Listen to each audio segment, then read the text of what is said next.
come on. Serious suggestions, please. I'm not trying to write a thriller here. It's supposed to be an essay, you understand? An essay. That means facts and logic. Well, if it's facts and logic you're after, you shot yourself in the foot with your choice of research topic, didn't you? The Tatara Suna mystery. When so much remains unexplained, there's little to be objective about. Unless, of course, you restrict yourself to textual criticism. Yeah, well, this is my teacher's area of research. I can't change that. But it's fascinating enough without having to sensationalize it, don't you think? The strange location, the missing details, a mysterious person. I want to write my essay on something interesting, and I'm interested in getting to the bottom of all this. That's the only reason I came to you. Yes, you came to me, so all the more reason to take my advice. The fact is, it's the dramatization that will make people want to read it. There's no getting around that. Okay, but... Did one of them just mention Tatara Suna? But that's all the way in Inazuma! Is it just Paimon, or is it kinda unusual for someone in Sumeru to want to write a paper about that? Great! Let's go find out what this Tatara Suna mystery is all about.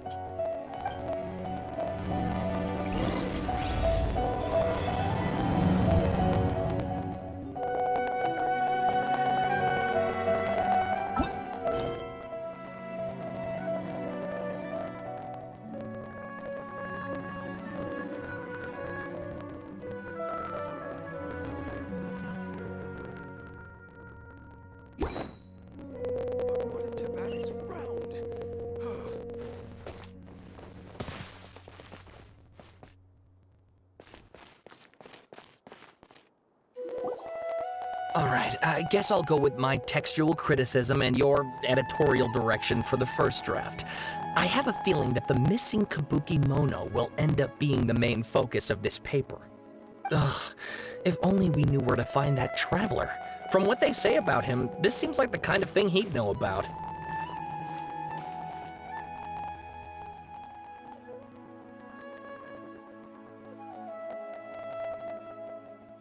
Oh. You're the traveler, you say? Hey, what's with that face? Don't believe us? No, of course I believe you. Actually, I first heard about your great exploits when I was still in Inazuma. This is my first time coming face to face with you and your mysterious silver-haired companion. I couldn't believe my luck, and out of force of habit, I started, examining the evidence. Sorry. Oh, Sawada, for the love of... Sorry, we don't get out much, so our social skills are kinda lacking. Traveler, I hear you've helped many people a great deal and been to many places. Would you be able to tell us about Tatara Suna? Actually, we don't know much about that place either. In fact, we only came over here because we heard you talking about it and wanted to learn more. I see. My teacher chose this area of research as a personal challenge. He said it's difficult to get into because even Inazumans don't know much about Tatara Suna's past. But who'd have thought that... If you don't mind, I'd love to show you all my outline for the book I'm writing about Tatara Suna. Hold on, Sawada. Don't you think that's a bit of a deep dive for a first read? Well, fair point. In that case, please ease yourselves in gently by taking a look at Akaba's latest essay draft. Let me give you some background. This all started with the discovery of some records in Tatara Suna. The writings mentioned someone by the name of Mikoshi Nagamasa, who crafted a fine blade. But in the end, he threw it into a fire to destroy it, and killed his servant Katsuragi. Why? Well, no one knows.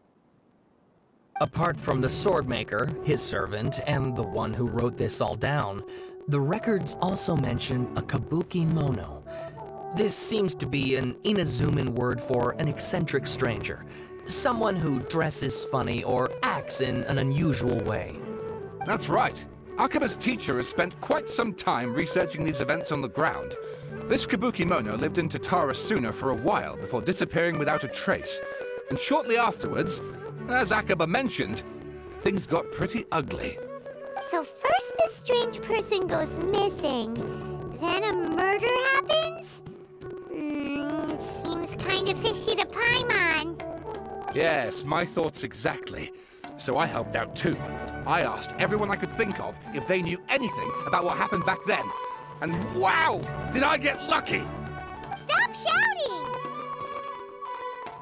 This part's important. I just wanted to make it stand out. It just so happens that a friend of mine works at the government records office. He looked into it for me, and I can now confirm that all the aforementioned individuals did, in fact, live in Inazuma over 400 years ago. Even back then, Tatarasuna was already at the center of Inazuma's smelting industry. The man in charge was a government official named Niwa. Curiously enough, it seems like he went missing too.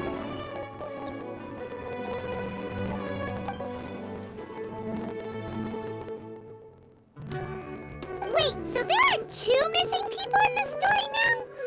That's right! What's more, Niwa is a name with a lot of history to it. Have you ever heard of the great swordsmith clans of Inazuma? Oh, the swordsmiths? Yeah, like Ishin art and so on? Wow, yes. You really know your stuff. That makes things easier. So basically, this Niwa was a distant relative of the Kaidahara clan, the last practitioners of Ishin art. Something then seems to have happened in the Kaidahara clan, leading to their downfall. I don't know the details, but taken in light of everything else going on around that time, it makes you wonder whether it's all connected somehow. The Kaidahara clan? Sawada, you left out the biggest detail of all. Oh, yes, of course. How could I forget? Brace your minds, ladies and gents, for they are about to be blown. Or maybe you won't believe your ears.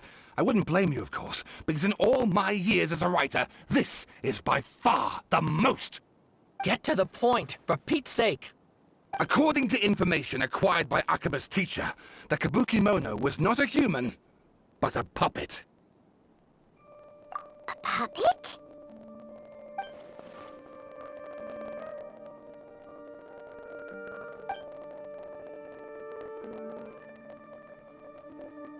Aha! Judging by the looks on your faces, you do know something after all.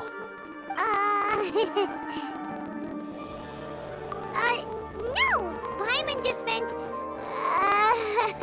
how creepy. The way you described it makes it sound like a ghost story. I agree, it does. But considering that non-human races in Inazuma are by no means uncommon, spooky events are to be expected. And that's exactly what my book is about. Please, take a look.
Oh, and please read my essay draft as well.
Sawada was encouraging me to follow his more creative approach, but I think essays should be grounded in facts.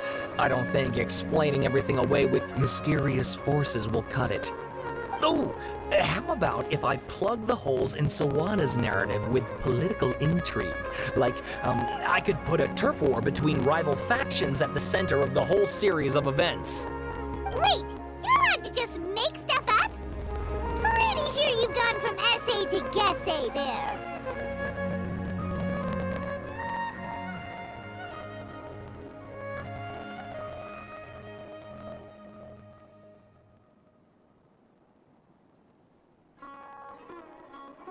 Akaba, look. Your teacher has researched this extensively. I've reached out. Besides, if there really was a political power structure... Good point. Okay, back to the drawing board, I guess. We have some other stuff to do, so we'll have to say goodbye for now. Good luck with your essay! All right, thank you. If you find out any more info about all this, please do let me know. Thanks so much.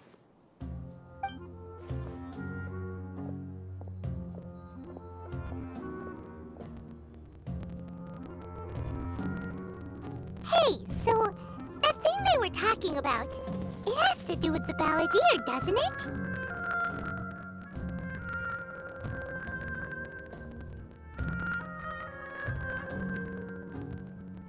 Okay, then even if we did know something, after all, we kicked his butt and got him locked up.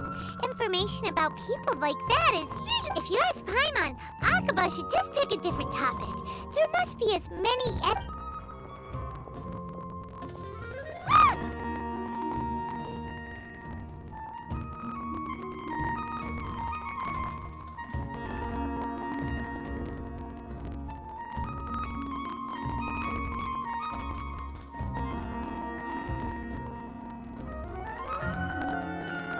Hey, did you see that?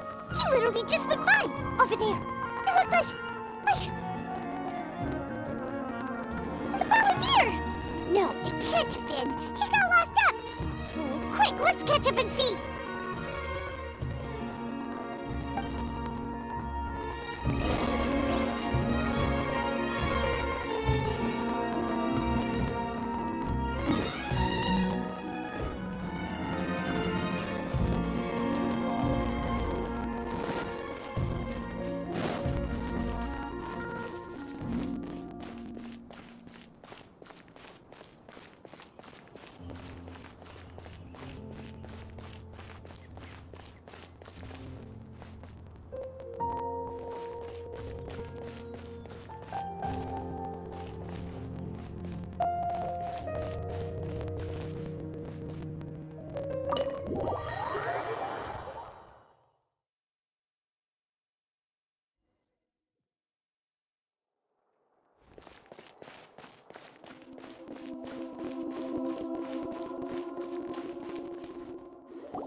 Traveler, Paimon, there you are. Nahida! Bad news. We just saw the balladeer strolling around in public. Did he escape or... Ah! It's him! Sure enough, you're here. Hey! What are you doing in the sanctuary of Surasthana? Aren't you supposed to be locked up? I know you must have a lot of questions. Please, allow me to explain. It was my idea to set the balladeer free. We made a deal, and he's gonna do some investigation in Irminsul for me. A deal? Huh. You sure you trust this guy? What did you expect? Why do you think Sumeru would keep me around otherwise? Or maybe killing me is all you can think about. But if that's the case, why haven't you done it already? Don't flatter yourself. It was... Nahida said there's still some mysteries in you to figure out. Ah, so if it were up to you, you'd finish the job? Guess I had you all wrong. There I was thinking you were just getting cold feet.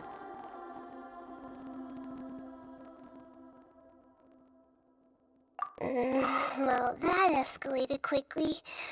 Not a good start. Could I ask you all to please calm down? But Paimon's worried about you, Nahida. Don't let him trick you. It's not every day you see people questioning the God of Wisdom's judgment. Just when you think you've seen it all. Don't you dare try to drive a wedge between us! As long as the terms are reasonable, I don't think there's a problem in making a deal.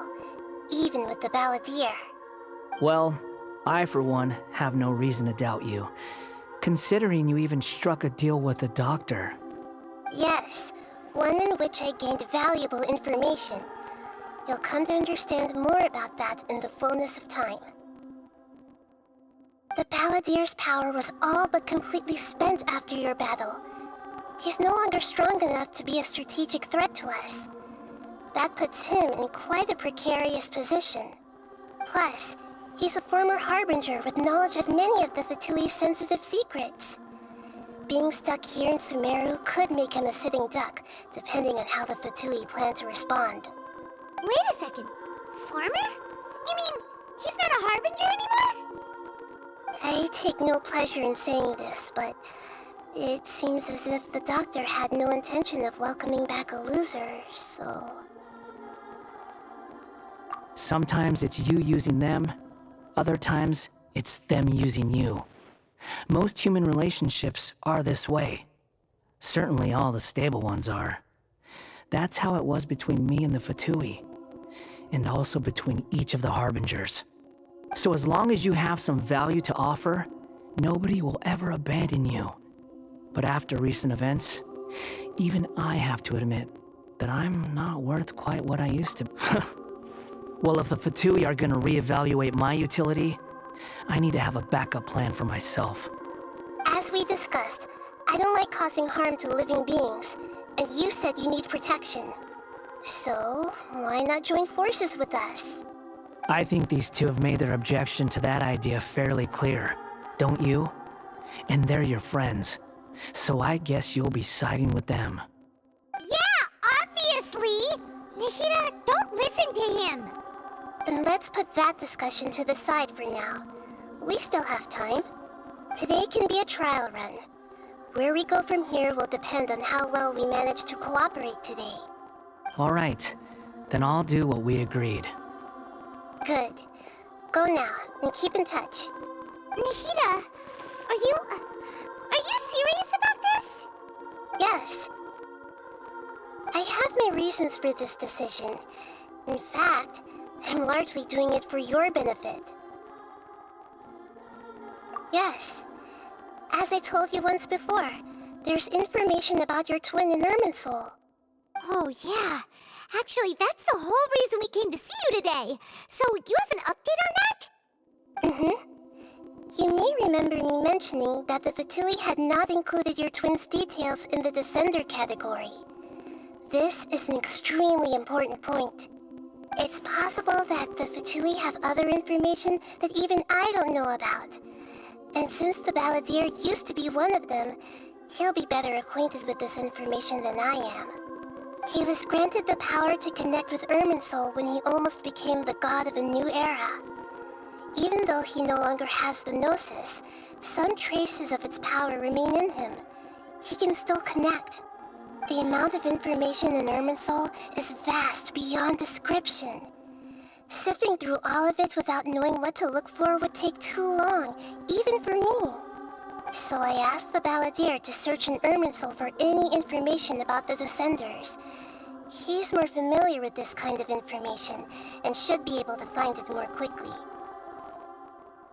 Exactly! Or what if... Paimon just doesn't trust him! He's treated us as enemies every time we've run into him! I understand. But sometimes, everything is dictated by which side you're on. How things will go in the future depends on what information he brings back. And Traveler, I know what your heart desires most of all. Our minds have connected several times before. There is a corner of your heart reserved for an intense longing. A feeling of being all alone in the dark, searching for the one candle whose light still burns. As Sumeru's deity, it is my responsibility to be on guard against the balladeer. But as someone who counts you as a friend, I want to do something for you. If this deal with the Balladeer can give you the answers you've been longing to find, then it's worth it. It's my pleasure, really. You're Sumeru's hero. You've more than earned it.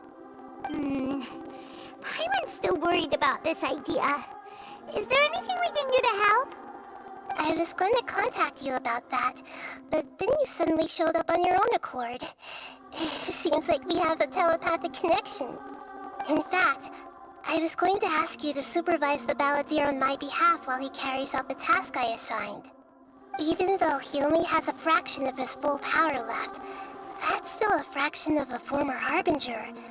If you could accompany him, it would put my mind at ease. Of course, I'll be there to help guide you through Irminsul from the outside. Great, thank you. Prepare yourselves. I'm going to transport you into Irminsul.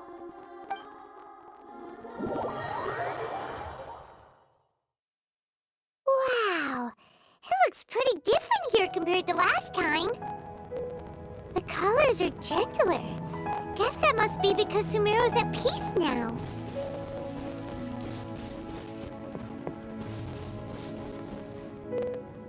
Look at that.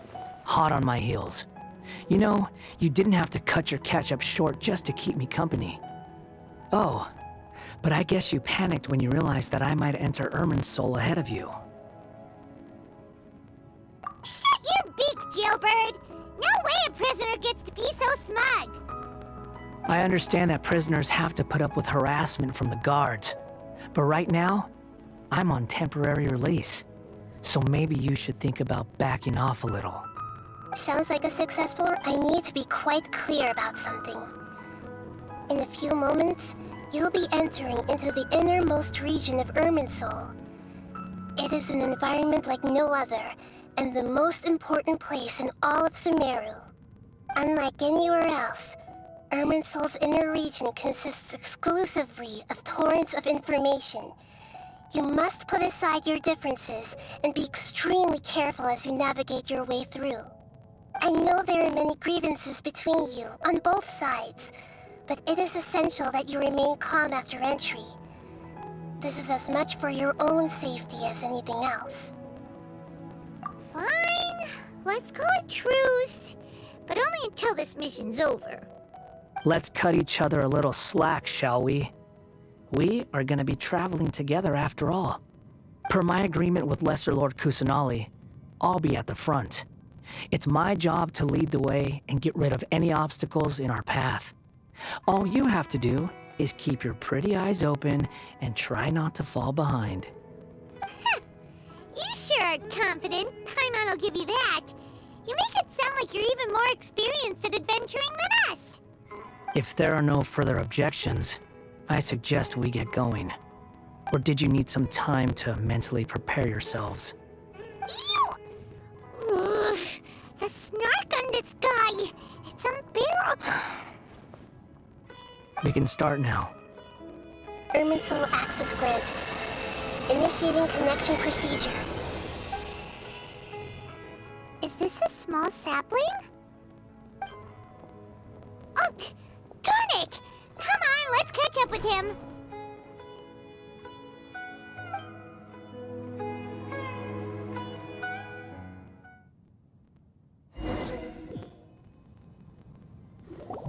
Wow! So this is the inside of Irminsul. Ooh! Paimon's never seen anything like this. And it feels like a sacred place. Irminsul is closely intertwined with the entirety of Teyvat. Every bit of information flowing here means something. Pick your jaws up off the floor. It's time to go. Why is it that Paimon just wants to do the opposite of everything he says? Lesser Lord Kusanali, we will now proceed to the heart of Irminsul. Can you still sense where the heart of Irminsul is? Yes. Permission to begin searching for information there? Permission granted. Go ahead. Let's go. Stay close. Don't go running off. Hey, so say we did go go running off in here, what would happen? What are you smirking at? I was just imagining the look on your travel companion's face if you went and got lost. Anything's possible in here. You can't rule anything out. So if you want to stay safe, your best option is to stick close to me.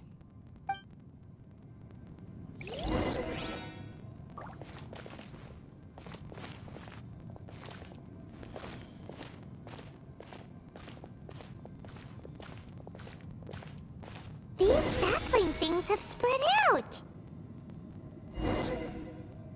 Those are all packets of information from inside Irminsul. Be careful not to touch them.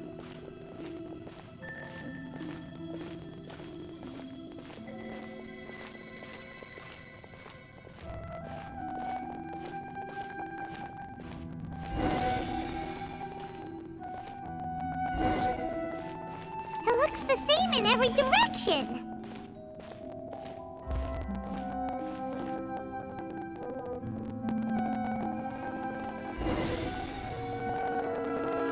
No wonder he mentioned about getting lost. Huh. What do you know? He was actually telling the truth. Is he mocking me again? What is it this time?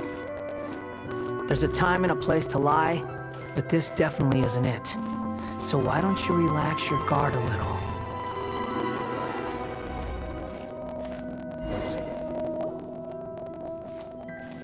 We're here. What a huge tree!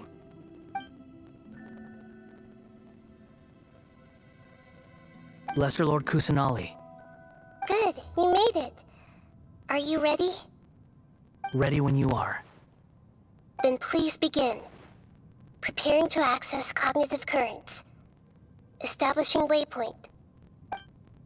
The Balladier's actually doing what Nahida tells him. Guess he must want to stay alive.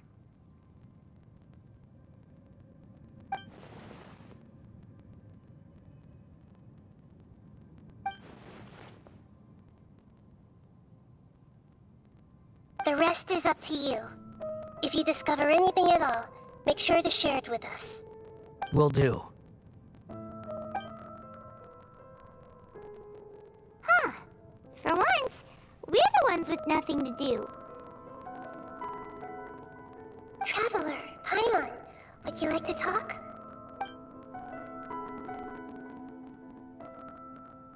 Yes, I've also invited Paimon to join. Huh? What the?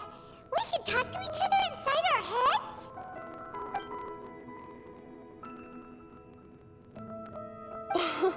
That's part of it.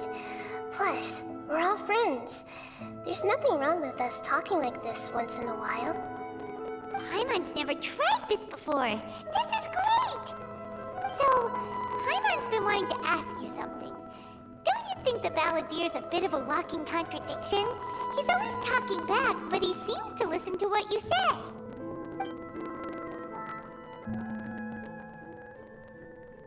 As I've told you before, there are still some mysteries for him to resolve. Things that are clear as day to me, but that he has yet to understand. Perhaps today will be the day that he finds some answers.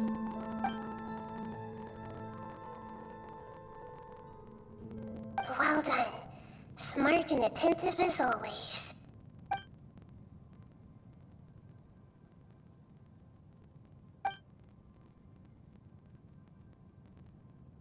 So, you made contact with that part of his mind.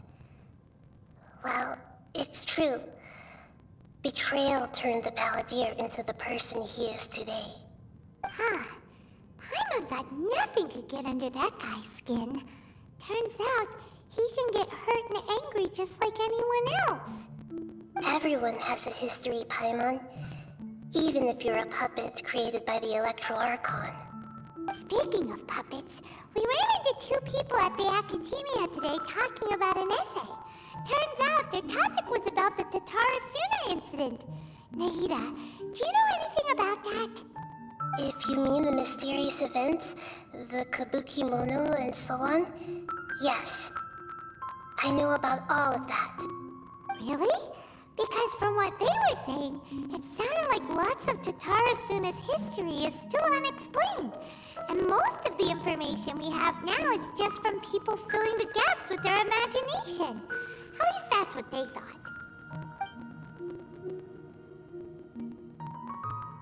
Oh, how interesting. Those two managed to deduce quite a lot through guesswork alone. So the Gesse got it right? Well, they guessed right about one thing. Tatara Suna was sabotaged. Must be a riveting conversation you three are having. Funny how all the good ones happen when I'm not involved. What makes you think we're talking to each other? Don't insult me. You're having a private conversation without me. Obviously, I must be the topic of said conversation. Of course you do. You can't have your prisoner knowing too much. So, have you found anything yet? Still looking. Don't get your hopes up, though. You and your twin come from outside this world. It wouldn't surprise me if there was nothing on either of you in Irminsul at all. Wait! How did you know about that? Didn't Nahida tell you? It's not like we've never met before. And anyway, you're world famous. It'd be more surprising if I didn't know a few things about you.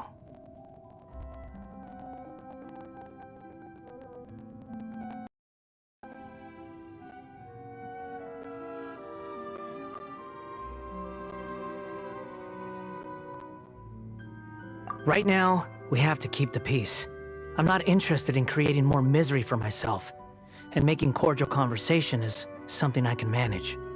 Huh? Wait. This light. It looks similar to those saplings. What could it be? Anonymous data. Hey, don't you forget the agreement! You have to share it with us! Shh. Just wait. Mr. Niwa, are you certain this is worth the risk? We are talking about Tatara Suna's furnace, after all. It may not pay to act rashly. There's no one else who can enter the furnace. It has to be me. Is that so? Well, since you insist. It's...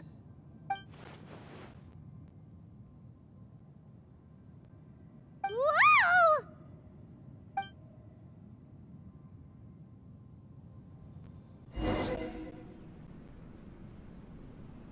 I have been in Tatara Suna for some time now.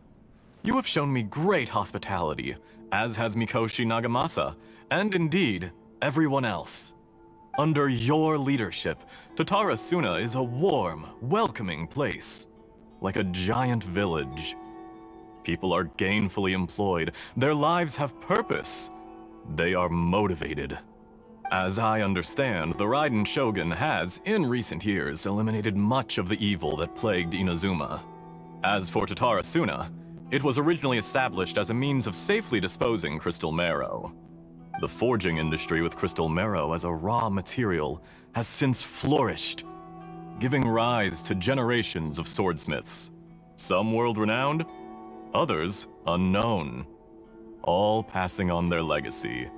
Skills, blood, dreams.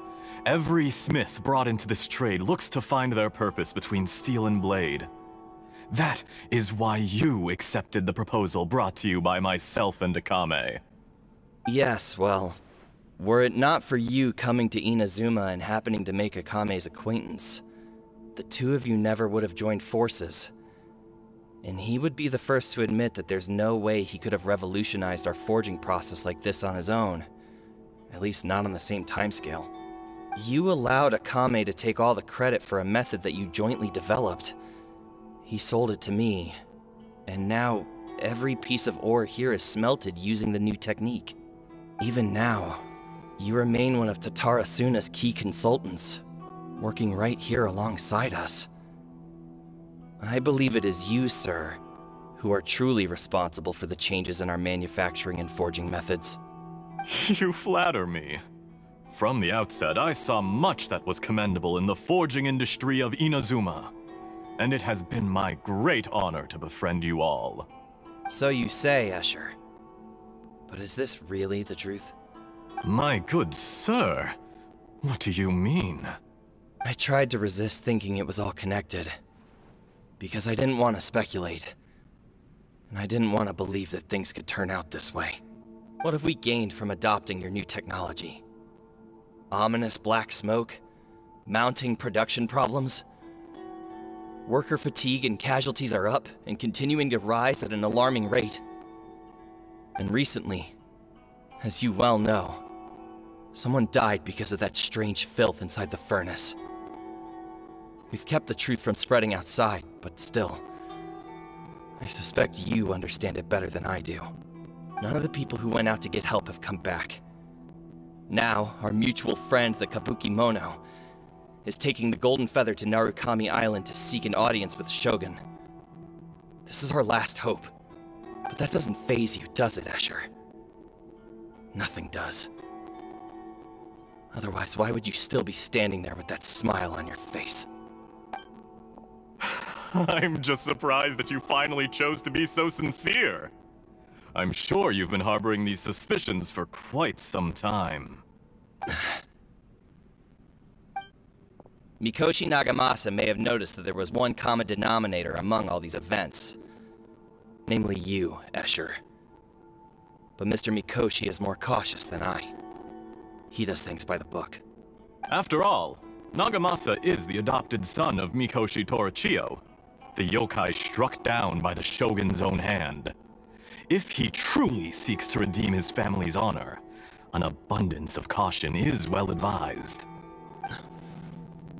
You're well informed on the subtleties of his situation for a mechanic all the way from Fontaine. Are you sure you're not a little overqualified? Why, Mr. Niwa, are you suggesting I find a job as a diplomat? Sadly, I am so very attached to my craft. Enough, Escher. I'm here because an evil force is raging inside the furnace. And someone needs to take your new device inside the high-risk zone so we can absorb it and put an end to the problem. I'm in charge here. And I'm about to take some responsibility and head inside. Probably to my death. But what about you? What are you still doing here? Judging from the look in your eyes, you don't seem to trust me. Drop the act! We're past that now. Whoever you are, it looks like your plan to destroy Tatarasuna has worked. I just want to know what you're still doing here. What's left? Don't you have all your answers by now? Honestly, I'm just waiting for the right moment. A moment like this, where you finish talking and I stop you from entering the furnace. You...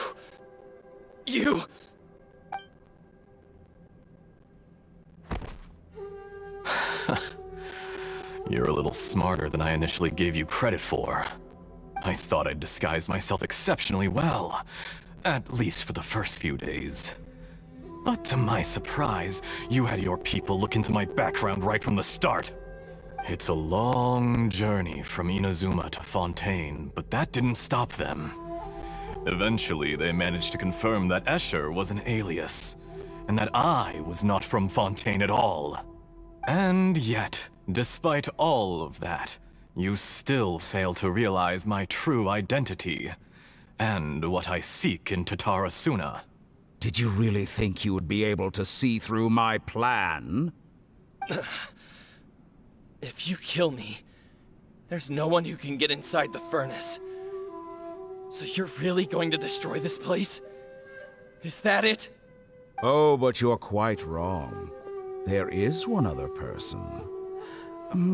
Some may not see him as a person, but you told him yourself. You're not a puppet. You're a human. You're just missing a heart. Whoever you're working for won't get away with this. They'll be found out. But this makes no sense. What are you really trying to accomplish by all this? Why go to all this trouble? It's no trouble at all. Patience is a virtue which I have in abundance. This is all part of a carefully controlled experiment. If you must know, I'm happy to divulge my true identity. I'm a Fatui harbinger. Call me the Doctor. The Fatui? Who? What do you want? Just to create a minor inconvenience for your nation. That's it? That's why you gave us your cursed technology? Just to let loose the evil energy from the crystal marrow? Look how even the righteous soul is filled with venom when faced with its demise. My device functions precisely as you say. It is the only chance you have of preventing a catastrophe and keeping the truth from the outside world. However, I did not make it with you in mind. It is easier for a person to be possessed by evil spirits when they are filled with hate. So give in to your fury. I want to see what happens when a malevolent heart is placed into an unsuspecting puppet. Make no mistake, even without you, that pure, innocent puppet would only end up being used by someone else instead. What other reason would a human have for befriending one who is not of our kind?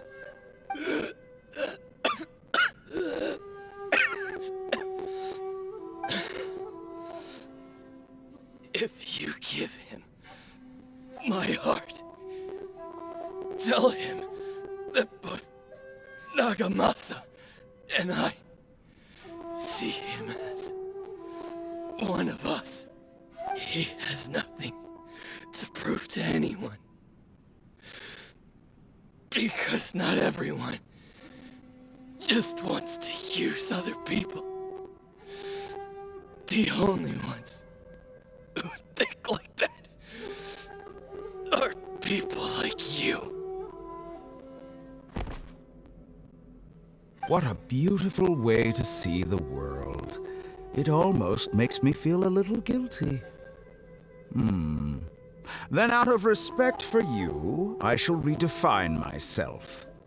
Think of me as a monster or a demon, if you wish. At least this way your death is not a consequence of your own folly turning you into an easy target. You simply lost to something more powerful than you could ever hope to defeat. I say, Mr. Niwa, let's see what happens. Will your puppet friend become a human? No, that will prove quite impossible. Mr. Niwa? Already dead. What a pity. Jester, I have completed the task you gave me. Creating a gap and infiltrating Inazuma's inner workings. What fun it was. I'd like to introduce a puppet to you. If he proves useful, let's make him our newest comrade. And if not, let's turn him to dust.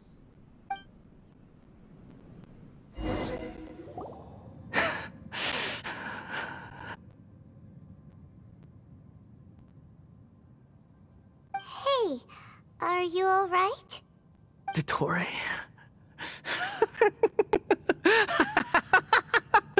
Dottore!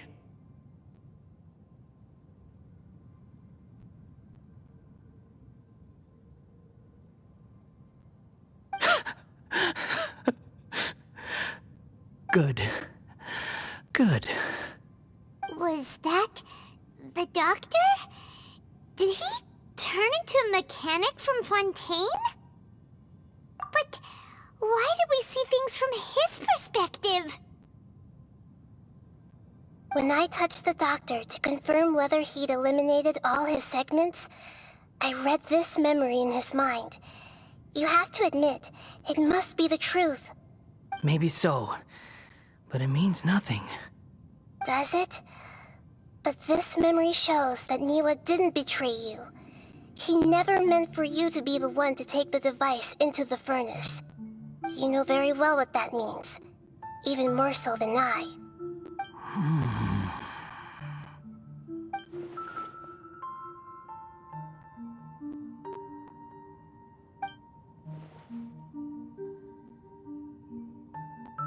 Let's give him some space. He looks really mad. Paimon doesn't want to be anywhere near him right now. We need to give him some time to process his emotions. Paimon's still confused about the Tatarasuna incident. So, the doctor was behind it, but why has that gotten him so worked up? Nobody has ever deceived you like that, Paimon. It's natural that you find it difficult to understand. Perhaps he needed to learn this someday. So now you have the complete picture. Katsuragi took the kabuki mono to live with the people of Tatarasuna. Later, the doctor showed up, disguised as a mechanic from Fontaine. And that's when the trouble began. It was all a horrific experiment planned by the doctor. Everything he did was just to plant seeds of disaster in Inazuma that would bear fruit in the future.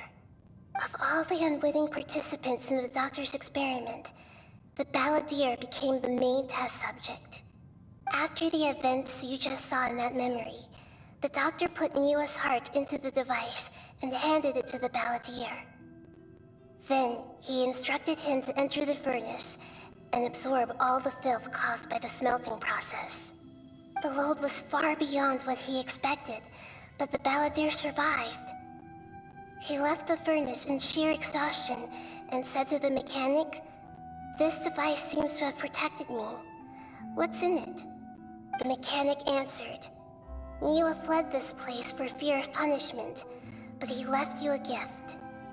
He said it's the one thing that you've been looking for." He took it straight from the chest of one of his innocent servants.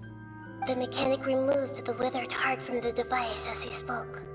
The balladeer was stunned that such unthinkable cruelty had brought him the thing he'd been longing for his entire life. A heart acquired through cold-blooded murder is a cursed thing, but it had protected him from the filth. He thought Niwa had completely betrayed him, and yet this very betrayal had ensured his survival.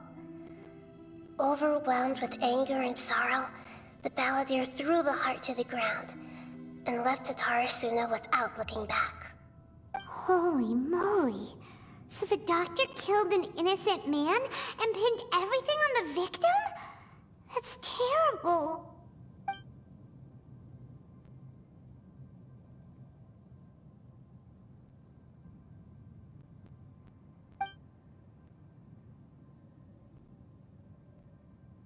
Yes. Only if he understands this can he choose a new path forward. Dotori, you brazen-faced... Niwa didn't run from justice. You killed him.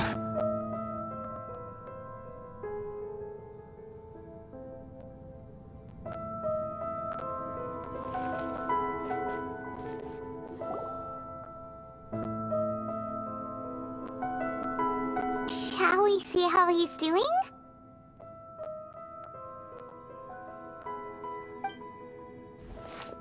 Hey, you alright?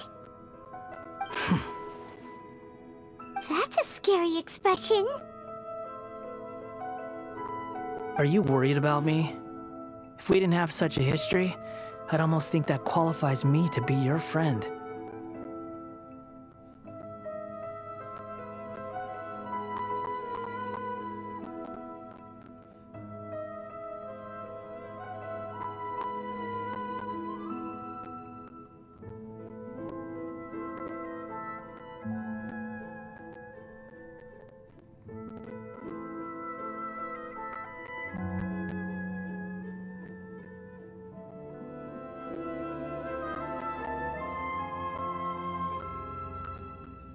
It won't.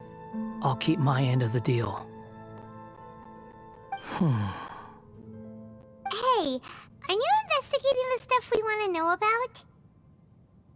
That's why we're here. But unfortunately, there's no information about the Descenders in Irminsul. Even if you can't find anything, that seems to confirm it. Irminsul does not keep records on the Descenders. Anyone who comes from beyond this world is not counted as part of Tevat. Oh, does that mean we have to leave empty-handed? Don't thank me just yet. You look really upset. Well, since Irminsul was a dead end, I guess I can share some other info that might interest you. Huh? About what? The reason why there are records about your sister in Irminsul. It might have something to do with Conria. Apparently, Conria was her first destination when she arrived in this world.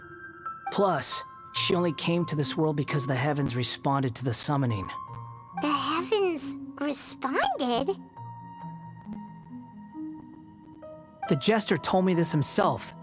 You can take his word on this. He was a royal mage in Conria, and lived with your sister for a time. I don't know the details. It's up to you whether you want to believe me.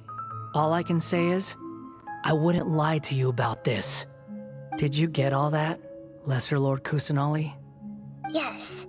Astonishing news. Does this info count towards my mission?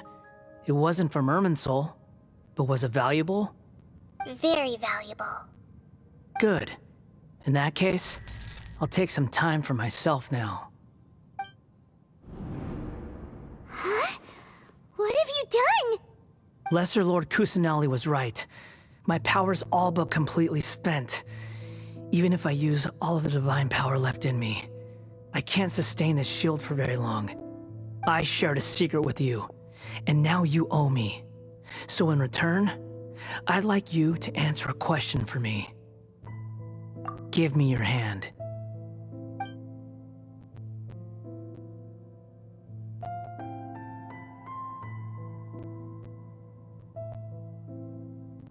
Can you hear my voice inside your head? No, I can't do anything like that anymore. At most, all I can do is exchange a few words with you. So tell me, in this world, is it possible to change the past?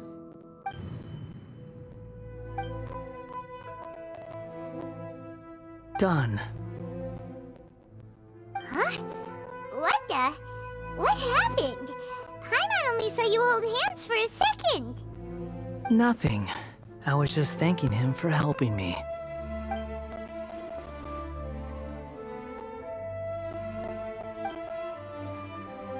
So long. I suggest you get yourselves out of here quickly. Where are you going? Hey, wait up! Didn't you say not to go running off? Fast reaction time. But I don't think we'll be seeing each other again. From this day forth, the names Balladeer and Kabukimono will cease to exist. Those who died in Tatarasuna because of me deserve another chance at life. Hey, Balladeer! Don't do anything stupid! You know, I never did like insects. Hordes of the puny things swarming together can be a real nuisance. And I enjoy nothing more than to stamp them out like the pests they are. But if a colony of harmless ants isn't threatening anyone, I guess they deserve to be left alone. Luckily, everything can be set right. It's time to solve this once and for all. Balladeer!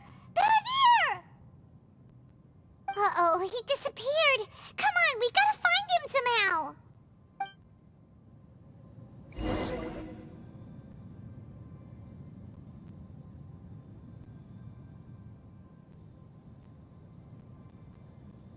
Oh no, he's really gone. Oh, can you hear me? Nahida!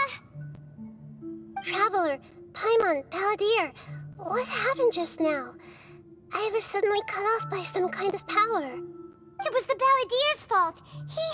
He shut you out. I didn't think he'd be capable of something like that with so little power left. Did he keep some of his power hidden when he was defeated? Or did he achieve something beyond his abilities, and it took everything he had? Where the heck did he go? Ugh, it's all our fault. We were supposed to keep an eye on him. Sorry, Nahida. Don't be. It's not your fault. Please, let me handle this from here, even though I'm not sure I can solve it. We're running out of time.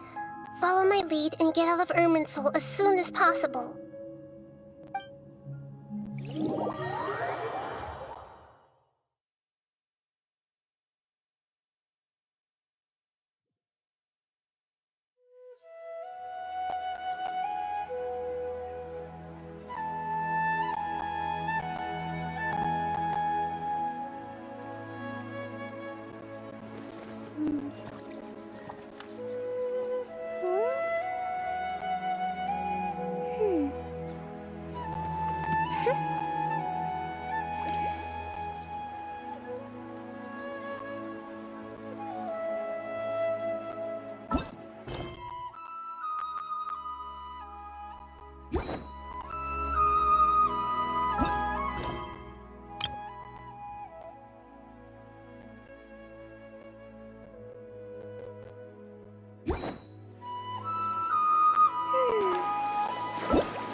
Hello, traveler.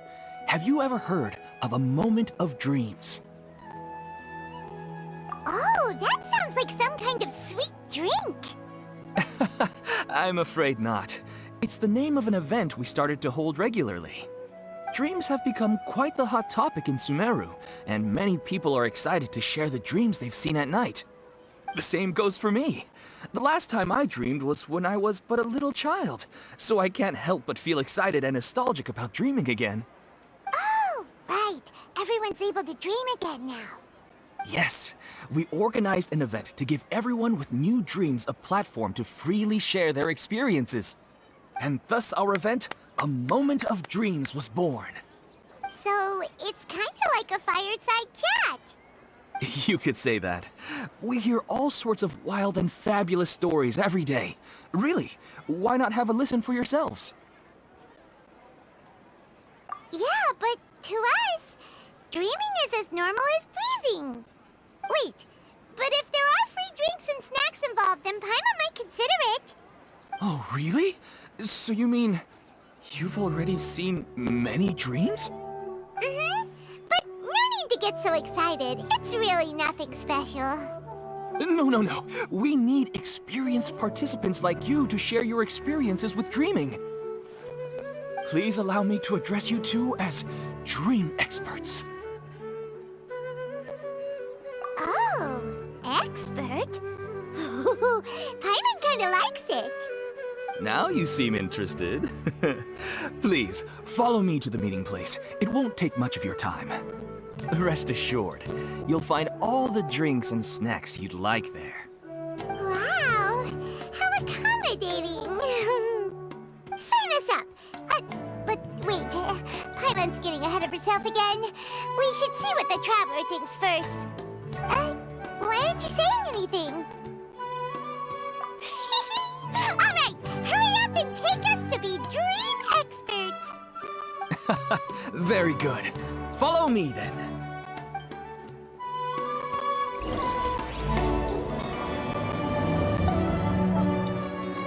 Do you know?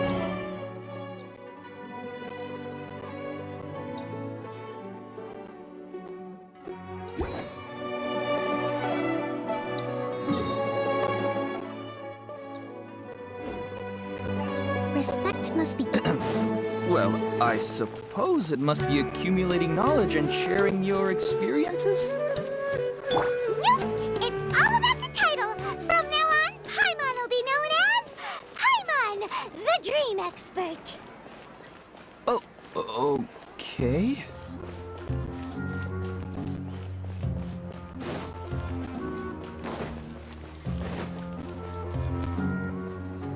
Sorry to interrupt, everyone. We finally have some real dream experts joining us.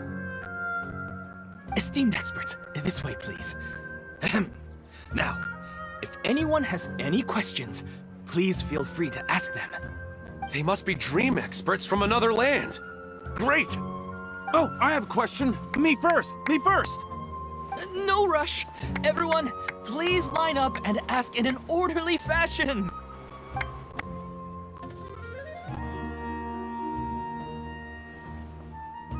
Whoa. Paimon didn't expect them to be so enthusiastic. My question is simple. My everyday life is very difficult, so I would like to become a slime in my dreams. How can I do that? Oh, Paimon knows! Paimon's had this kind of dream before, so she knows a thing or two. The first time, Paimon became an animal slime. Paimon was shot by an adventurer's arrow and flew in the sky all night long. The second time, Paimon became a dendro slime. A group of kids thought Paimon was a radish and pulled out all the grass on her head. Oh, it was super painful. The third time, Paimon became a cryo slime. In the end, Paimon was captured by a chef and turned into a smoothie. And the fourth time, Paimon became a powerful Geo slime and went to take revenge on the forest boar that used to bully Paimon. But then the boar showed up with all of its relatives and Paimon lost again. Wait, why did all of your dreams end so tragically? Because slimes are monsters, even though they look cute, they usually cause trouble and end up getting killed by adventurers. Things don't tend to end well for monsters. Believe Paimon. I suppose you're right. They are monsters, after all. I just want to experience a different life, but it seems that becoming a monster would be even worse than my current life. Maybe I'd be happier if I became just a regular finch. Or fish. Looks like being an expert is way easier than Paimon imagined. Next! Oh, it's my turn. Esteemed expert, I want to know what posture I should sleep in so I can have the same dream as the one I had last night. Well? Hey, you're supposed to be helping. First, why don't you tell Paimon about the dream you want to have again? Oh, it's quite ordinary. I sat and chatted with my wife on a sunny day, listening to the breeze blowing through the valley. Why don't you just find your wife and talk with her? There's no need to wait for a dream. Well, unfortunately, she passed away. Oh, sorry. Paimon shouldn't have assumed anything. No, it's fine. I didn't make that clear. I just want a chance to see her again. Yeah, it's not really about posture. What you think about right before falling asleep is probably way more important. Oh, is that all I have to do? Think about it. If you're the one thinking about her, and you're the one that'll be dreaming about her, then it'll be easier to connect your thoughts and dreams. You do have a point. I'll give it a try tonight. Thanks for your wise advice. Oh, my turn, my turn. I want to know the name of the plant in my dream. I want to bring the souvenir box to my room into my dream. I dreamt of a raven flying over the wasteland last night. Does that have any kind of special meaning? Hey, no rush! One at a time!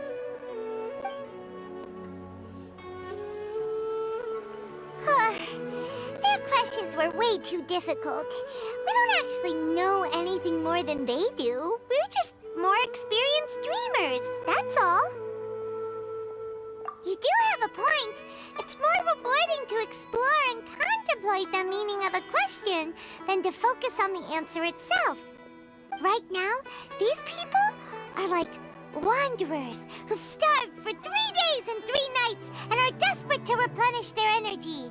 Any explanation they get now is like pure sustenance to them, no matter how good the explanation really is.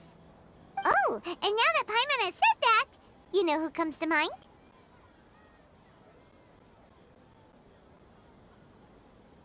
Bingo! If she was here, she'd probably be making some similar analogy. Unfortunately, she's super busy right now and may not have time for gatherings like this. Dear experts, we have another guest who would like to consult you.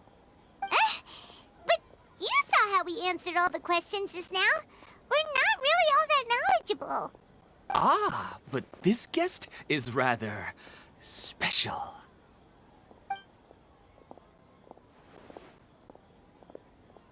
My question is, why didn't you immediately tell me about such an interesting place? Huh? Nahida, how did you get here?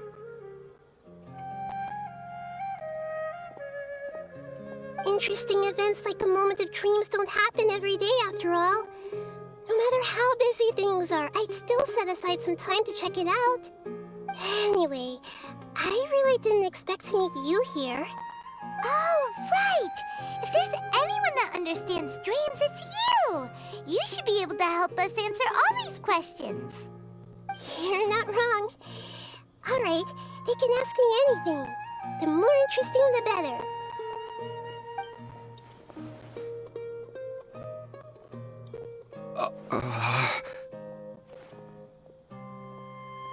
Huh? What's wrong? You were all so excited a minute ago. Why the sudden hesitation? Even so, it's not like I look super intimidating or anything, right? And in terms of reputation and renown, you've also done many great things in Sumeru, yet they didn't even flinch at you.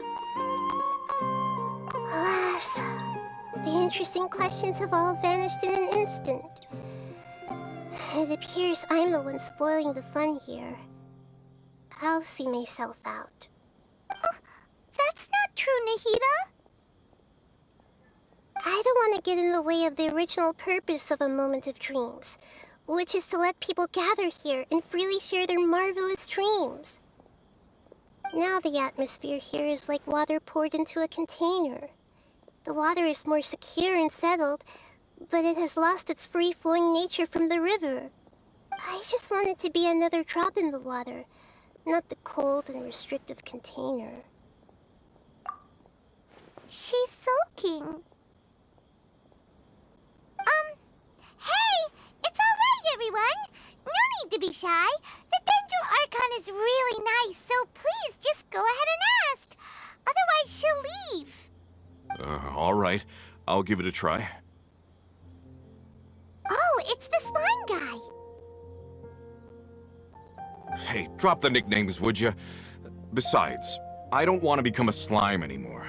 Maybe a finch or fish is more suitable for me. I see. So you want to become a small animal in your dreams, right? Why do you think that sounds good to you? I guess I just want to experience something different. My everyday life is nothing but the same. The sky is right above me, and the ocean just over the horizon, yet I remain caged in a life of monotony. So you want to experience something new in your dreams? Sorry. I'm getting a little confused. Why don't you seek out some new experiences in real life? Because if I don't work, I won't have any Mora. Sure, I don't want to be out hammering nails and cutting wood every day, but I have aging parents and young children to take care of. By the time this all dawned on me, I realized that my life has already been filled to the brim by trifling matters, and I have no more freedom. But if that's the case, then even if you became a flying bird or swimming fish, you will still be hammering nails and cutting wood in your dreams. The reason is you've already been caged. It doesn't matter what your physical body turns into. her mind will still be stuck in the same predicament. Really? That sounds pretty terrible. Then what should I do? I don't know everything that you're going through, but how about replacing your hammer? Huh? Replacing my hammer? That's right. Having worked for such a long time, you of all people must know what makes a good hammer. Well, of course. A good hammer needs to be heavy enough to drive the nail in with just a couple taps, and the handle has to have a good grip to it, not too smooth. Come to think of it, I haven't replaced my current hammer in quite some time. You should replace it. Then decorate the handle with something you like. Maybe some ornaments, fur, or hard leather wrapping. Then write the names of your children on it. That makes sense. I think it'd give me a good boost of energy at work. A new sense of adventure often begins with the little things in life. You don't need to become a bird in the air or a fish in the sea. You only need to do your best in life, and all those things you cherish will become your source of happiness. Yes. Yes, I get it now. This is a real eye-opener for me. I'll go and pick out a new hammer right away. No, I should make one of my own. Thank you, Great Dendro Archon. That's Arnahita! Only you would know how to get right to the heart of the problem. Actually, I didn't really understand the problem. Huh? I gave him that advice because I once saw a worker doing the same thing. Whenever he became tired, he would look at some names on the handle of his tool. After a moment, he'd start to smile. It really surprised me at the time. My guess is that the names on the handle were of important people to him. After observation, I know this kind of behavior motivates people. But why is that? Is it because of excitement, anticipation, or helplessness? I really don't know. And even if I could know what's going through his mind, it's still difficult to fully grasp his feelings. Oh, Paimon gets what you mean. Huh. Paimon had no idea it takes you so much effort to understand these kinds of things. That's why I was a bit nervous just now. But luckily, seeing his happy face in the end reassured me that I didn't say anything wrong. Don't mind me, though. This is just my way of learning. Hey, don't forget about Paimon! Everyone knows that Paimon's also super skilled at reading people's feelings. Thanks, you two. That makes me feel a lot better. Let's move on to the next question, shall we? I already asked the experts my question earlier, but I wanted to hear the Dendro Archon's response too. What should I do if I want to see my deceased wife in my dreams every night? Longing for the deceased. Even if you keep reliving those beautiful memories, it'll only highlight the emptiness in your real life. If your wife were still alive, she certainly wouldn't want to see you like this, would she? No, I suppose not. But our time together in my dreams is not just reliving our past together. I don't know. Maybe it's because I miss her too much. But it's really as if she had come back to life in my dreams. She even remembers each and every dream. After I wake up and then continue dreaming again later, we can pick up our conversation right where we last left off. That's really amazing. Statistically speaking, continuous dreams are extremely rare. It's almost as if my wife has obtained a second life in my dreams. But the more vivid she appears, the emptier I feel and the more painful it is when I wake up. I don't know whether to call it a blessing or a curse. Maybe all of this is rooted in your deep longing for her. Were there any unresolved matters or regrets between the two of you? I don't know. I suppose my biggest regret is that I couldn't spend the rest of my life with her. I really felt like I was ready to move on. I wouldn't be so hesitant now if it weren't for these hyper-realistic dreams I've been having. Huh. You know, they say that whatever's on your mind is what goes into your dreams. But dreams are, and will forever be, just dreams. We are people living in the real world. It's not good to be overly obsessed with dreams. All it'll do is fill up your mind and eat away at your thoughts. Yes, I know. That's why I'm also a little disappointed in myself. I still need to take care of our child. And it's probably not good to let her see me in such a state. Anyway, thanks for your advice, Great Dendro Archon.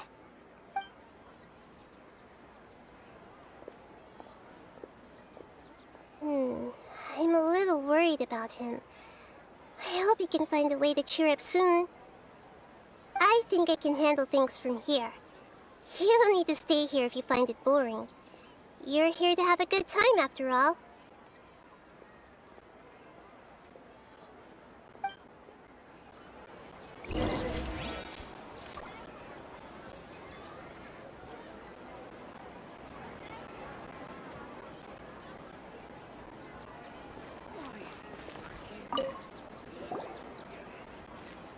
Are you feeling any better now? Yes.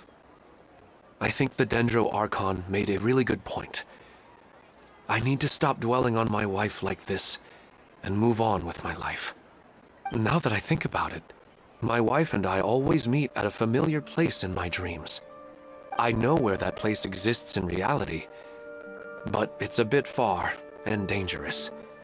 I don't dare to go there on my own. But at the same time, I feel as if I should go and have a look anyway. Perhaps otherwise, I'll keep on feeling like everything is covered in a haze. Like I'm only half awake. Once I can stop dreaming about that place, I'll probably be able to get my life back together. Actually, you two are adventurers, right? If it's okay with you, could you escort me to that place? Yeah, it might also be a good chance for us to unwind. Even if you can't see your wife there, taking in some nice scenery will definitely help cheer you up. Yeah, I hope so too. Alright, go ahead and get yourself ready then.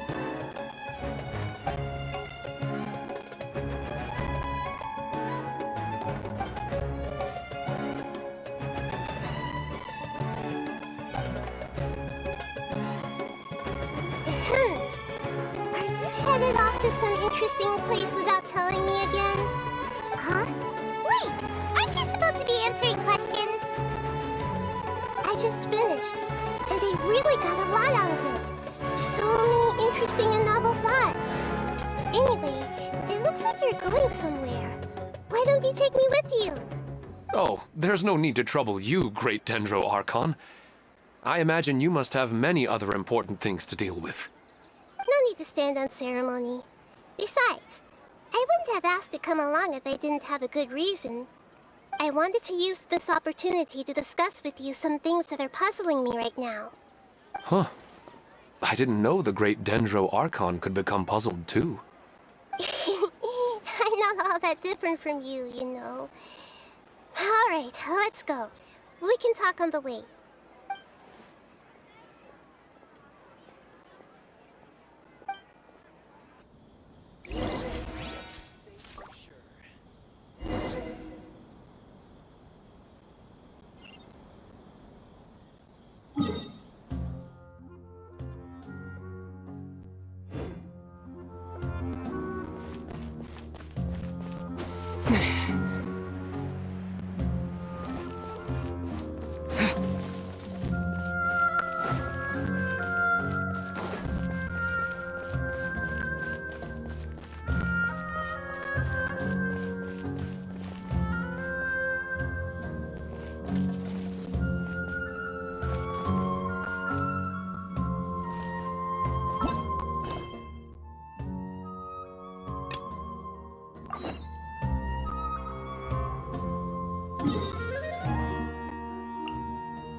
It's always nice to go for a leisurely stroll. Huh. Do adventurers often go to places like this? Huh. I guess so. So, this is where you always meet your wife in your dreams? Yes, for the most part. Our place is on the summit, just up ahead. When I saw her in my dreams, we didn't do anything but talk about ordinary, mundane topics. I'd tell her about our daughter, Haidar, and she always listened intently.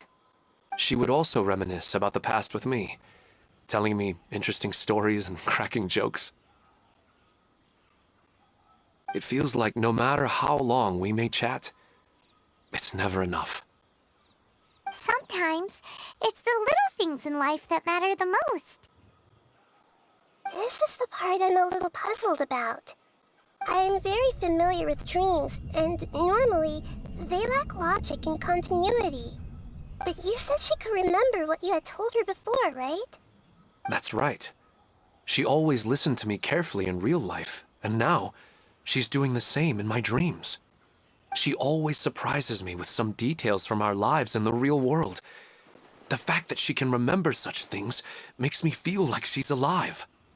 Whoa, that's pretty weird. Well, dreams are kind of weird to begin with.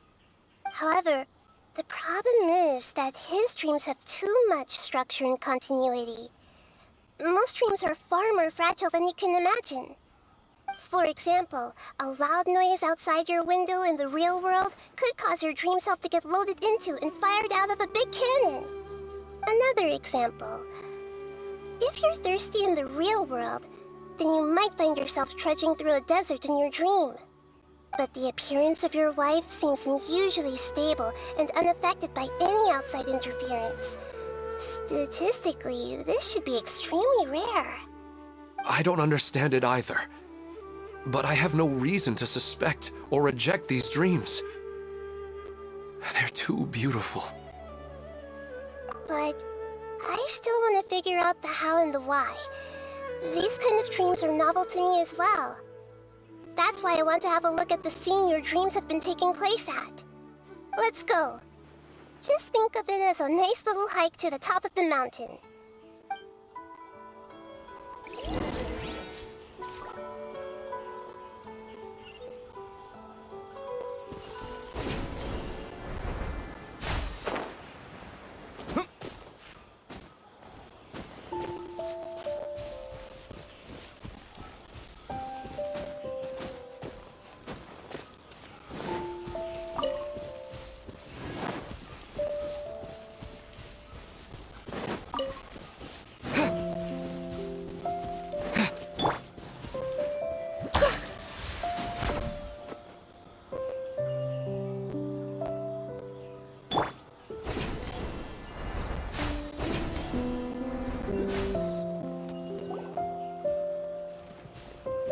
Well, he really wasn't kidding.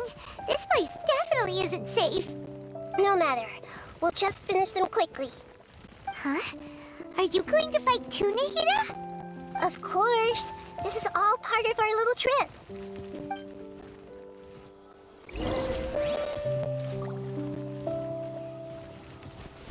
Hey! Yeah! Rest, rebuild! A brash maneuver! Scatter! Yeah!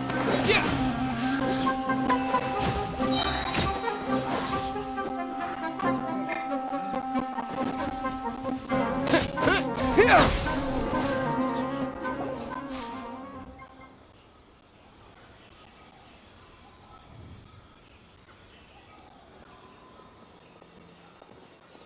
scenery here is amazing!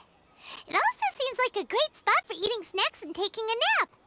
Paimon wouldn't mind spending some time here every day either. I've yet to see anything strange about this place. I do not plan to deny the power of longing. Such an intense but unquantifiable emotion could indeed have the power to organize dreams. His wife must be a really amazing person. Huh? Wait, where'd he go? Oh, so you are waiting for me here? Well, guess what? I've brought someone amazing with me today. When the Dendro Archon said she wanted to come with me, I could hardly believe it.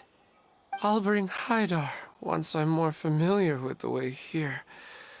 She's been telling me that she really misses you. Huh? What's wrong with him? There's nobody there. Wait, Minar. Don't go that way. It's dangerous. Uh-oh, he's gonna fall! Catch him!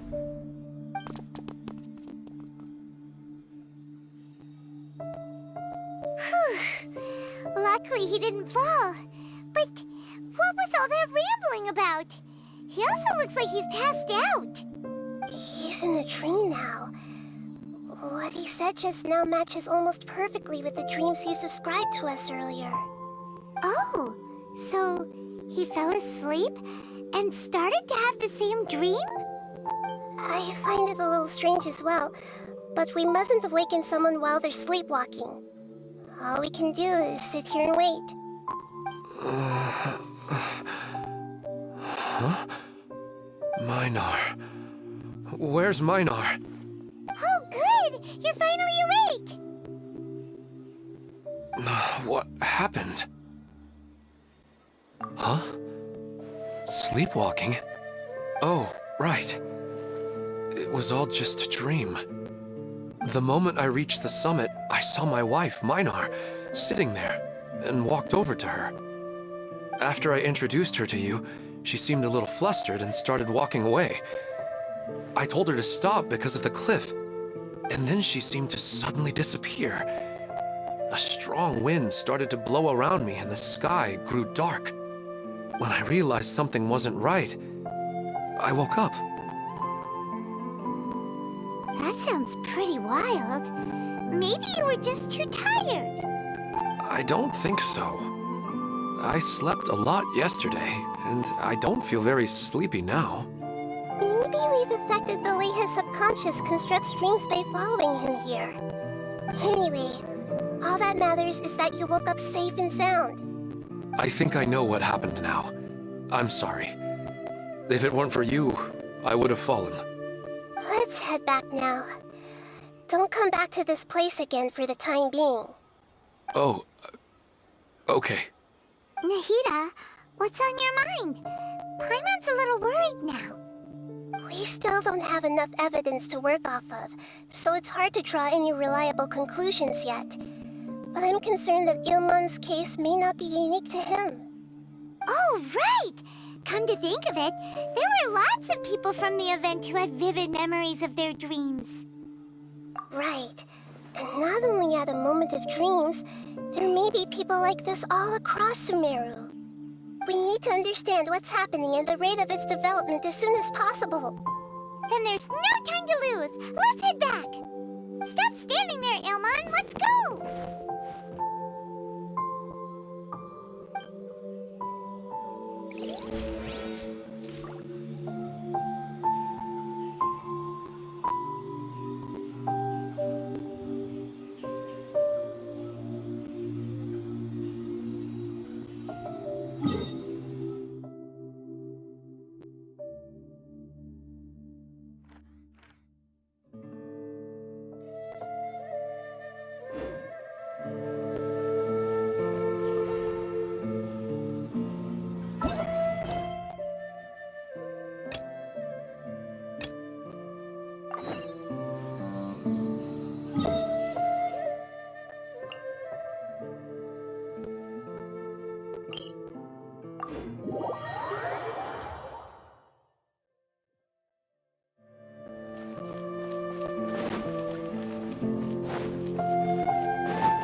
This is an emergency. I'll have to ask you to stay here for now. Everything's arranged, and nobody will disturb you. I'm sorry, but this isn't something I need your help with. Leave this one to me. An emergency? How bad is it? Nahida, will you be okay? Don't worry. If my assessment is correct, though there may be some minor disturbances, it won't lead to a disaster. Please rest and recover your strength here until I say it's safe. Her voice has gone. Paimon can't shake the feeling that something really big has happened. What do you think the Balladeer meant? And why did he suddenly grab onto you before?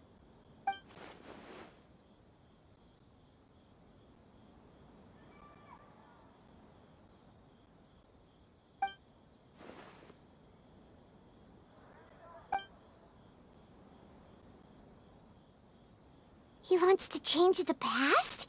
But surely that's impossible! Right! You can't just rewrite history! All that stuff happened already in real life! It's like, imagine Paimon drank all the water in this inn. Even if no one was there to see it, Paimon would sure as heck remember drinking it. So, why does Paimon still have a bad feeling about this? Paimon can't help but feel scared about what he might do. Ooh, Paimon's so confused. Huh? Ah! Sorry, Paimon accidentally... It's the Balladeer's fault for causing Paimon all this mental stress. But erasing yourself from history? It's unthinkable. Is that really possible in Irminsul? Uh-oh. Paimon's head is overheating from trying to understand what he's up to. And it's still not working. Ugh. Paimon's had it with that little brat. He's been nothing but trouble ever since we met him. There's no way he'll actually succeed, right? Otherwise, won't everyone who's connected to him be affected too?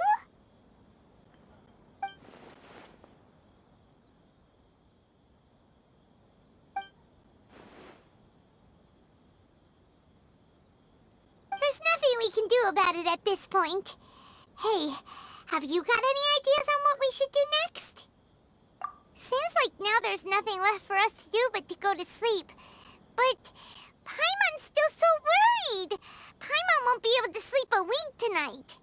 So, how about, we list all our favorite foods to take our mind off things? Heck, if that doesn't work, Paimon's probably gonna collapse of anxiety here. Alright, Paimon will start. First dish.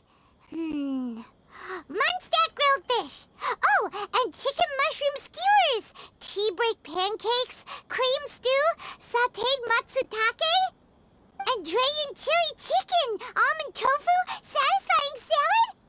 Oh, also Adeptus Temptation, golden shrimp balls, triple layered consomme, lotus seed and bird egg soup, and...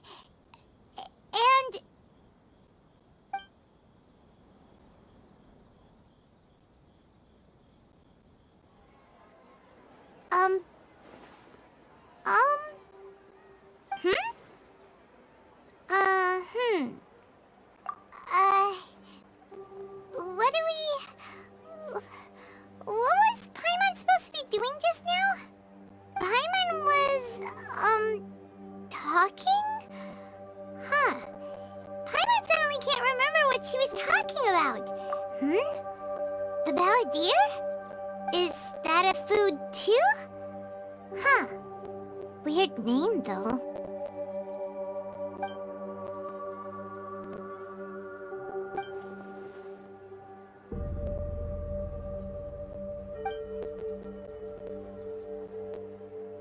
What's wrong?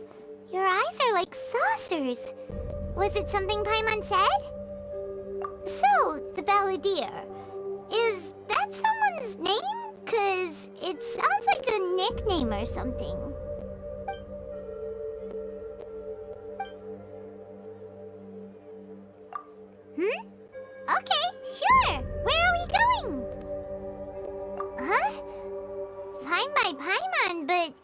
Is everything okay? You're acting like this is an emergency.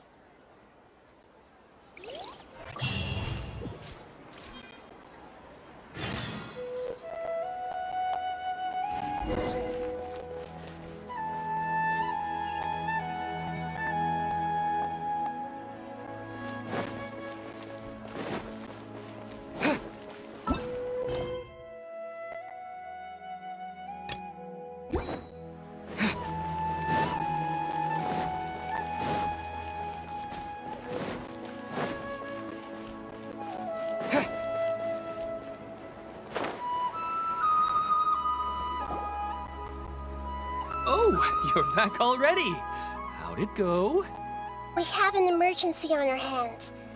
Please notify everyone here that while they can continue to discuss their dreams, they mustn't try to visit or recreate the locations and scenes that they have been experiencing in them. What? All right, if that's the wish of the great Dendro Archon. But could you at least tell me what happened? You all look so serious.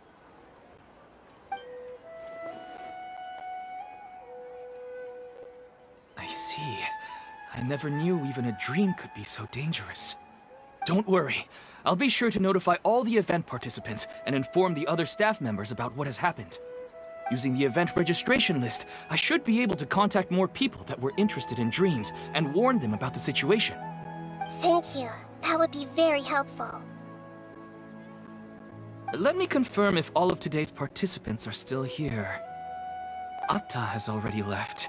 It seemed that he was on his way to make a hammer, so that shouldn't be a problem. Oh, wait a second. Where's Katya? Has anyone seen Katya? Has she already left? Oh, I think she already left. She said there was somewhere she wanted to go. Oh no. Did she want to look for the place from her dreams too? Can you tell us where she went? Yes, she did briefly mention it. Somewhere near Chatrakam Cave. Alright, thank you. We'll go look for her. Please help us tell the others not to do anything reckless. Sure thing. Who would have known things would have turned out like this?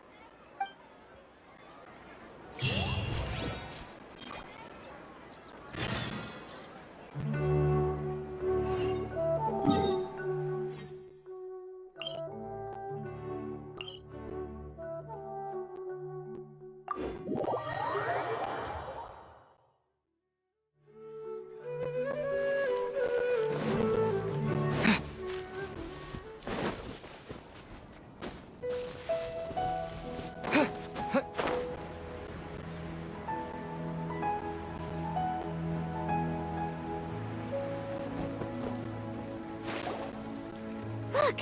She's sitting over there! And surrounded by monkeys! Come on, let's rescue her!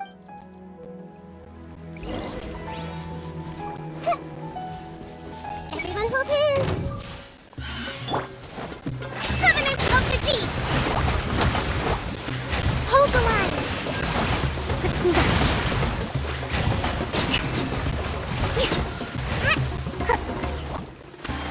She seems to be in the same condition as Ilman earlier.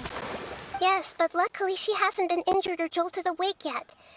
Let's carefully move her somewhere safer. See you tomorrow, Professor Aisha. Huh? Why am I back here again? Dreaming? But what about Professor Aisha? Oh, I see. It was all just a dream. Well, that makes sense. After all, it hasn't changed a single bit. Huh? What's it? Nearly 20 years, and it still hasn't bloomed.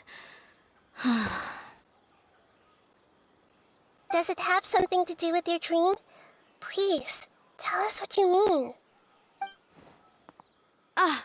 Sorry. I'm still feeling a little groggy. Please give me a moment here. Alright, where to start? Right, this plant. So, Professor Aisha gave me this plant just before she left. She was a good friend of my parents, and my first real tutor. She was also an outstanding Amorta researcher. In addition to her extraordinary academic talents, she was also skilled in combat, and would accept lots of work from the Adventurers Guild. Oh, so you mean she's left on an adventure? Yes. When I was about 10 years old, she told me that she must go look for the secrets of the Abyss, and that she would be gone for a long time. I grabbed hold of her and wouldn't let go. I didn't know what the Abyss was. I just knew that she was like family to me. She hugged me, and we cried for some time until I fell asleep. When I woke up, I was already back home. She still decided to leave, but had left behind a letter for me saying that I was the person she cared for most in this world. She claimed that investigating the Abyss could help more ordinary people protect the people and things they care about. She had obtained some important evidence during her past adventures. If she didn't set off right away, she might miss the perfect opportunity. Guess Ad Astra Abyssosque isn't just a slogan. She left a seed in the letter, telling me that if it sprouted and bloomed, then she'd come back no matter what sort of risky situation she was in. She said she looked forward to seeing me all grown up. But strangely, I've tried watering it, feeding it, everything I could think of. But I've never been able to get it to bloom. I even went to ask the Amorta researchers, and they couldn't explain it either. May I have a look at the plant? Of course. I was hoping the great Dendro Archon could help me solve this problem. Let me see.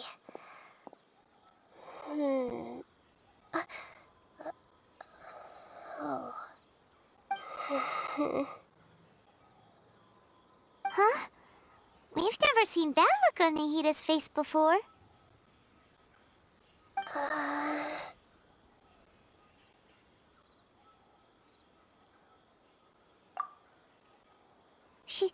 She looks a little unwell. Hold on, we'll be right back.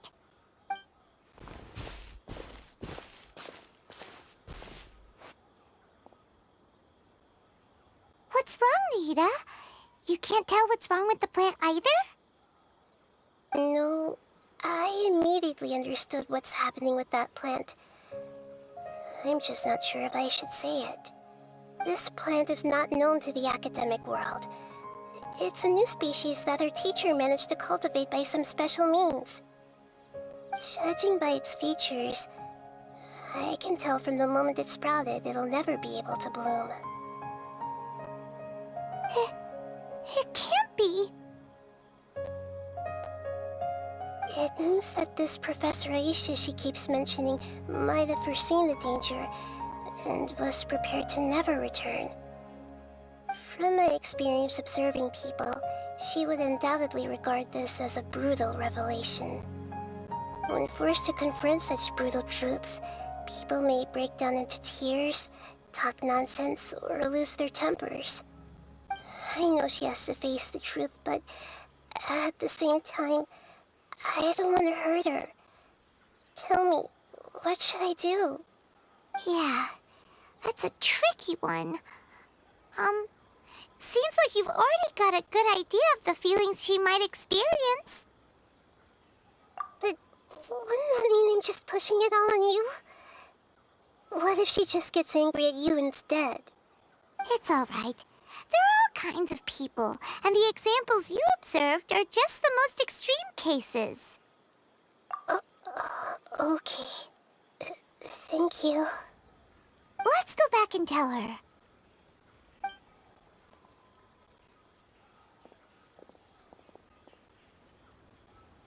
Huh? It'll never bloom? But how's that possible? If a plant is unable to bloom, doesn't that mean it can't reproduce either? All that's left for it to do is slowly wither away. Are you saying she never intended to return?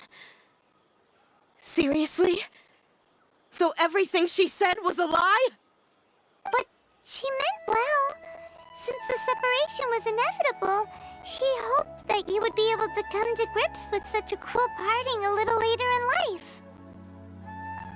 Yeah, her love, care, and attention to you, all those warm moments were real. I guess she had hoped that you could understand and respect her choice after learning the truth.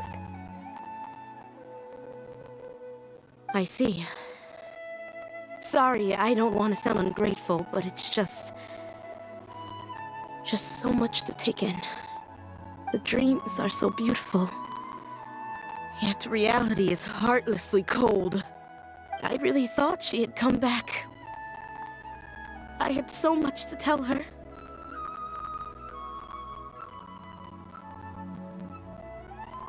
These dreams may not be as pure and beautiful as they seem. Some kind of power may be exploiting your feelings. Really? Yes. So with that in mind, until our investigation is completed, please return to the event and ignore any further temptations from your dreams. I see. Thank you for rescuing me, and sorry for the trouble. Luckily, the plant didn't get hurt either. Otherwise, I wouldn't have anything left to remember her by. Thanks, Traveler and Paimon. She seems to have finally accepted the truth, but I think she'll still need a long time to come to terms with her feelings. I saw her waver the moment you mentioned love. It was almost like a gentle rain, arriving just in time to put out a fire that was about to spread. It's because people have something called empathy. Empathy? I see. This is valuable knowledge indeed. By the way, you said there may be something that's trying to exploit their feelings. Any idea what that might be? Yes. What's common between Ilmon and Katya's cases is that they've both lost someone dear to them. And now, they get to meet the people they cherish in their dreams again, and the people feel more real than anything a regular dream could hope to create. Instead of interpreting it as a result of their longing, I have to consider a more antagonistic explanation. Someone is taking advantage of their longing. Yeah, they're just causing these people to dream. What are they after? This is exactly what we need to investigate. Anyway, let's pay another visit to a moment of dreams. I have a bad feeling about all this. I hope things haven't gotten any worse.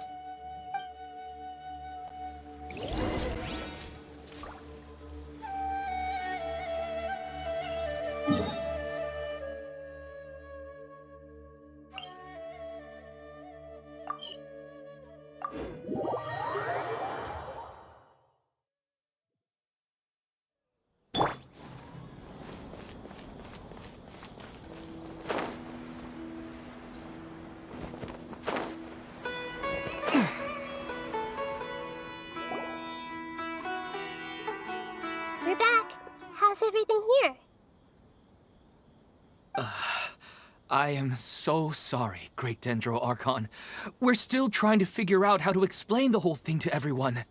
Because of your warning, we've brought dreamers here even if they were completely unaware of the danger.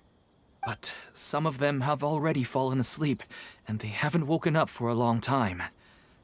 I fear there's nothing we can do about it. A moment of dreams is just a small interest group. We don't have enough staff members to handle this. Just as I expected.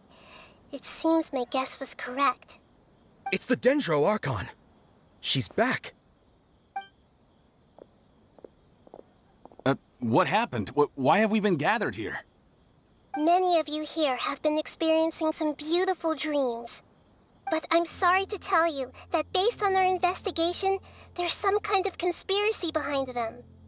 Before we learn the truth, please don't try to recreate the scenes in your dreams. Whatever you see, don't be tempted by them. Huh? But... I don't think it's a big deal. Aren't we just dreaming? It's not like dreams will have an effect on others.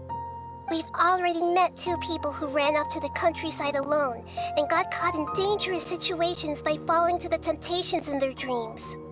That's right! These aren't just dreams! It's serious! All right, I get it.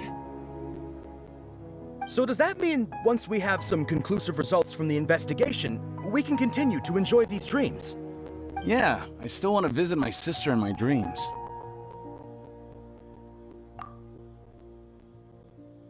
I'm sorry if what I'm about to say sounds a little offensive, Great Dendro Archon, but we had a discussion with the folks who just arrived here. In all of our dreams, we were able to reunite with people who were very close to us. They all seemed as if they were alive again, which makes us reluctant to wake up. Yes, that's also what we've observed in our investigation. So if the results of this investigation would mean an end to those dreams, that'd be quite cruel to us. All of us understand the danger, but perhaps you can't quite understand just how much those people mean to us. I don't think everyone will be on board with the plan to abandon these dreams for good. Before the conclusion of the investigation, they'll at least want to meet the people in their dreams one last time and say goodbye.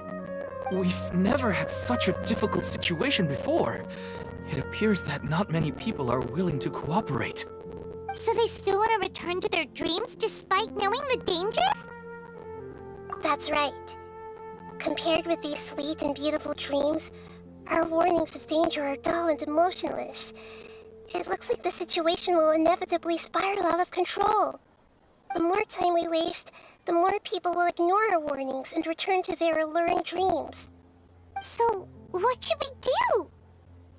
Seems we have to go into a dream and find out the truth for ourselves. Pedrush, is there anyone here who's experiencing a marvelous dream right now? Let me think. Yes, this way. Good. Please take us there. This lady refused to heed our warnings and fell asleep here a little earlier.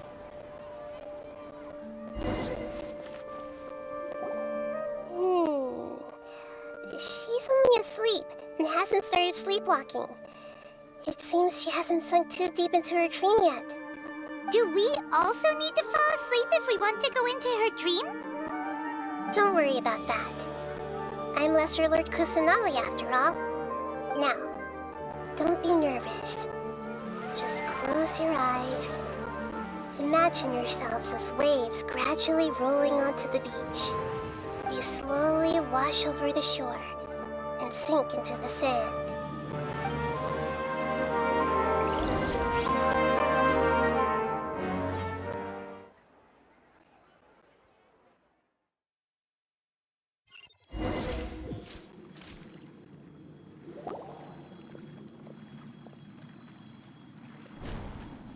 What's wrong, Traveler?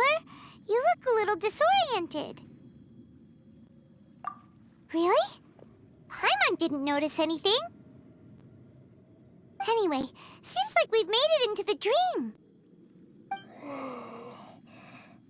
I thought we would arrive at some familiar scene, but we seem to have landed in a completely unfamiliar place. Whoa! So many giant plants! Even in the sky! Amazing. Theoretically, we should have gone straight into Debbie's dream. Things do seem to have gone a bit sideways here.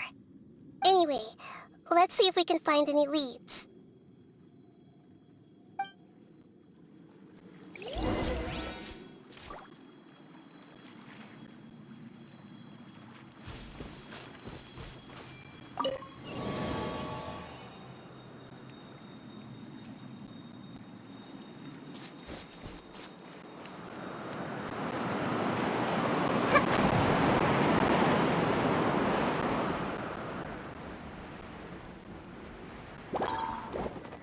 I see everything! Spring forth! Surrender!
Huh? A door? Wonder where it could lead. Well, it's not like we have any other way to go now. Let's go in and have a look.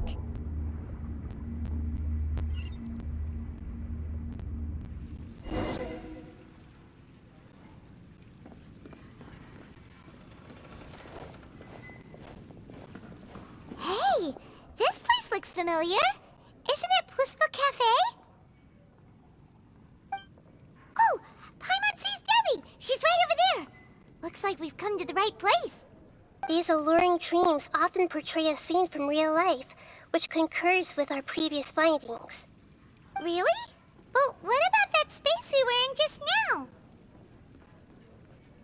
You can't mean this is another collective dream? Yes. Given that so many people have been experiencing these beautiful dreams, I would say it's very likely that they're interconnected. Compared to an interconnected dream, independent individual dreams would be much harder to manage and manipulate. Ah, Paimon gets it now. Well, let's go talk with Debbie. Oh, but there are some other people next to her. Are they dreaming too? If this space is exclusive to Debbie's dream, then the others beside her are most likely the people she cherishes. Anyway, we should confirm that first, just to be sure. Huh. How do we do that? Just leave it to me.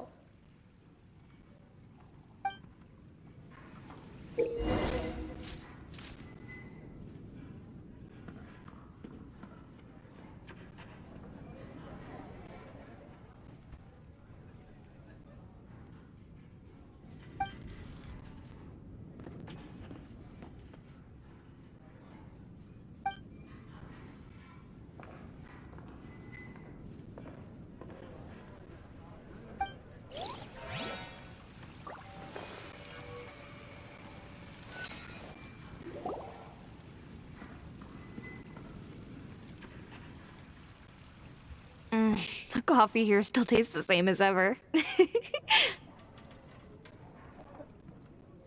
You two have traveled all around Tibet. Surely you've all tasted better coffee than this. I suppose so, but no matter how good things may be elsewhere, nothing beats the taste of home. That's right. It's hard to change your tastes. Anyway, here's to your return home. Welcome back, everyone.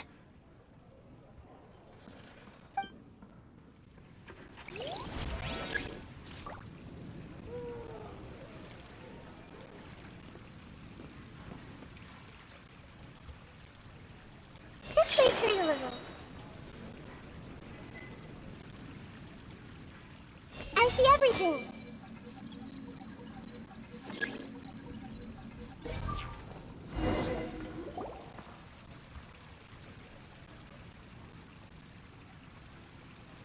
Huh. How could they be? Well, I guess it doesn't matter. Huh? She sounds a little hesitant. I've confirmed that this dream belongs only to Debbie, because I'm unable to hear the thoughts of the other two people with her. So, this is the power of the Dendro Archon? Paimon had better watch her thoughts from now on. Don't worry. I don't often use my powers like this. It's rather impolite. Alright, I need to get myself ready. It won't be easy to break it to her, but there's no avoiding it now. The Great Dendro Archon! What brings you here? I'm sorry to interrupt your celebration, but have you noticed that what's happening here doesn't quite match up with your memories? I don't quite understand. Great Dendro Archon. What do you mean? I get it. The Dendro Archon is trying to say that it's a once-in-a-lifetime opportunity that we're able to gather here. Hey, how about a cup of coffee for all of you? My treat. We just returned from a fruitful adventure. Memories? A once-in-a-lifetime opportunity? Think carefully. You of all people should know what really happened to them. Are you sure that meeting here and chatting the day away like this isn't just a product of your own wishful thinking? Yes. The reports from the Steambird were true. The ship they were on struck a reef and sank.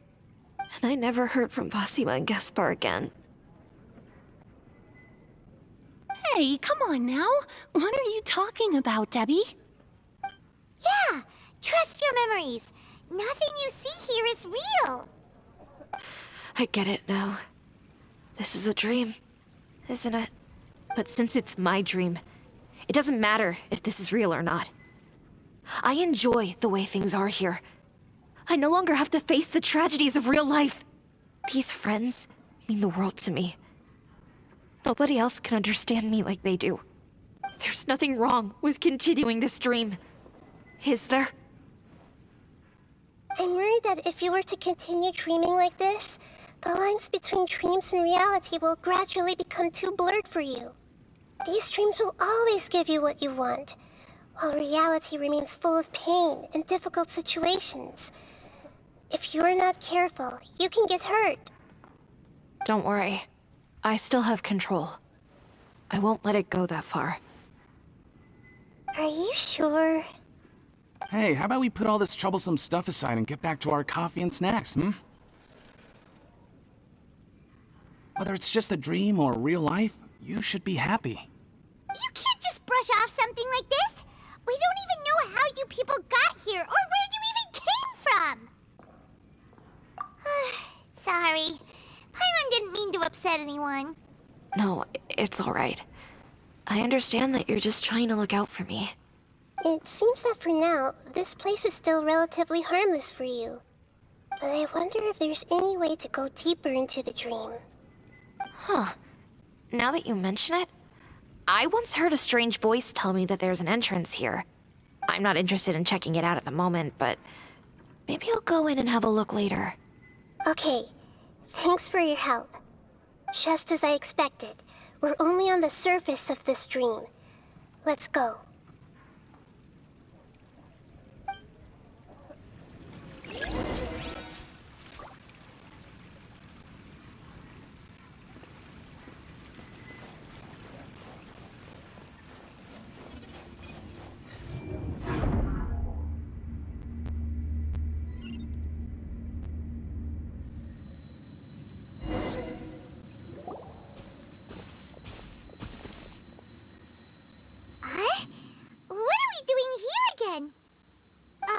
Wait a second.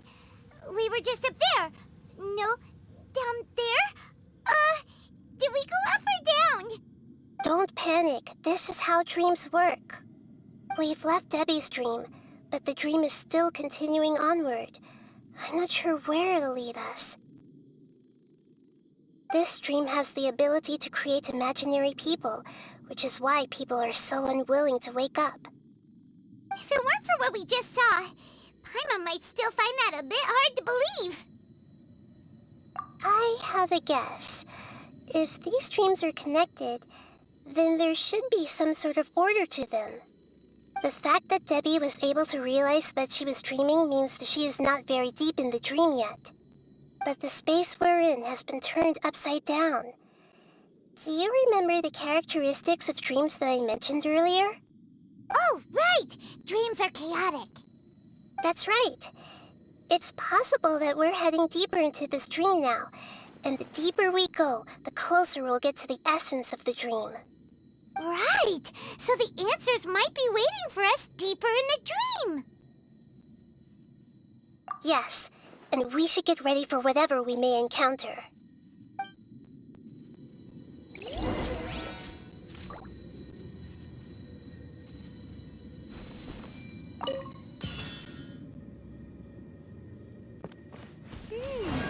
It looks like we may need to put something inside there.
Make yourselves at home. Nowhere to run!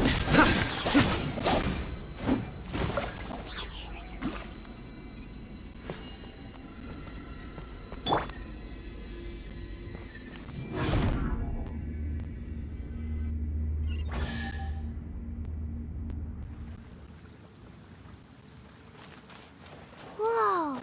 When it rains, it seems to disappear slowly. Yes, and it appears again as soon as the rain stops. It's less like a flower, and more like a dangerous slime that's trying to keep out of sight. Here we go again! Nahita's analogy.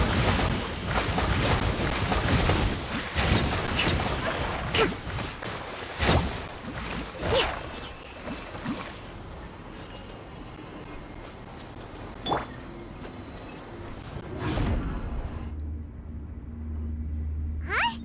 Are we back up here again? Wait. Paimon's confused. Are we up here or down there? Good thing we didn't fall. Yes, we did. We just fell upwards. That's not helping, Nahita! Paimon has no clue what's going on anymore.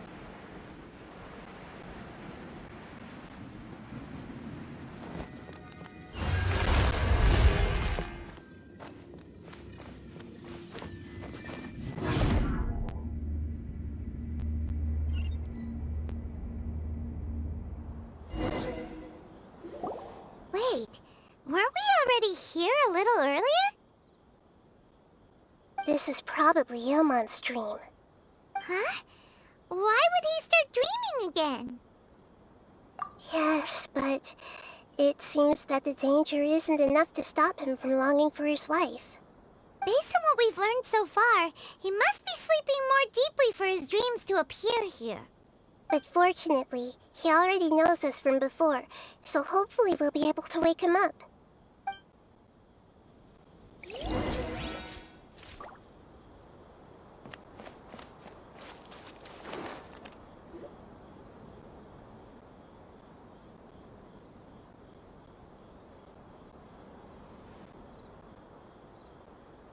Ilmon! Oh, it's you. Incredible. I didn't know you would appear in my dream, too. Did you say dream? Wait, so you know this is a dream? Of course. Such good things rarely happen to me in real life these days. Here, let me introduce everyone. This is Minar, my wife who I mentioned before. And this is our daughter, Hydar. Hello. It's a great honor to meet the Dendro Archon. Whoa, Dad! You know the Dendro Archon? That's amazing! And what's this? Is it a new toy? No, it's Paimon, not a toy! Anyway, now's not the time for that! Nahita, this doesn't seem to add up with what we were expecting. You're right. Let me think for a bit here. Oh, right! We didn't see him in a moment of dreams earlier. Paimon thought he'd gone home. Sorry. I just had to make sure that Hydar could get a chance to see her mother. I had gotten pretty familiar with the hike, so I brought Hydar with me. I'm just glad we didn't meet any monsters along the way. Yes, I'm glad too. I didn't expect her to grow up so fast. It must have been very hard for him. I regret not being able to fulfill my role as a wife and a mother. No, don't talk like that. Let's leave all that unhappy stuff behind for now. Even if we're in a dream, it's still a blessing that we've been able to reunite in this way. What should we do now? Should we tell him the truth? You can let me break the news. I should be the one to do it. I'm sorry, but I should tell you that your dream did not create us. We are real people with our own consciousness. Like the last time we met, we are still investigating this dream, and we've already learned some things about it. So you mean there's something nefarious with this dream as well? Ilmon, What's going on? It seems the reunion of our family is destined to only be temporary. Huh? Is Mom leaving? Maybe. But in all likelihood, that is indeed how things will end. Oh. No, Mom, you can't leave! I'm afraid I don't quite understand what's going on. Don't worry, Haidar. Mom's not going anywhere. Please, don't cry. Minar doesn't understand any of this. I'm fully aware that this is a dream, so that's why I've never told her the truth, but... Never mind. It's not like I would know what to say. I mean, I don't get any of the complicated stuff. But regardless of whether this dream is good or bad, you're here to resolve it, right? Yes. Then please, let us enjoy this moment for just a while longer. Regardless of whatever caused this dream to come to pass, I feel extremely grateful to have had the chance to reunite with my family. But does this dream really have to disappear? I'm afraid so. Sorry. Okay. I see. Please, come this way. You can go even deeper into the dream by heading in this direction. I have heard that the further down you go, the more pleasant the dreams become. And the more you want to stay. The answer you're looking for may also be found there. Go ahead. Thank you for helping us. And I'm truly sorry. You're welcome. It's not like I have any say in the matter. I'm just an ordinary person after all. Who am I to interfere with the work of a god? I'll be right behind you. I should at least let Minar and Haidar know what's going on here. Otherwise, my daughter might be mad at her mother after we wake up. We're not doing something bad, are we, Nahida? That depends on how you define good and bad.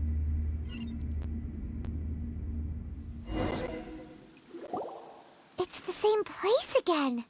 This place is almost like a flight of stairs that connects all the dreams together. But they appear to be getting more and more aggressive. Regular stairs wouldn't try to attack us.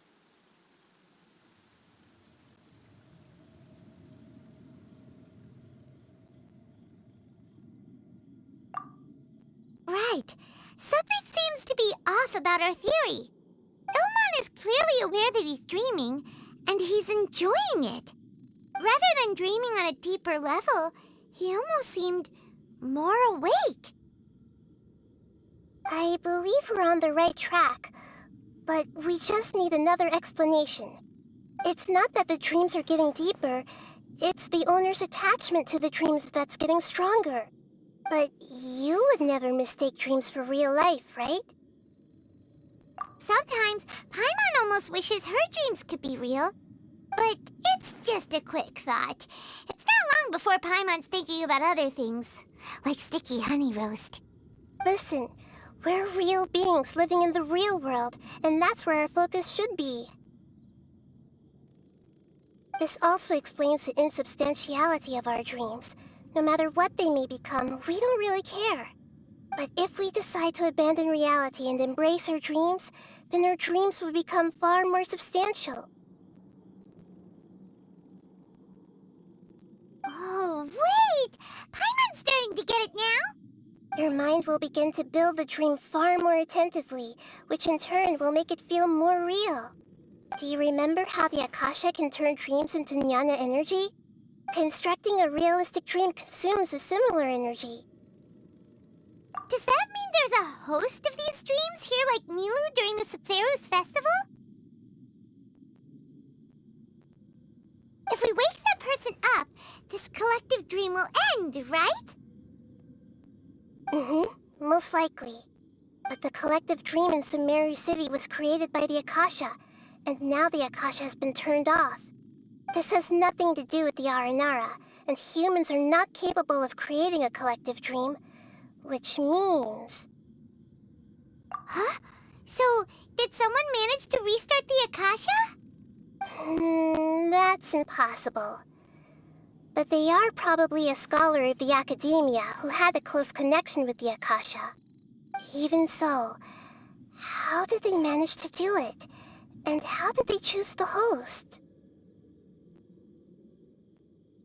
Yeah, we haven't gotten to the end yet.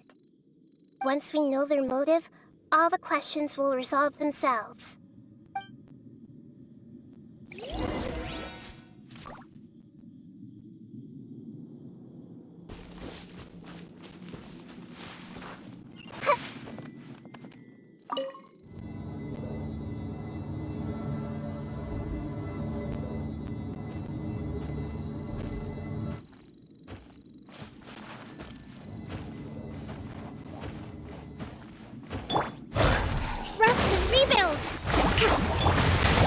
Futile! Judgment is upon you!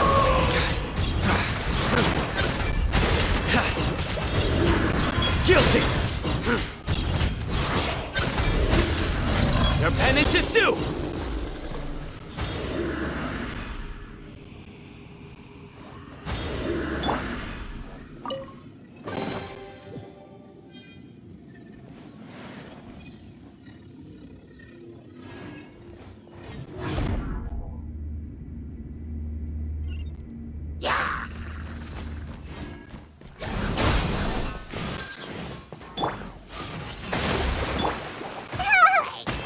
Everyone hold hands!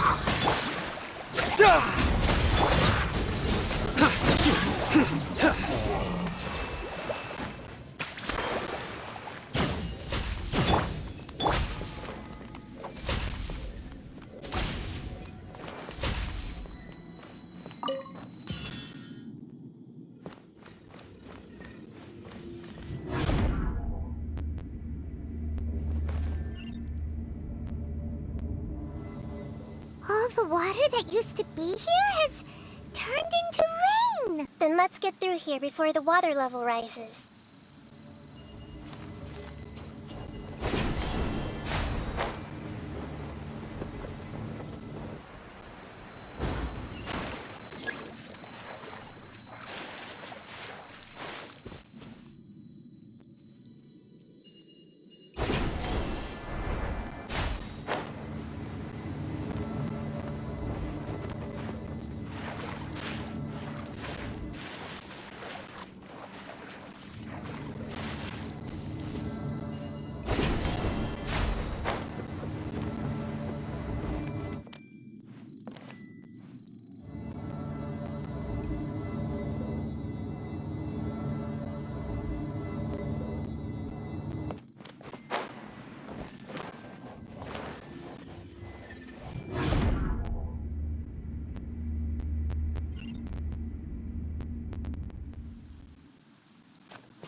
We finally made it! The destination is right ahead!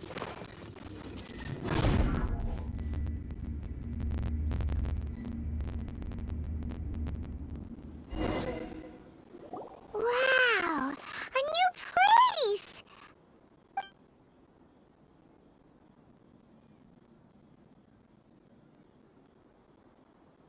Well, it's just new to Paimon in this dream.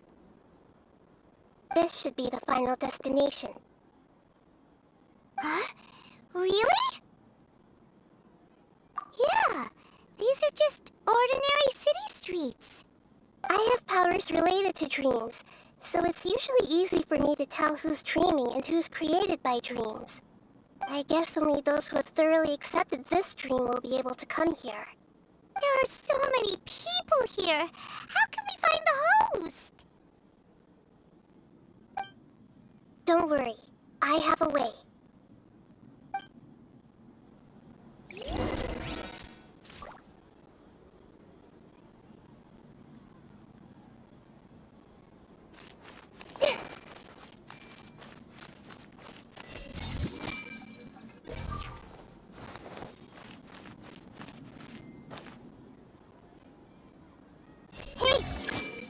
Lisa's always so calm.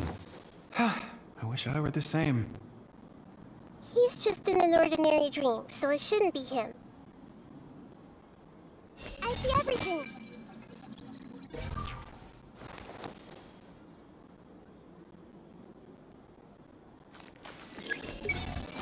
Shadia has such good taste. I can never go wrong with her opinion. No, it doesn't seem to be her.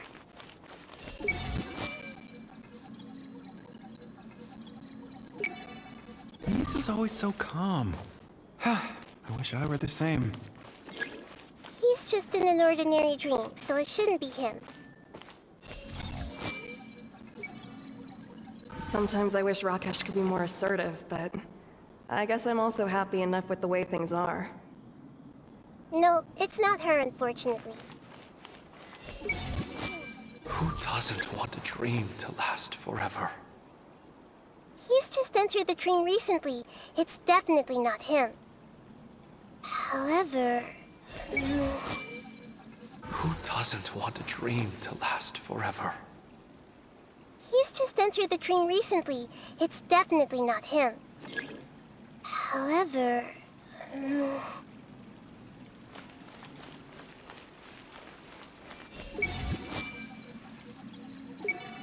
Who doesn't want a dream to...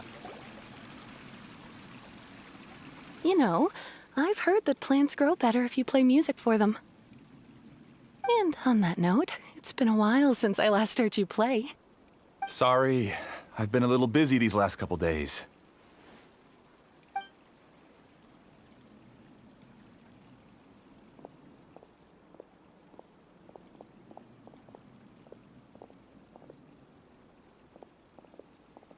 Oh, the Dendro Archon. What a pleasant surprise. Oh, welcome, Great Dendro Archon. And your companions, too. Welcome. I'm Amira. I run the flower shop here. And this is my husband, Moses. Yes, how may we help you? You already know all about me. There's no need for all the pleasantries. Perhaps I should call you the dream's owner? As expected of the Dendro Archon. I'm sorry, Amira. It seems my research has attracted the Dendro Archon's attention. Why don't you go back to the flower shop? I'll come help you a little later. Okay, of course, dear. I'll see you later.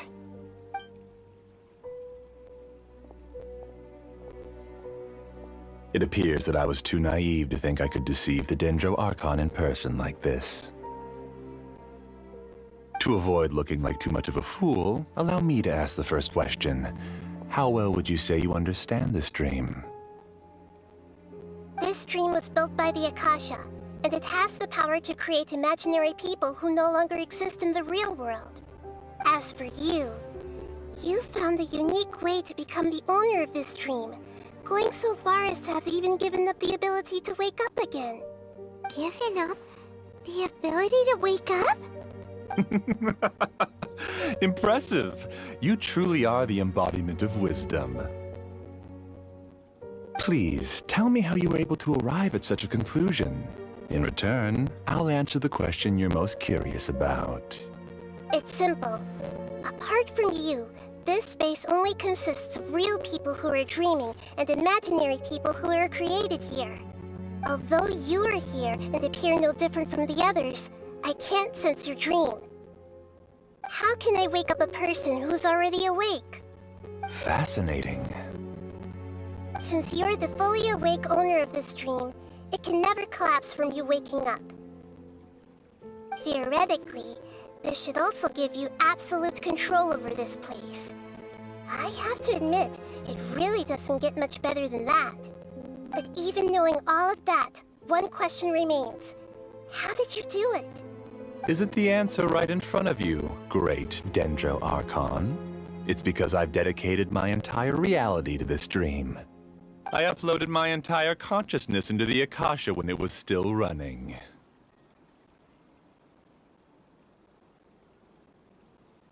Actually, this all started because of an accident. My original goal was not about the Akasha or a collective dream. No. You were motivated above all to create a hyper-realistic person. The desire to reconnect with a real loved one is the one shared sentiment between all our dreamers. That's right. However, human models are too complicated. Only the Akasha has a jnana energy supply powerful enough for me to generate and sustain my models. The Akasha is truly magnificent. If I siphoned a minuscule amount of its energy, nobody would even notice. And even this minuscule amount of energy was already more than enough for my purposes. Even using just crude methods, I was still able to train a fairly realistic person. I named my first work Amira. Huh? You mean the girl we just saw? She and I entered the academia on the same day. Starting with admission procedures, we bumped into each other 6 times on just that first day. And because of that one day, we eventually went on to fall in love. We studied, conducted research, and made breakthroughs together. Our rhythm was always in step. I felt like we were 2 separate bodies that shared the same heart. However, Elazar later took her from me. Yes, I need more training samples to perfect Amira's personality. I found their details in the Akasha's database. Using the pretext of testing for mental health disorders, I implanted signaling devices in their bodies. This way I could connect them to a network, and Amira could feel their yearning. Little by little, they helped her to grow and develop a warm, human personality. To improve my efficiency and allow myself to focus on nothing but my research, I uploaded my consciousness as well, and became a part of the network. So, technically speaking, it's not that you won't wake up, it's that you can't wake up. Yes, because the Akasha was suddenly turned off, I lost all of my jnana energy. I became imprisoned in the very network I had constructed. At first, I panicked. But, after coming to grips with the situation, I realized that I could restart this world as long as I could find a replacement source of jnana energy. That means everyone in the network is providing you with jnana energy! That's all there really is to it. I don't think I'm doing anything wrong. I'm just saving them as well as myself. I provide a beautiful dream, and in return, I harvest their jnana energy as fuel for the dream. They can wake up anytime they wish. People need to sleep anyway, so why not have some beautiful dreams while they rest? I agree. This is the home we spent a great deal of effort on to build for ourselves. Yeah, she's right. We're staying here of our own free will. I don't understand this at all, but I just want to spend some more time with my family. I don't want them to be sad. Thank you, dear. Great Dendro Archon, I hope you can understand. You don't need to gather around here. It's all right. The great Dendro Archon is nothing if not kind and considerate towards her people. She won't interfere with what we're doing here. Uh-oh, now he's playing dirty!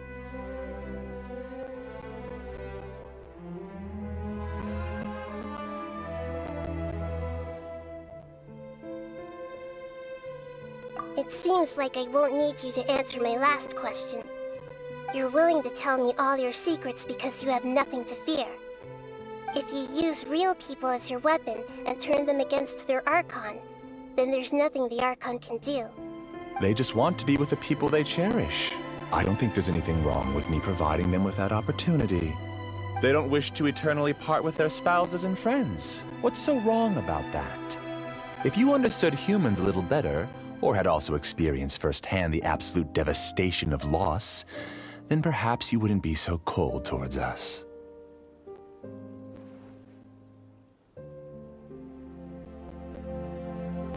If you had used your talents and determination for a just cause, you could have become a sage of the new generation.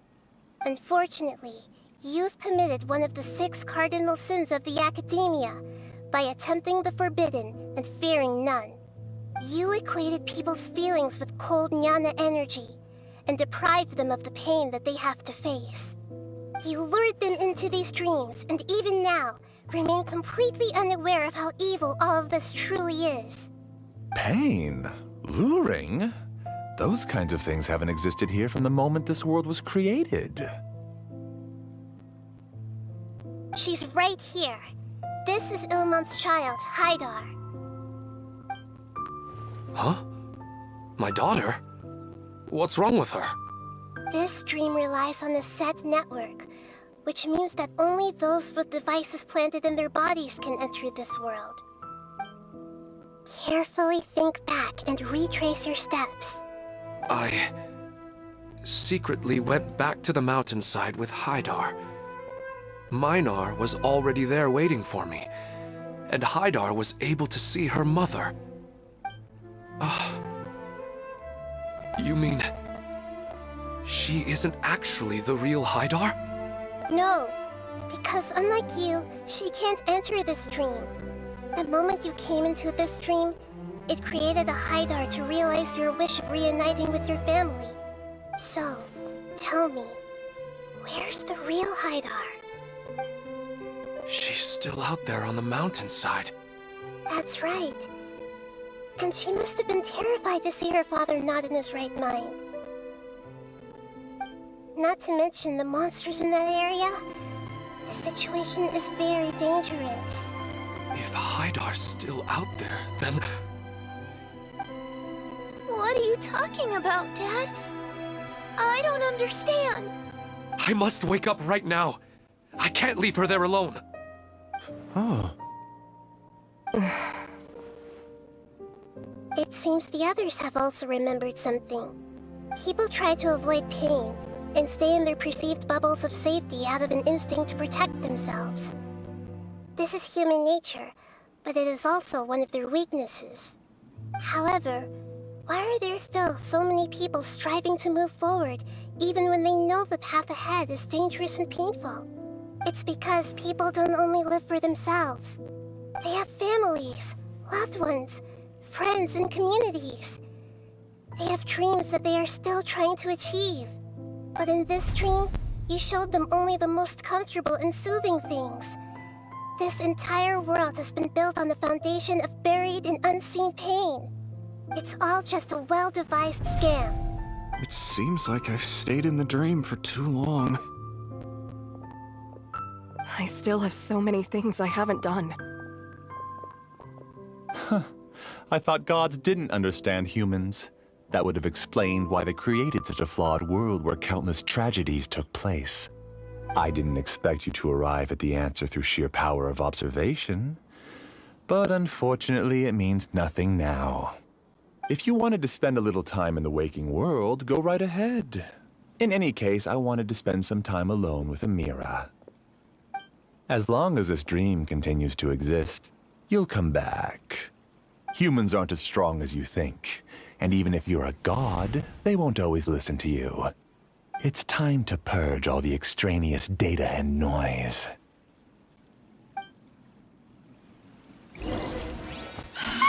Monsters, be careful! All of you, please get out of here and find somewhere safe. I am the master of this dream. I can create endless waves of monsters with the snap of a finger. Don't worry, they'll wake up before they get hurt. Amira doesn't like to see others in pain. If you know what's good for you, leave now! Spring forth!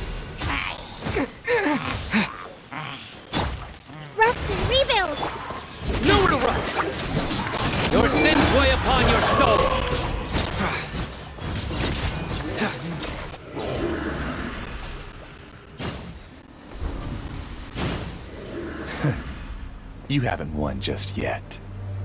This dream is mine! If I go into hiding here, not even an Archon can ever find me.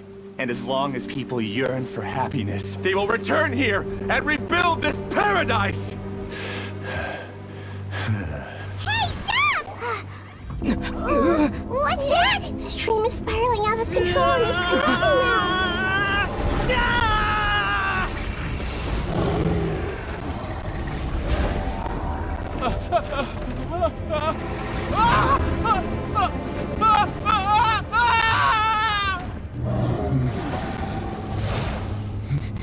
Oh no. Amira!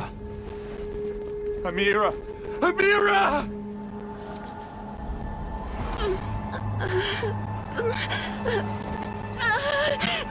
Amira, are you all right? I don't feel well.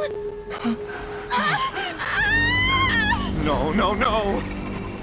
Please, no!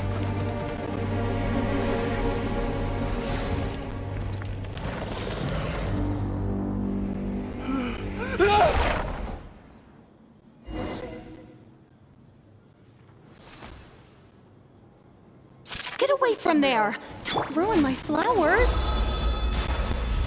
What should I do? Where did he go?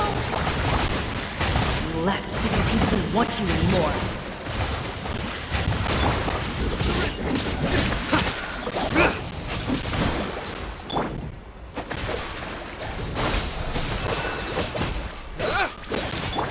Filter! Through me, justice is served!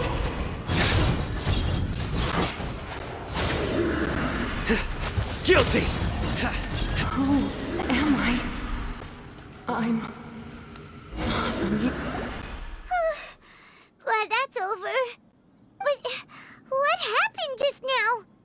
He's not very proficient in using the Akasha's technology, and he spent a lot of Jnana energy creating monsters. Now the system is out of control. All the people he created also turned into monsters, including Amira. It's terrible, even for a dream. Even Paimon's freaked out. Paimon can't imagine what they're going through. The good news is that the chaos seems to have subsided. Now we only need to wake up the people here and let them return to their real lives. Amira. My dear Amira.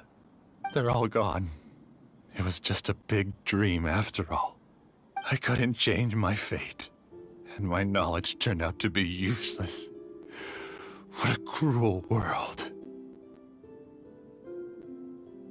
Do you still think this is our fault? I don't care about that anymore. The Jnana energy used to sustain this dream has all been transformed into monsters. This dream will soon collapse and my consciousness along with it. Let me disappear with Amira. I'd rather turn into dust than to ever wake up again. It seems that everything that's happened is too much for him. He's lost all hope. I think seeing Amira turn into a monster was punishment enough for him. After comprehending the hollowness of the unreal, it's time to revisit the meaning of existence. Existence? I'm different from the others. I've long given up everything outside of my consciousness. Using my knowledge of the Akasha, I have a way to extract your consciousness from here and put it inside a knowledge capsule. The Academia has probably kept your body, so you should be able to wake up soon. No need. Just let me disappear. Reality means nothing to me now.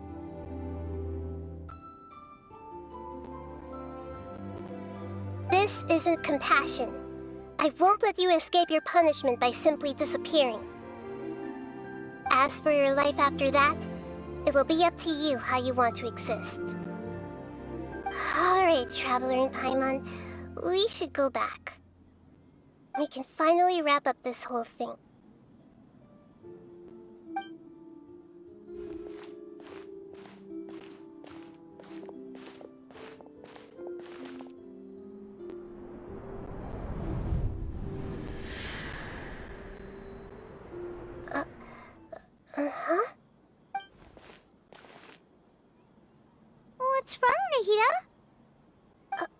nothing. Let's tell the people here to gather at a moment of dreams after they wake up.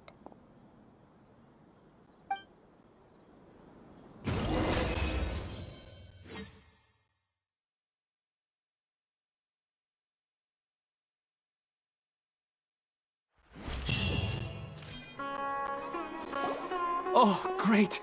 You're awake!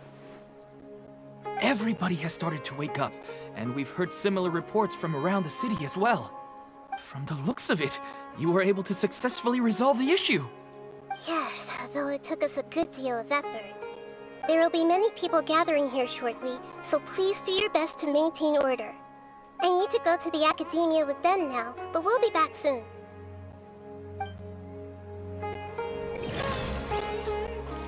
Are we going to ask about that scholar? Yes, but it may take some time for him to wake up after his consciousness returns to his body. We can leave the rest to the mantra.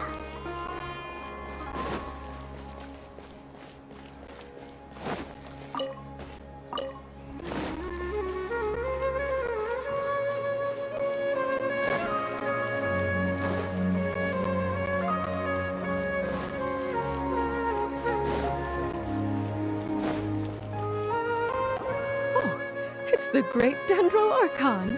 How can I help you? I would like to check the registration records of a Kasharawar scholar. He should be in an unconscious state right now. Okay, just a moment. Sorry to keep you waiting, Dendro Archon. We have confirmed that there's a scholar named Beinuni who's been unconscious for a while. The cause was improper operation of the Akasha. He hasn't regained consciousness yet, and is still receiving treatment at Bimarstan. Huh? Isn't his name Moses? I guess he didn't want to be recognized or bothered by anyone. Please, give the knowledge stored in this to the Matra, and ask them to import it into Beinuni's brain. Understood. But for safety reasons, I need to know why. It's simple. This contains his consciousness. It's long been trapped inside of a dream. He's committed an act that affected the safety of Sumeru. After he wakes up, I'll inform the General Mahamatra of all the details. I see. I'll take care of this right away. Thank you, great Dendro Archon. No problem. Alright. Everyone should have gathered at a moment of dreams by now. Let's head back.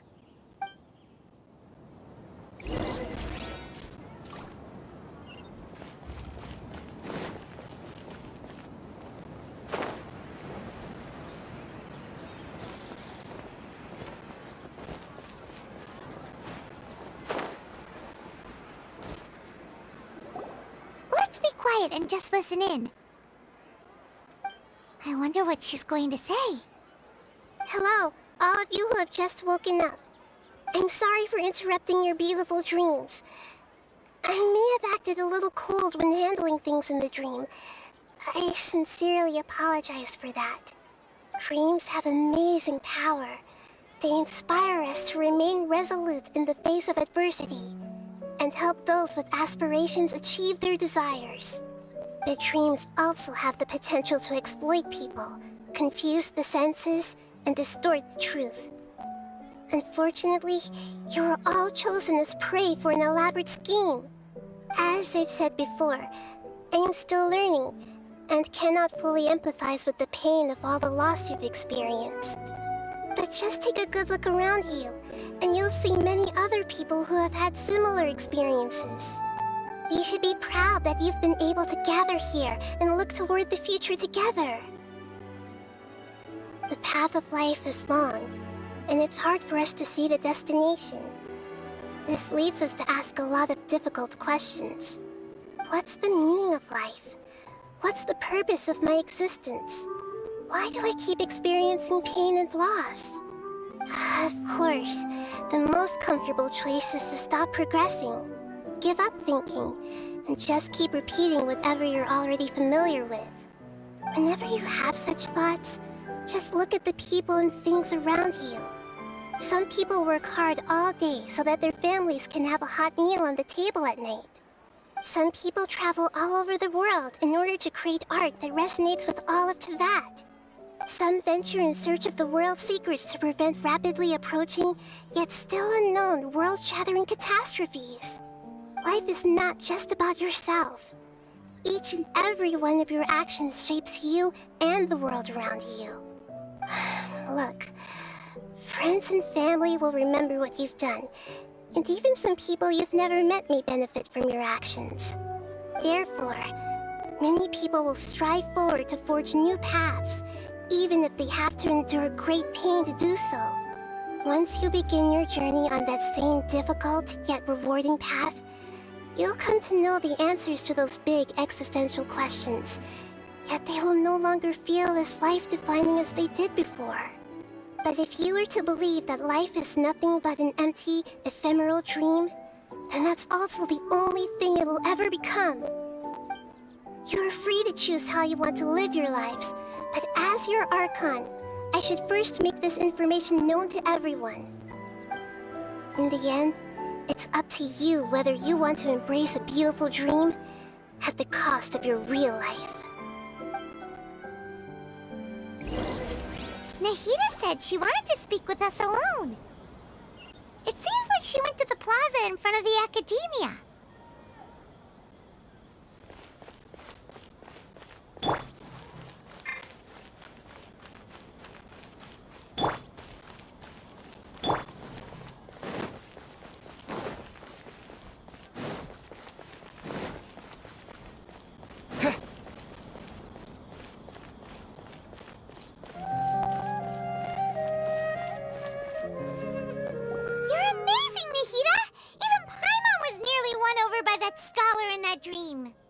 Well, he's very good at manipulating the weaknesses of human nature, but perhaps he himself had fallen prisoner to them long ago.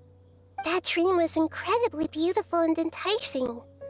Ordinary people couldn't see through it and easily lost themselves within it.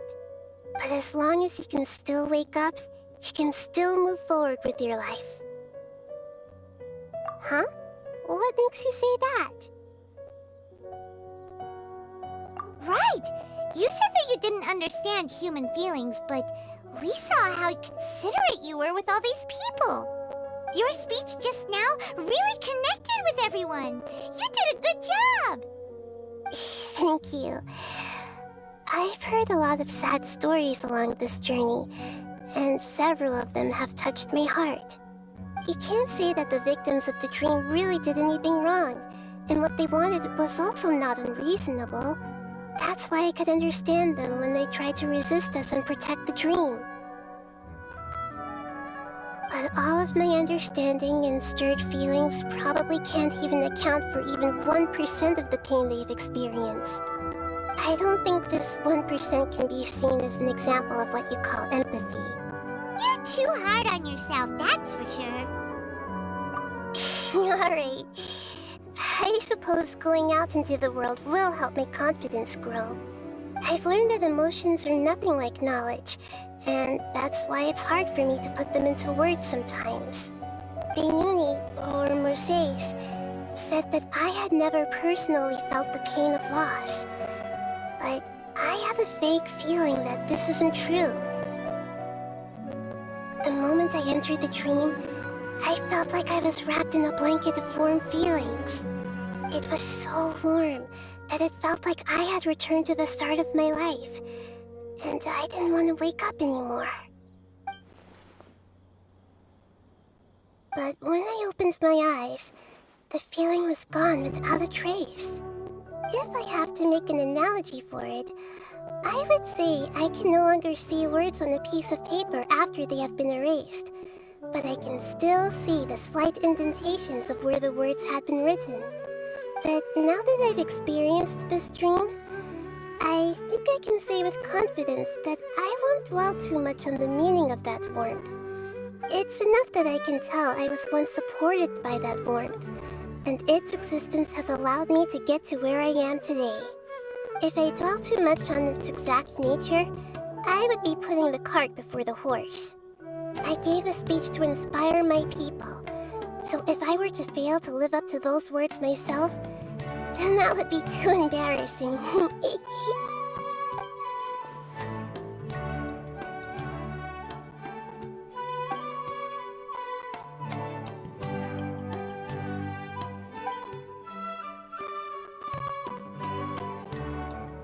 Hey, what's with that serious look?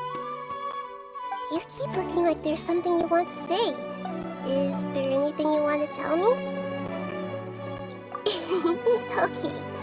Since we just woke up, let's stretch a little bit.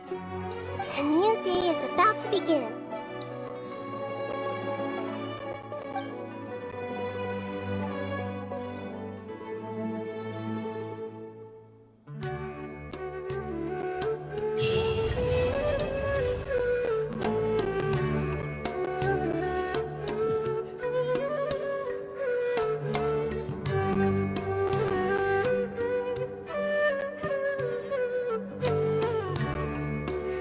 Your theory is just putting the cart before the horse.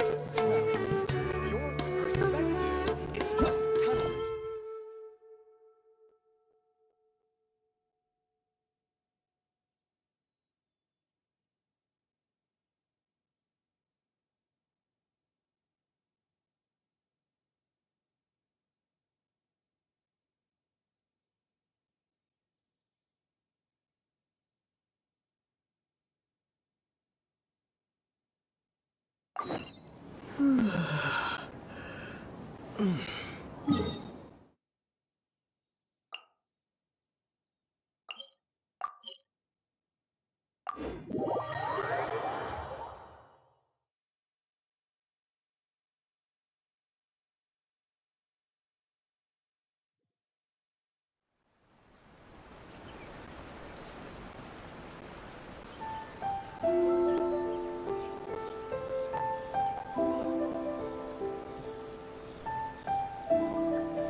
We made it to Amanuma Smithy. Ah, it's been a while. Of course. Go ahead. Oh. Now there's a question I wasn't expecting. Very well. I'll tell you what I know once more. The once renowned Raiden Gokuden, comprised of 5 branches. Amenoma, Futsu, Ishin, Hyakume, and Senju. The art of forging practiced by these 5 clans was first taught to them personally by the almighty Shogun. Over time, the 5 branches diverged from one another as generations of bladesmiths honed and perfected their craft until they became 5 distinct traditions. Most of the great swordsmith clans of old have since fallen into decline, and for a long time, only the Amenoma branch kept its art alive. But fortunately, Kaede Harakazuha recently returned to Inazuma and took up the mantle of the Ishin art. Now, 2 clans remain of the original Gokuden 5. If my memory serves me right, you yourself were present when he forged the Ishin blade. Oh yeah, we were. Paimon remembers that now. They learned a bit about the decline of the Raiden Gokuden then too. It seems like... That, my friends, is a tragic tale indeed. In fact, this was not made known to me for most of my life. All these years, I knew of those great clans' demise, but never the cause. Only recently, when the question was on my mind, did I ask Kaede Harakazuha about this. He told me that, as we are both heirs to a branch of the Raiden Gokuden, it was right that I should know the truth. There is no harm in telling you, but I must warn you. It is a dark and sorrowful tale. The Raiden Gokuden were the targets of a murderous rampage by a vengeful bladesmith. Vengeful? Why? 400 years ago, so I'm told, there was a catastrophic malfunction in Tatarasuna's furnace. One brave swordsmith heard the commotion and chose not to flee, but he rushed to the scene, hoping to prevent a disaster. Tatarasuna was home to a state-of-the-art forging and smelting operation in that day, and overseeing it was the armory officer. His surname was Niwa, though he had family ties to the Kaedehara clan. Knowing that they had just one chance to save countless lives, Mr. Niwa and the swordsmith leaped together into the furnace. The furnace quickly stabilized, but neither of them made it out. The smith's death, though heroic, dealt a devastating blow to his family's fortunes. His orphan son was left to fend for himself, and grew up deeply resentful at the world. In his heart, the whole of Inazuma was culpable in his tragedy.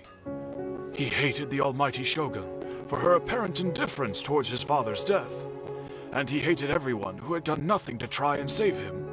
Powerless and destitute, the only legacy he had to pass on to his children was his hatred. Generation after generation bore this grudge, living in utter misery. Alas, if only the story could have ended there. But 100 years ago, the then head of this family reached the end of his wits. He could bear their fate no longer, and yet he could do nothing to change it. Finally, he made a drastic decision to take revenge on the Raiden Gokuden. In doing so, he sought to vent his pent up anger and shake the very foundations of Inazuma's forging industry. In his fury, he murdered indiscriminately, killing even bladesmiths from the Hyakume clan which he belonged to. His goal was absolute, the devastation of all of the Raiden Gokuden. But when he came to the Kaedehara and Kamisato clans, his killing spree came to an abrupt end. He failed to catch them unawares. They fought back fiercely, and they did not spare his life. That is why the Kaedehara clan and their Ishin art survived that day. I suppose they were the lucky ones, under the dire circumstances.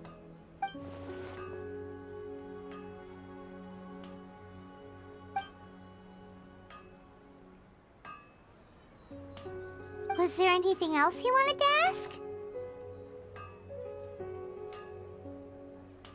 Kazuha? Why, yes. Just yesterday, in fact. We spoke for a while over some tea. He seemed well.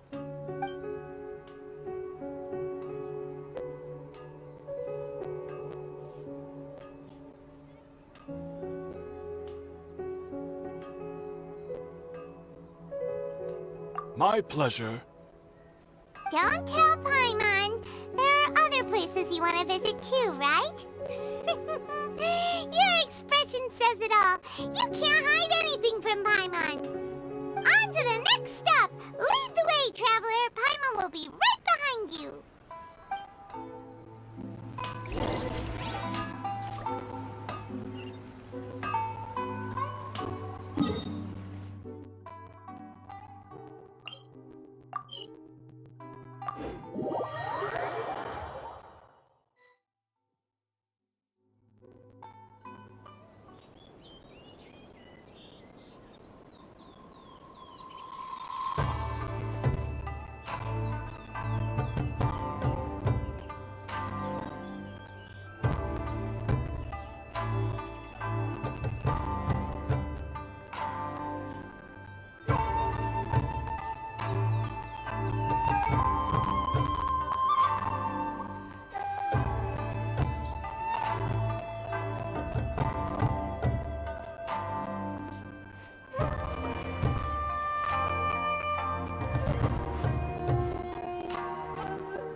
This is the Yashiro Commission's headquarters, so...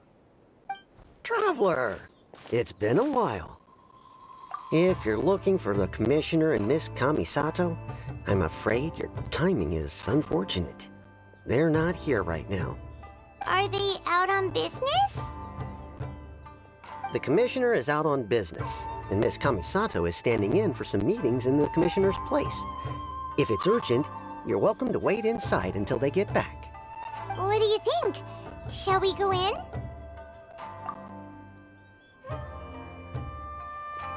If it were anyone else, I couldn't allow it. But seeing as you're so close with the Commissioner and Miss Kamisato, I think it should be okay. We'll be heading in then. Thanks!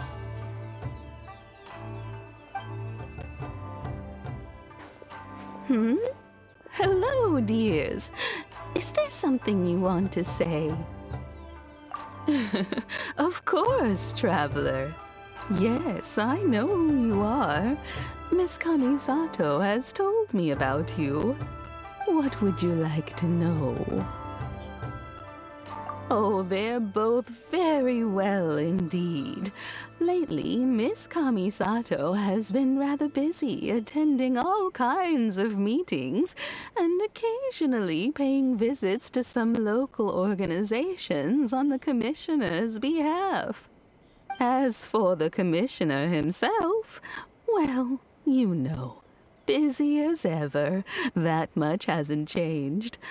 Although he does seem to be in a rather good mood these days. So pretty much business as usual on the Yashiro Commission, huh? Very much so.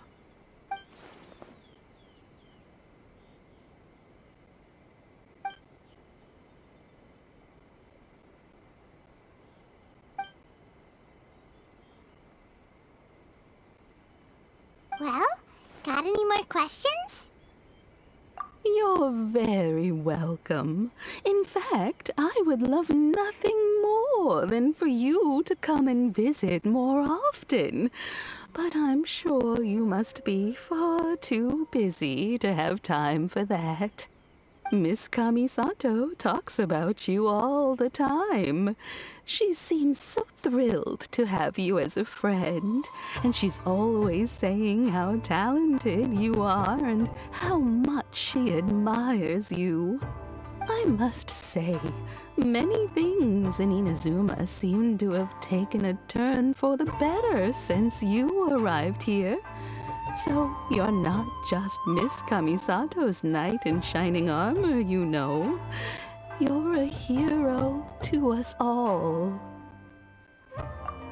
I mean it. Whenever the Commissioner dines at home, Toma always joins him. I always find myself at my most relaxed when I'm serving the two of them and listening to them chat away. The Commissioner has such a busy schedule that he doesn't always have the chance to take his meals at home. But given the opportunity, he always prefers to dine here. They say it's because Toma is a much better chef than most. Oh, the Commissioner is so fond of home comforts. They get to talking about you sometimes too, you know. Always with a very fond tone. The way one would talk about dear old friends around whom one can truly be themselves. Miss Kamisato occasionally joins them as well. Whenever the whole family gets together and they start talking about people they've met and experiences they've had, you always get a mention.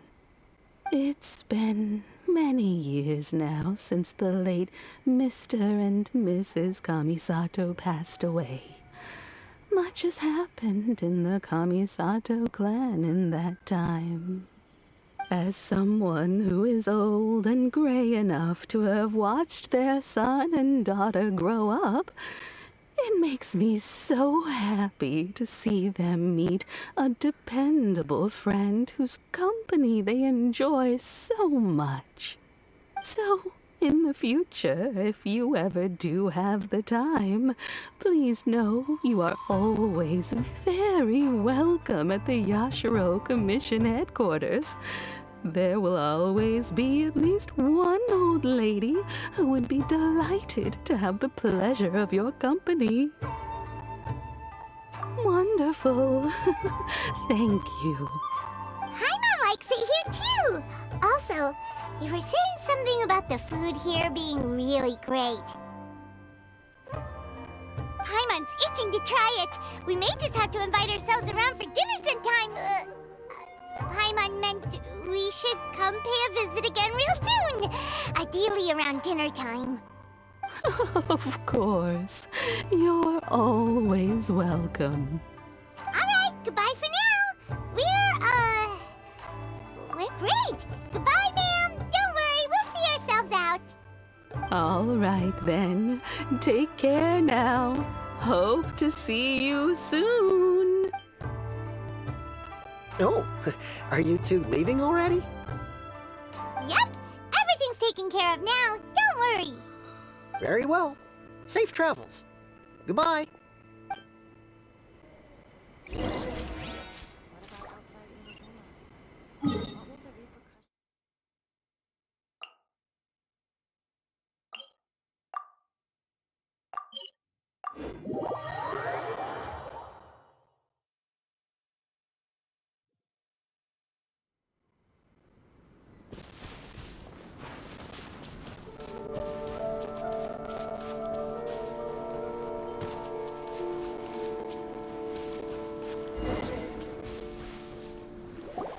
Well, here we are.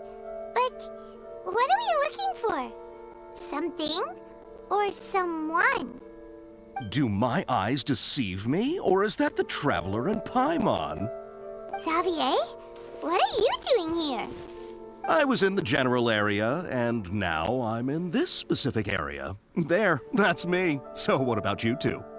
We have some questions and thought you might be able to help. Certainly do. I've researched the furnace here in some depth. If there's anything you want to know, just ask away. Like the back of my hand? Make no mistake, I have been here a good many times before.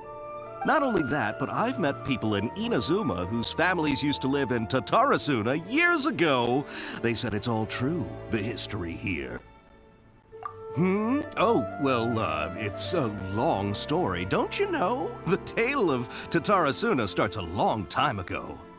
I'm told that its history is one of the most foremost forging and smelting operations in the nation, goes back around 1,000 years. Still, the furnace has had a couple of serious maintenance issues along the way. A couple? When exactly? One was just in the last few years, the other was several hundred years ago. A fun fact, I'm not the first Fontaine tech guy to come and work on it either. There was a guy back then too.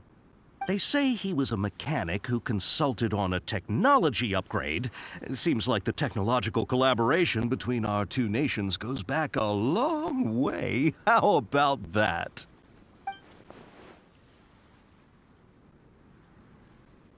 Hey, weren't you gonna ask Xavier something about Tatarasuna? Come on, ask already. Oh, I didn't realize you two were here for a history lesson. Me neither. Paimon doesn't know what's gotten into this one today. Feels like we've been preparing for a history exam or something. What brought this on? Did you just wake up today with a sudden burning desire for historical... Sure, go ahead.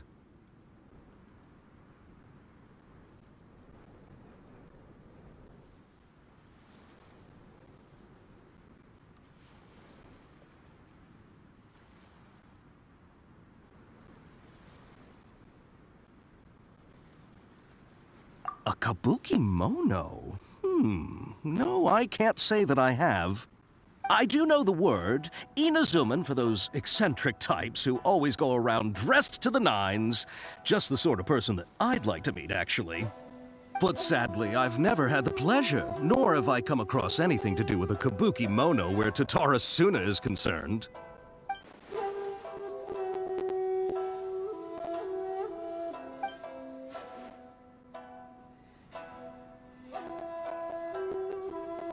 Of course! Don't mention it. Oh, we're leaving? Okay, bye, Xavier. Oh, you're most welcome. More than happy to help. Farewell. Looks like you got all the information you're looking for. Sure, but what's up with you today? Whatever it is, it seems like it's really troubling you. Keep your smile, Spinal Crocodile. No matter what happens, Paimon will always be there for you. Hey, don't mention it. Alright, let's head off and go meet Nahida.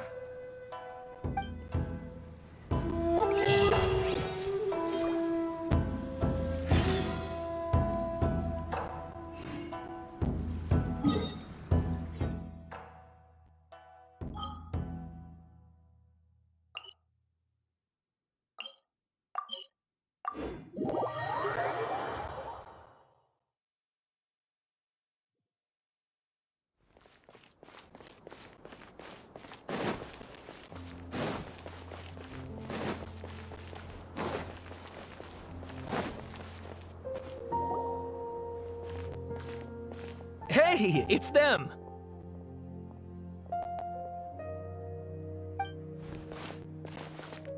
Akaba, Sawada, you're still here? Indeed we are. If you have a moment, we'd love for you to join us once more. We have time. What do you want to talk to us about? It's the same topic we discussed last time. Obviously. Still looking for more info about Tatara Suna, huh? Should we join them?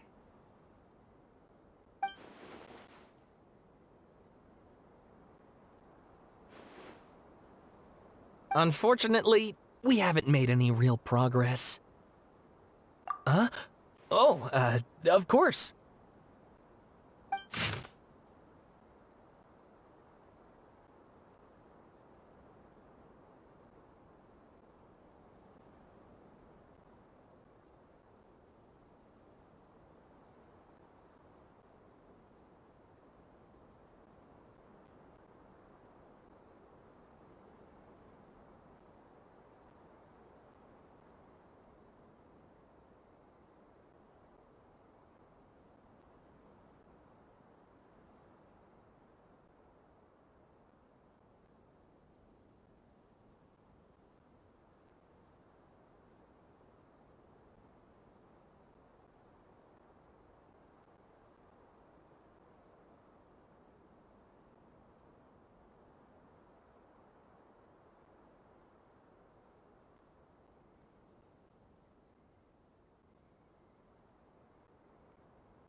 I presume you'll want to read mine as well.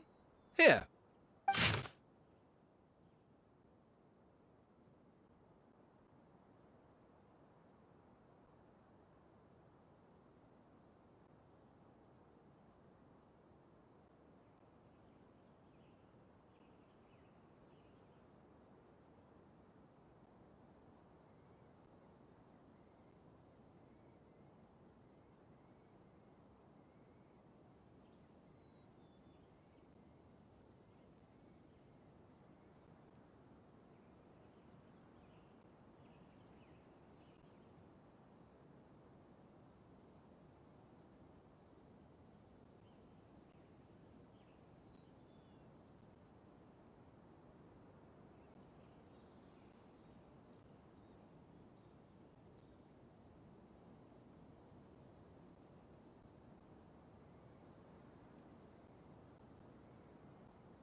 Well, what do you think?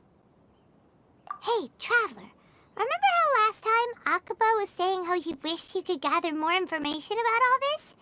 Well, What did you find out? Something big? it's a long story. Basically, we have some friends in Inazuma, and...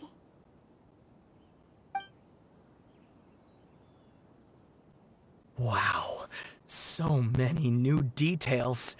Thank you so much for sharing that with us. Well, well. So it all comes down to one man's desire for revenge. Huh. You heard this from a member of the Amanoma clan, you say? Then I guess it must be true. Ugh. So there's no ghost story here after all. This new information actually lends further credence to my hypothesis. Evidently, swordsmiths were seen as having an incredibly prestigious role in society those days, to the extent that harming them was conceived of, at least by the perpetrator, as a way of exacting revenge against those in power. Yes, okay, point taken, you were right. But that doesn't mean I can't carry on with my novel. And they're back at it. These guys are really into this. Oh, so sorry. Look at us, prattling on about our projects and ignoring you. Thank you so much for the information. You're welcome. See ya. Keep us in the loop if you find out anything else. Will do.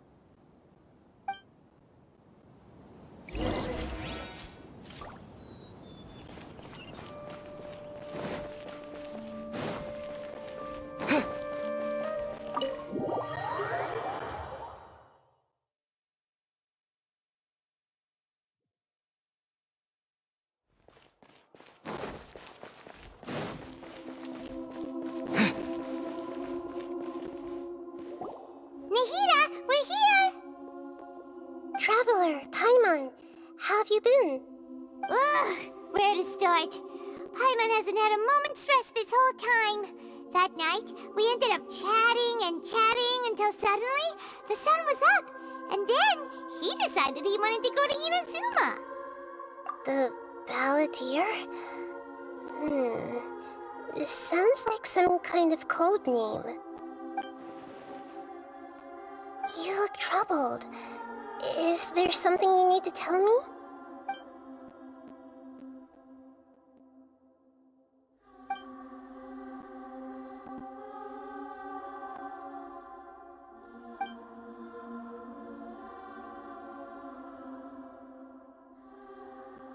Traveler? Hey, what's wrong? You look so upset.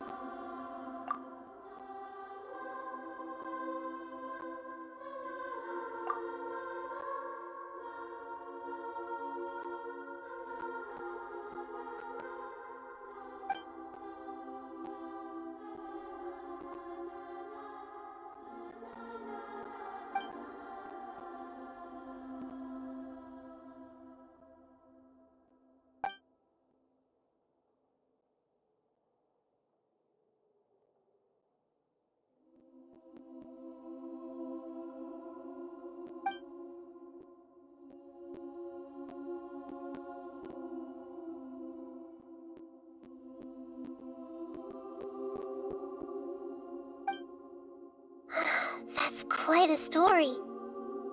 So, this puppet known as the Balladeer erased himself from Irminsul, hoping that he could change the past. But how was he even able to do that? As the Traveler said, he very nearly became Sumeru's deity. Admittedly, I remember it a little differently. I don't recall finding anyone inside the machine after we defeated it. Nevertheless, it does make sense. If someone were to successfully erase themselves from Irminsul, the world would change to reflect the new reality. So, you believe this person really existed, and we just don't remember him because... well, because he literally changed the world? Yes. Theoretically speaking, it is possible to do this. But I'm struggling to imagine the kind of person who would dare go through with it. The traveler comes from a world beyond Tevat. That's why there's no information about him in Irminsul, and it also explains why any changes to Irminsul wouldn't affect him. So if there's anyone in the world capable of retaining memories from a past that has been rewritten, it's you. It's quite incredible when you think about it. Paimon's having a hard time understanding this balladeer guy's motivations. Why did he do it? I can only make inferences based on the information we've been given. As for what kind of person he was, only you remember that.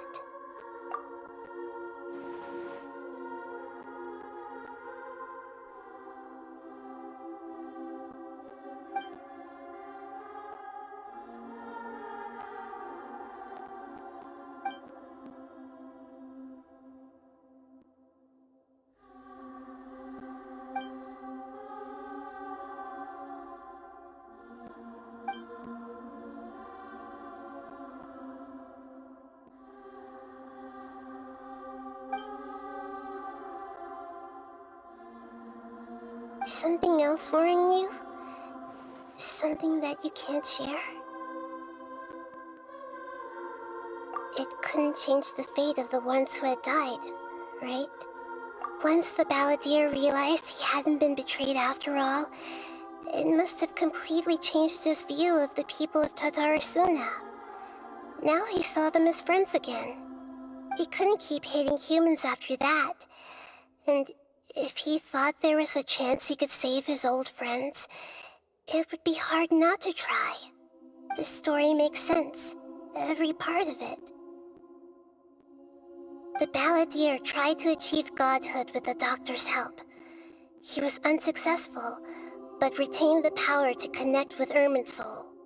That power then enabled him to change what was recorded in Irminsul and erase himself, even though he didn't have much strength left. Yeah, it does make sense, but it still ended in tragedy for his friends. It just feels so hopeless. He gave everything to do this, but it seems like he got nothing in return.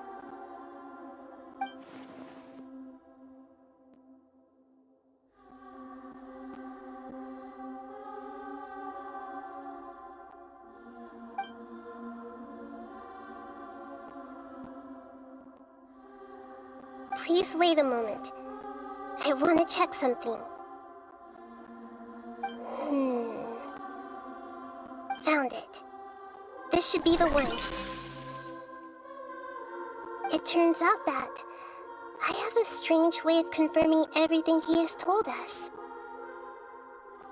What is it? A record from a personal collection. It was tucked away in a corner. You should take a look.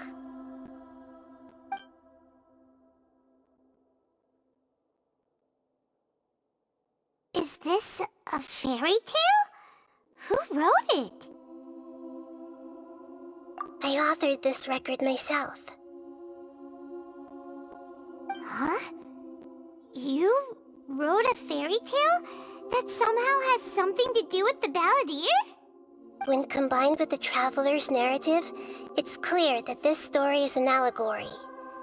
Everything in it is a symbol for something else. Hold on. So this record survived from the past? Yes. Any information about the balladeer or the kabuki mono in other records will have been changed. But I wrote this story in a way that means it was left intact. Changing the information in Irminsul changes to that. But Irminsul can't change information that was well hidden in advance. I guess I must have written this story as a backup before the balladeer entered Irminsul. That's incredible! And sending the traveler into Irminsul with the balladeer must have been a further precaution. I knew he'd remember everything. This story is abstract enough that it still resonates with the present information recorded in Irminsul. But if we connect all the different pieces together, the true story that emerges is the one he told us. The now erased life of the balladeer.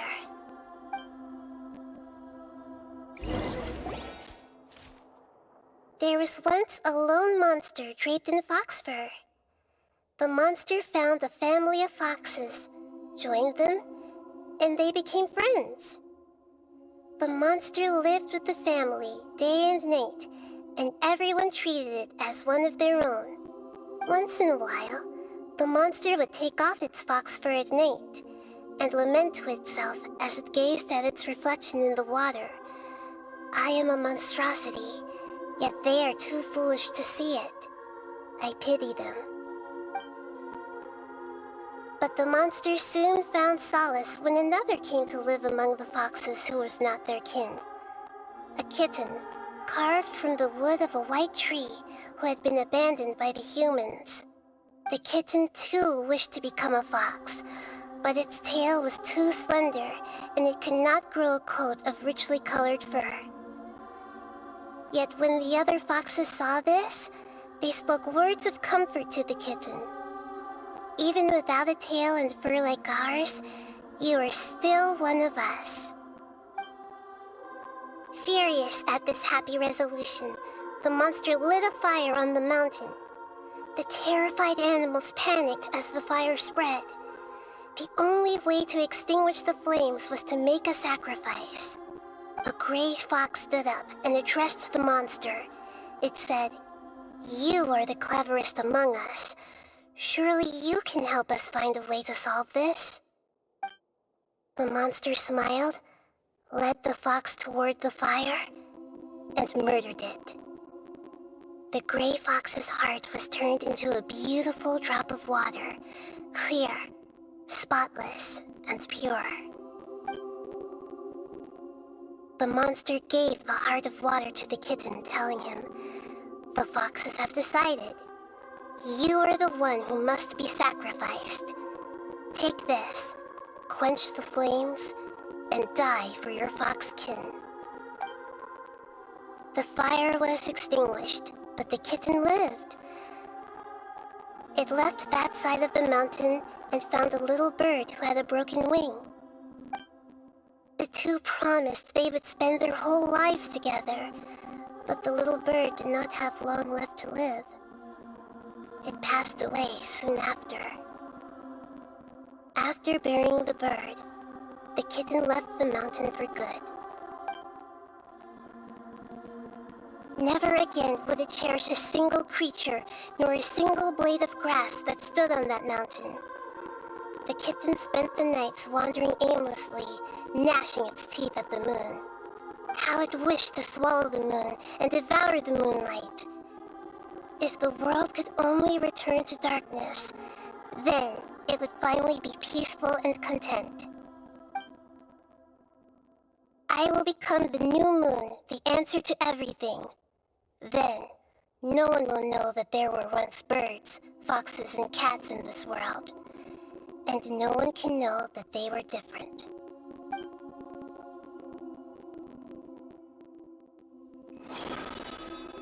We solved it! I remember now. This is not just the Balladeer's story. It is his very own memories. I made a backup so that it would be preserved no matter what happened. To become a god, he was experimented on and modified countless times. It was brutal torture, and the only reason he was able to survive is that he was a puppet. This memory was extracted from him by the scholars. Presumably, they kept it to have something to defend themselves with. Creating a deity was just the first step. Some of them wanted to be able to control it. That's why they backed up his memory for later use. I buried it deep inside one of my own dreams, and then hid it inside an allegorical story so that it wouldn't be altered. It's hard to believe that this person really existed, let alone that he tried to get rid of us on more than one occasion. Paimon has no memory of him at all. He completely vanished like a puff of smoke. The Balladeer agreed to help me look for information about the Descenders, and although he was unsuccessful, he still helped you. Before he vanished, he confirmed an important detail. That Conria was where your twin first came into this world. We still don't know how the change to Irminsul will affect the senior ranks of the Fatui, but in all likelihood, they won't even remember their own Harbinger.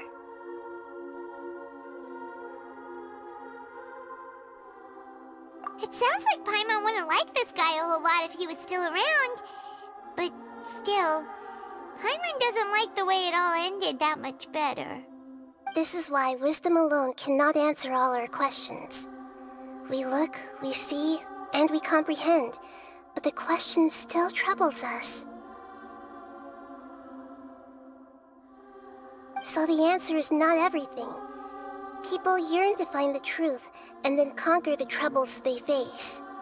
When you give someone the truth, you give them a chance to choose their own destiny. To others looking on, this may seem like a pointless endeavor, but for him, the chance to act on his desire to disappear must have meant a lot.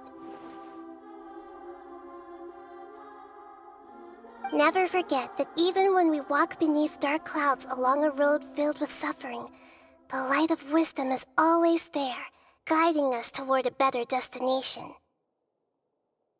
And that is what you have been doing all along. Yeah, Nahida's right. Cheer up! How about we go get something to eat? We can pick up this heavy conversation again later. Good idea. Paimon, why don't you take him out for a walk to clear his head? You got it! Come on, Traveler! You need to get out of your head for a while. You'll feel much better after taking a walk. Let's go get a snack from one of the stalls in the Grand Bazaar! That'll be sure to lift our spirits. It must be really tough being the only one who remembers all that. But Paimon's always here to help cheer you up.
What should we eat first?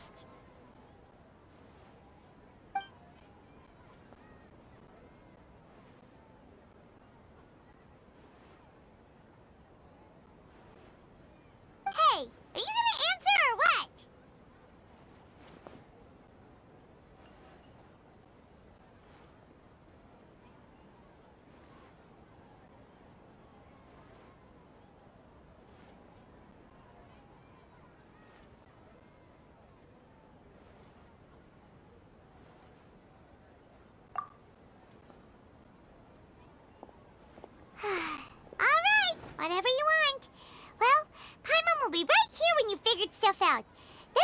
get something to eat.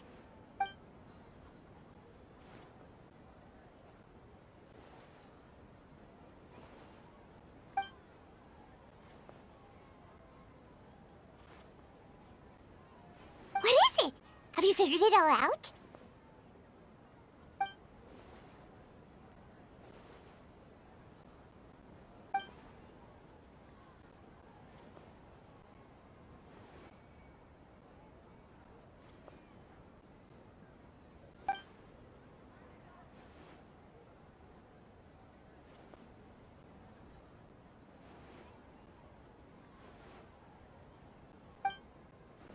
Why'd you jump up all of a sudden?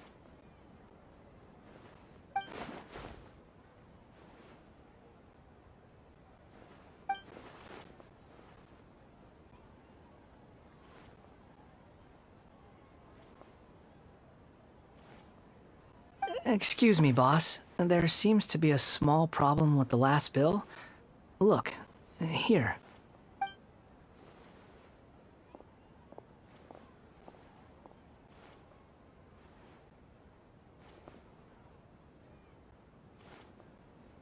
Hey! Hey, wait!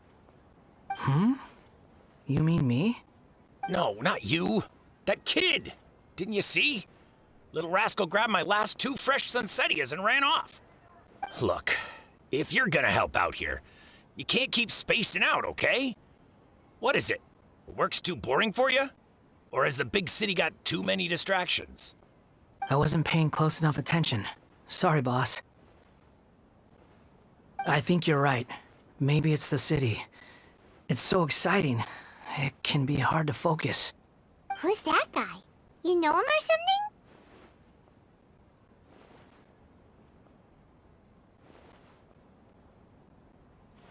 He's who?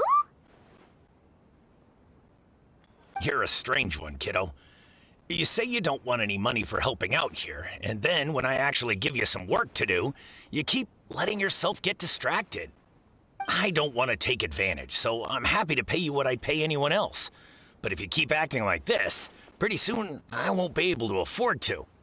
No, please. I mean it. You don't need to pay me anything. I'm just so thankful you agreed to take on an outsider like me. You're welcome, I guess. But I got bigger things to worry about. Look, we're all out of Sunsettias, and I promised the lady down the street I'd deliver a fruit bowl this evening. Leave it to me. I'll find some more. Just a moment. I'll be right back. Stop. I'm gonna level with you, kiddo. I've never met a worker who said they didn't want a wage before. And at first, I got greedy. Couldn't believe my luck. But I figured you'd start asking for something in return eventually. You don't want money. You don't take days off. And in your free time, all I see you do is wander around, taking in the sights. Are you a drifter or something? That's right, I am. We can talk more about that later. First, let me get those fruits you needed. Sunsettias, was it? I'll be right back. Hey, what do we do now? Okay, stay out of sight. Don't let him see you.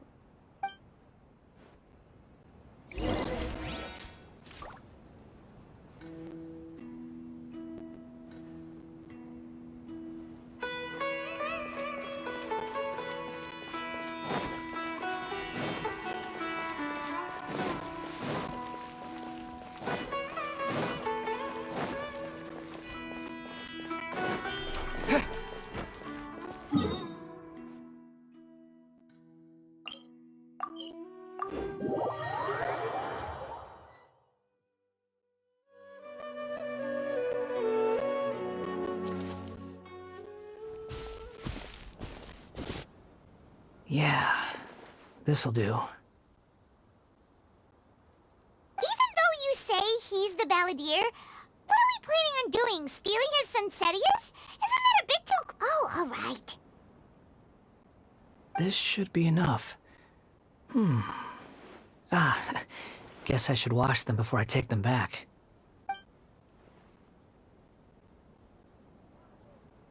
Huh? You two over there. Is there something I can help you with? You've been following me all the way from the city. I'd have to be blind not to notice. Have we met before? No, we haven't met. But you know me? I have no recollection. Are you absolutely sure? Sorry, but I just can't take your word for it.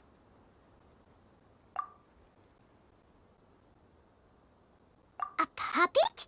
What makes you think that? Huh? You were right! The look on his face! I guess you do know me after all. That is not something I share with a lot of people. Look, I'm just a wanderer. But seeing as you've gone through all this trouble to track me down, I'm sure whatever it is must be important. Okay, but please let me deliver these goods to my boss first. Are you really working for that guy? He said you don't want any more for it. Is that true? Yes, I ran into him out in the wilderness during a storm, and he let me take shelter in his cart. In return, I said I'd be his helper for a while. That's oddly nice of you. Let me take these back. Then I'll come with you, okay? Then let's return to the city.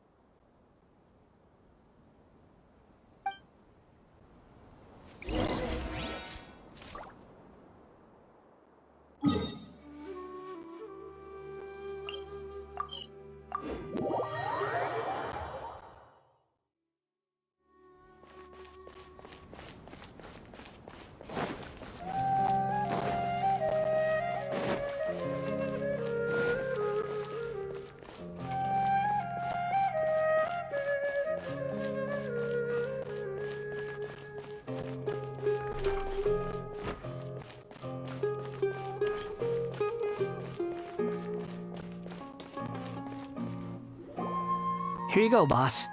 I'll leave them right here. Oh, you really went and picked some more. Who are these two? Something's come up, and they need to borrow me. Sorry, boss. I'm afraid I'll be away from the stall for a while. I was just about to pay you anyway. Go wherever you want, kid. Don't waste your time here. What? I get it, okay? You just wanted to help me out, to thank me for giving you shelter from the rain that day. Even then, I don't understand why you're so adamant that you don't want any pay for it. But look, it was pouring down, and there you were, sauntering along without a care in the world, like you had nowhere to be and didn't even care that it was raining. Imagine you were me for a second. It's a little weird, right? Why is this guy traveling during a rainstorm if he's not trying to get somewhere? And why is he taking a shortcut through the open country if he's not even in a hurry? But anyway, taking you in didn't put me out even slightly. You don't owe me a thing for it. Certainly not all this. Your time is valuable. You know, you should go live your life. But I don't...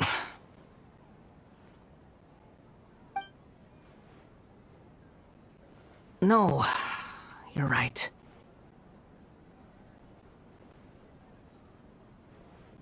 Then I suppose this is where we say goodbye. Thank you again for taking me into the city. Don't mention it, kiddo. I've run into all kinds of characters over the years. I just hope you find your path. Thank you.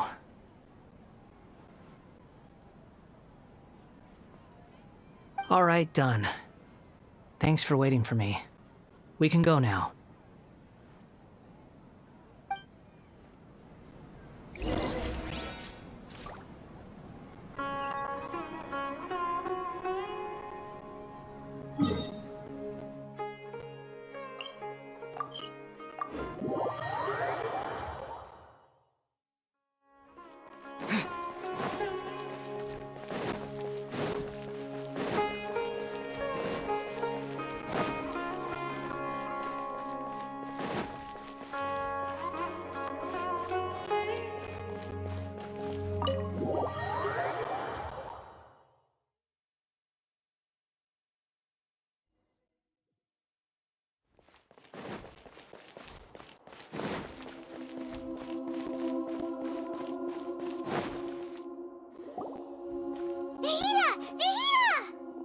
What's wrong? Huh? Are you? Hello. I do apologize for the sudden intrusion. We found this guy in the street, but he doesn't seem to remember anything. So, yeah, quite an eventful walk.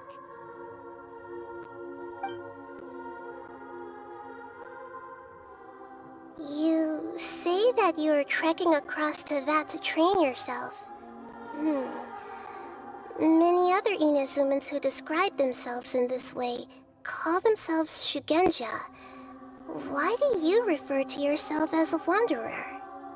Well, it seems more relevant in my case. To me, it sounds like a plant with no roots. But these two claim that they know me, and that I have a hidden past unknown even to myself. I wouldn't call it the past, but rather... this is a difficult one to explain. I don't like to rely on using terms like this often, but in your case, it seems that it ought to be called previous incarnation. Oh, like a past life or something? Yes, something far more distant than the past. So far away that you cannot perceive it. Okay, I have to ask. What was I like in my previous incarnation?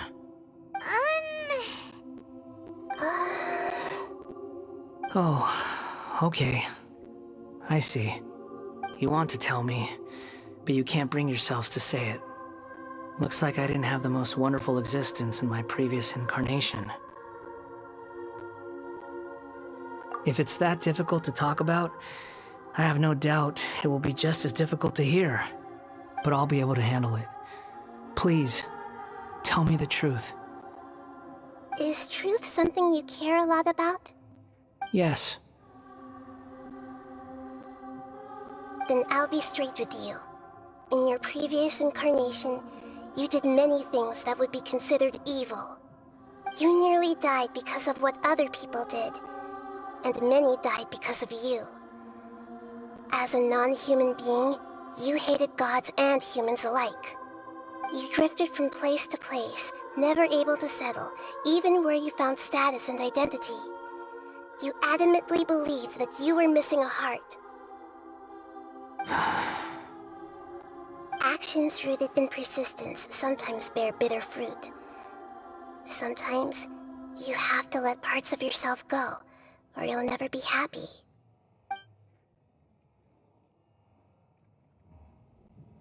I gave everything I had, but it barely changed history at all.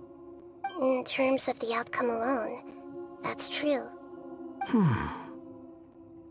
I don't think I can judge everything I've heard purely in terms of right and wrong. Each choice a person makes belongs to a specific place and time, a chain of cause and effect, a cycle of karma and consequence. That is the nature of truth. If one thing is right, its opposite must be wrong. And yet, dichotomies like this are not enough to explain the world in all of its complexity.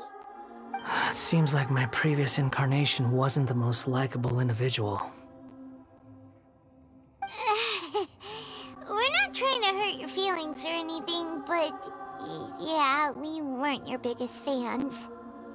If we were enemies, why are you trying to help me find the truth? This is so frustrating! This guy's supposed to be our arch enemy, but now he's just some random stranger we met on the street! He's got so much to answer for, but we can't make him talk because he doesn't remember anything. What a weird situation. Lesser Lord Kusanali, as the God of Wisdom, I trust that everything you told me must be true. Yes, it's all true. I can even show you the memories themselves, if you're willing. Please, I want to see them for myself. I want to experience my own transgressions. Even though it will cause your present self great mental anguish? I'm just a puppet, with no heart and no name. There is nothing in this world for me to cling to fill the void within me. Except maybe these sins that can never be undone. Very well. As you wish. Wait, shouldn't we go with him? This one's kind of on us for bringing him here. Don't worry. Whatever danger I might face, it's my burden to bear. Traveler, could I ask you to supervise him on my behalf? Oh, good point. Given your, unique situation, we'd better keep an eye on you. Understood. Thank you. Now, prepare yourselves, everyone.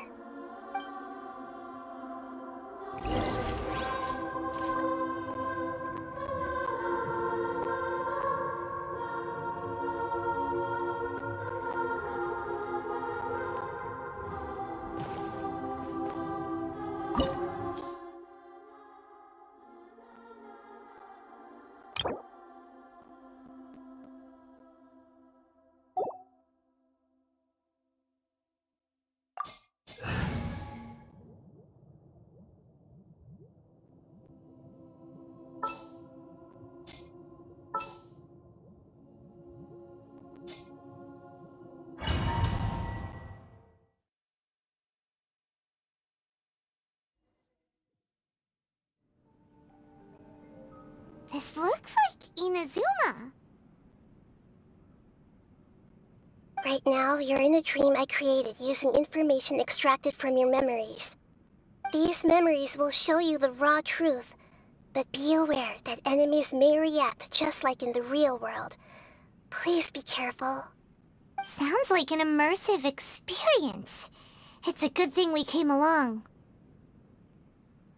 You don't need to do this for me.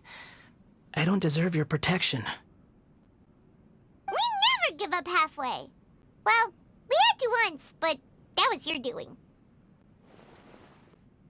All right. Thanks. Wanderer, this is the Shake Pavilion.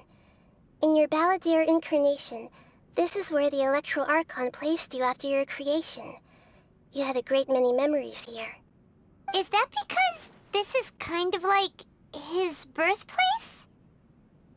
You could say that, in a sense. You'll see why shortly. I hear footsteps. This place is huge. I can't believe the landslide didn't fill it in. I wonder who built it. The Crystal Marrow Miners? No, there's no way. Look at this exquisite construction work, and so well preserved, too. No mining crew would be capable of this. There's someone passed out on the ground. Who are you? You're awake. What happened? How'd you get stuck here? Are you injured? Not a scratch. And these fine clothes. Who are you? This man is Katsuragi, deputy to Torichiyo's adopted son, Mikoshi Nagamasa.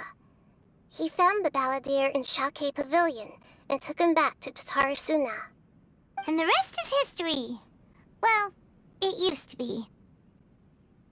In the original version of events, Katsuragi was ultimately killed by Nagamasa. Let me get you out of here. Our people are nearby. Hang in there. During the Tatarasuna incident, Niwa was murdered by the doctor disguised as a mechanic. The Balladeer, then known as the Kabukimono, disappeared not long after. As the second-in-command at Tatarasuna, responsibility for what had happened fell to Mikoshi Nagamasa. But Katsuragi had sworn lifelong loyalty to Nagamasa after the latter had once saved his life. At Katsuragi's insistence, Nagamasa killed him to put an end to the Tatarasuna incident.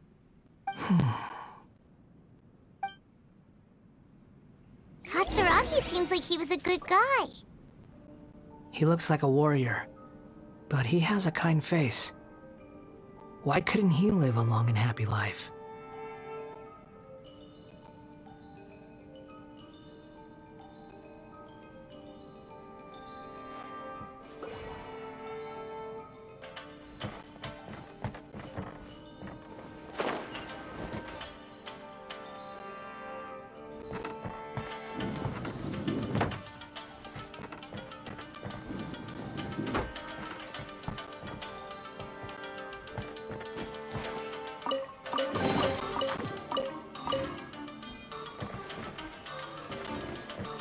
Nagamasa, I found this young guy in a cave sealed off by a landslide. He doesn't remember his name. Well, we need to call you something. I hear the workers are calling you the Kabuki Mono. That's fine with me. Katsuragi, report to Niwan. Tell him we have someone new joining us.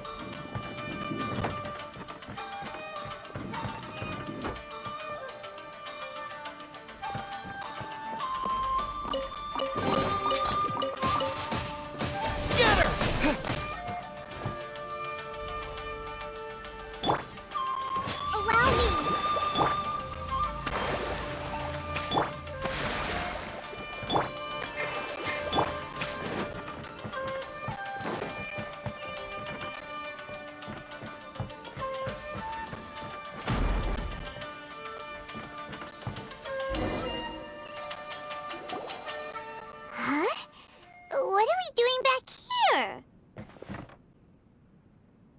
Whoa, this is where you were born?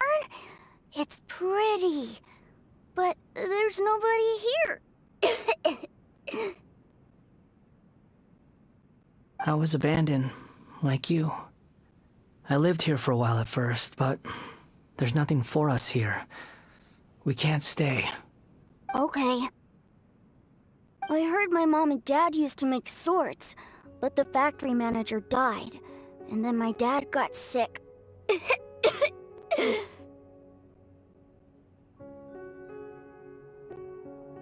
He kept coughing all the time, just like me. Then Mom started coughing too. But you can't. You promised me. Yup, we're family now. We're gonna be together forever and ever. This child didn't have a name. Or rather, the balladeer didn't know what to call him. His father died before he could name him. After his mother died, the child stayed in their straw hut alone. Some of the neighbors helped to raise him. After leaving Tatarasuna, the balladeer ran into this child who didn't have a name, just like him. They made a promise to live together. What happened to the child then? He died from his illness while he was still very young. The balladeer came home one day and found that he had stopped breathing. Hey! What's wrong? Say something! You promised me we could be family! You're no different from Niwa and all the others. You betrayed me too.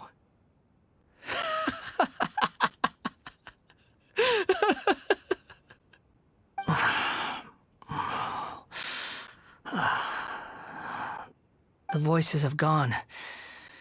It looks like the memory ends here. Let's keep going.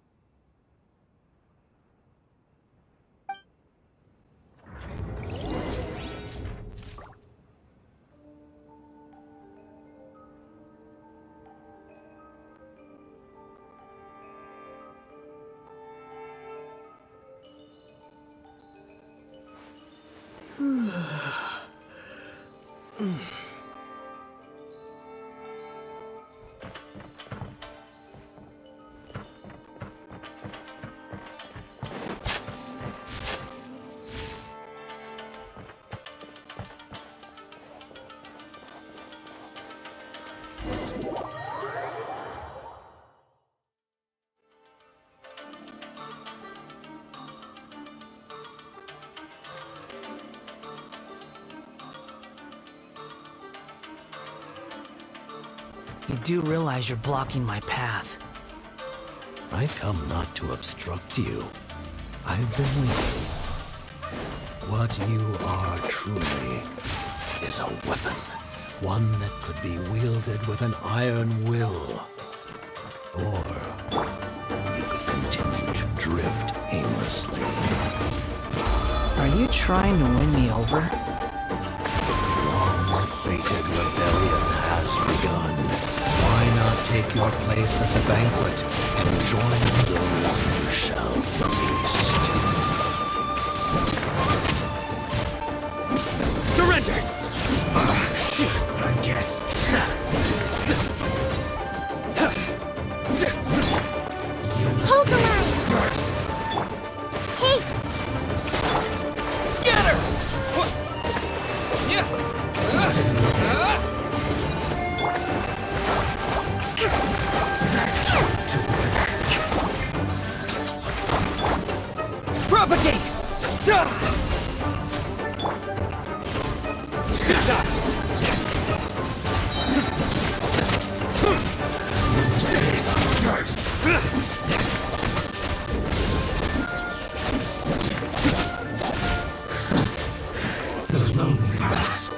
Judgment is upon you. No excuse for slacking.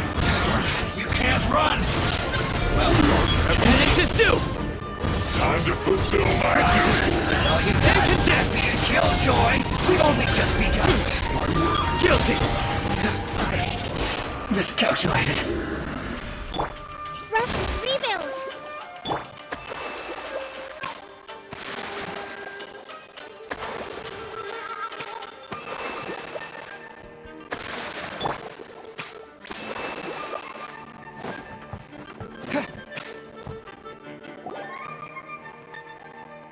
This place is dark. Paimon knows this place. It's the Delusion Factory in Inazuma.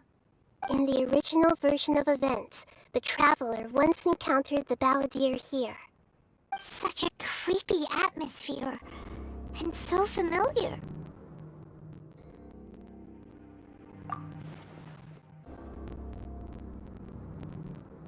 Hey, look over there! Well, well, my fair lady. Is this rundown factory and these incompetent fools all for me? Wow. You shouldn't have. Huh. What do you have to gain from belittling your subordinates? You might not want to admit it, but you are a part of this plan. Perhaps you find fighting in the Abyss to be a more meaningful use of your time? Oh, but of course, even this pales in comparison to being experimented on by the Doctor. What a sharp tongue you have. Funny how negotiating never seems to be your strong suit. For the task ahead, I suggest you keep your true feelings to yourself. Save your breath. I know what I have to do. I'm sure you think so, but I still think you need to hear it. Don't start thinking you're invincible, and don't let your emotions get in the way. Surely you're not worried about me. I just can't have you getting in my way. You and Child never fail to find ways to complicate things. I'm merely lighting a little fire in this chaotic nation. But you, being tossed out like trash, must make you want to destroy it completely. Do you remember the last time you were here? That was a lot of swordsmiths you killed. I'm sure the descendants of the Raiden Gokaden are still suffering the consequences now. Look at you. Oh, don't get so sentimental. Now, give that poor little tongue of yours a rest and stop pretending like you're above everyone else. Bye then. See you at the victory feast. Poor little tongue? She's playing with fire talking to me like that. Who does she think she is? Forget it. Someone might find me here any minute now. I should prepare to give them a warm welcome.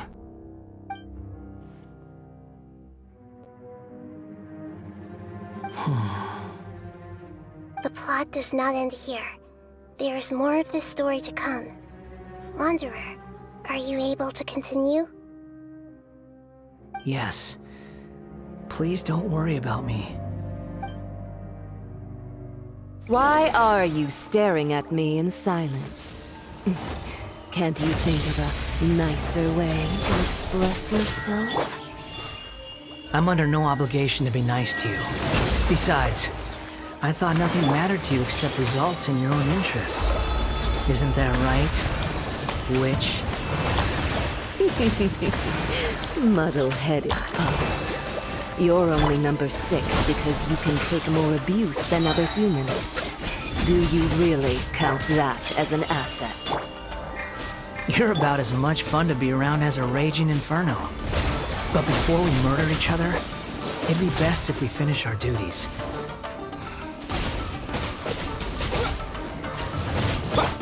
Allow me! Commit it to memory!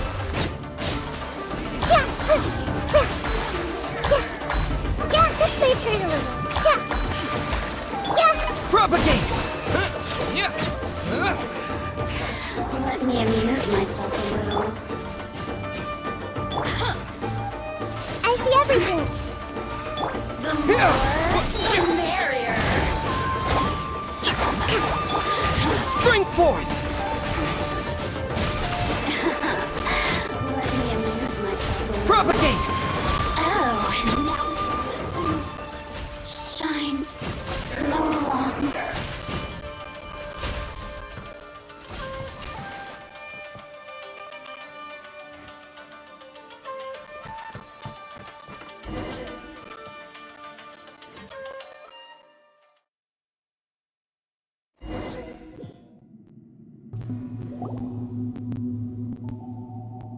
Looks like we have arrived in Sumeru.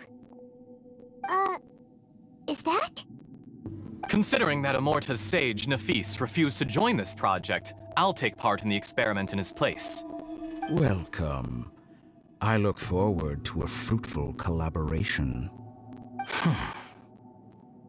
When do we start? You seem impatient. You should know that becoming a god is far from a trivial affair. The biological transformation is a lengthy process. As such, I too would recommend that we commence as soon as possible. In the event that a successful connection is established, his body will become permanently bound to the machine, and he will be unable to move independently of it. Nothing worse than what I've been through before then, Doctor.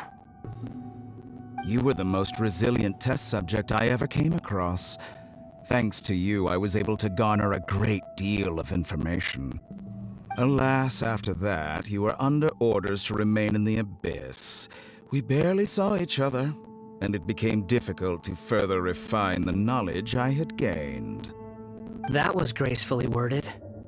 Ever wonder what they think if they knew that nothing matters to you, apart from your crazy experiments? I suggest you speak to me in a more respectful tone, Scaramouche. The mere fact of your utility does not make you indestructible. The doctor again? That was uncomfortable to watch. That person gives off a very sinister energy.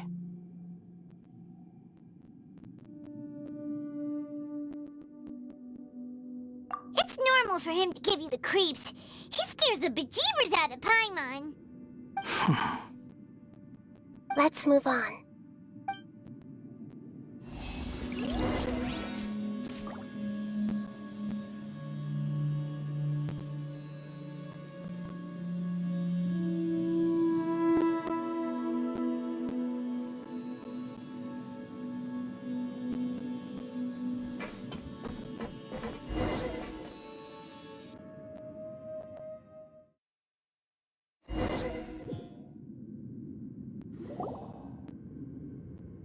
You're a god. Do you think I'm evil?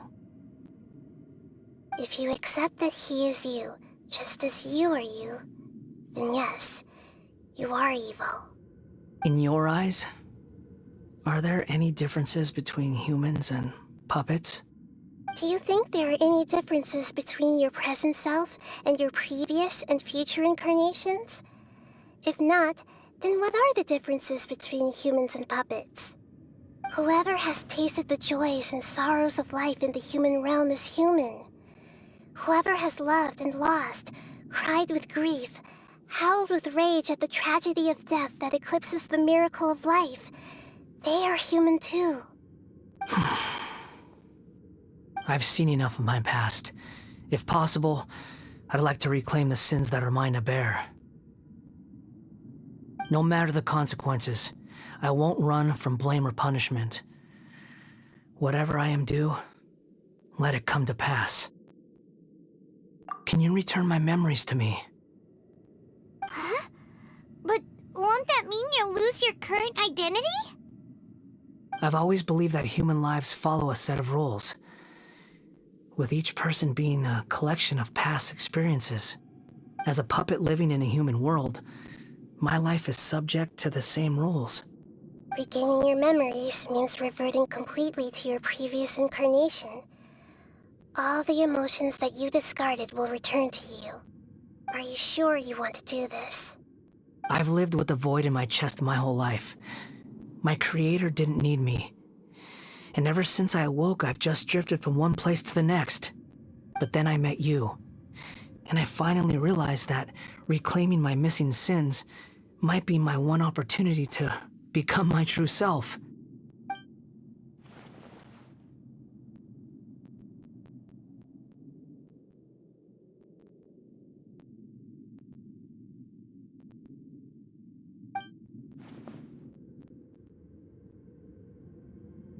I've always felt I have an innate tendency to yearn for something more, in a way that goes deeper than for most people. But for all my soul-searching as a Shugenja, I've never fully understood it. Looking at it now, it seems that I brought this curse upon myself. So I beg you, grant me this opportunity to gain a purpose, to change my destiny, and end my wandering. Very well. Since your mind is made up, I will return to you that which is yours.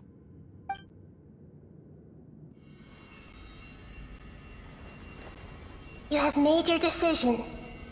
Now, take this.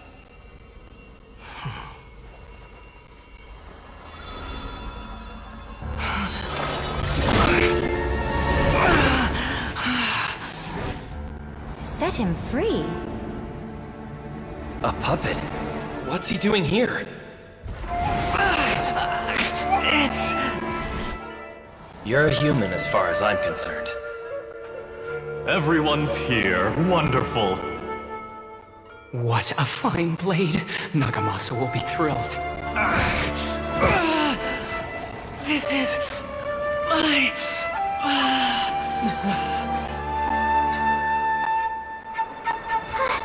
Is he alright? No way!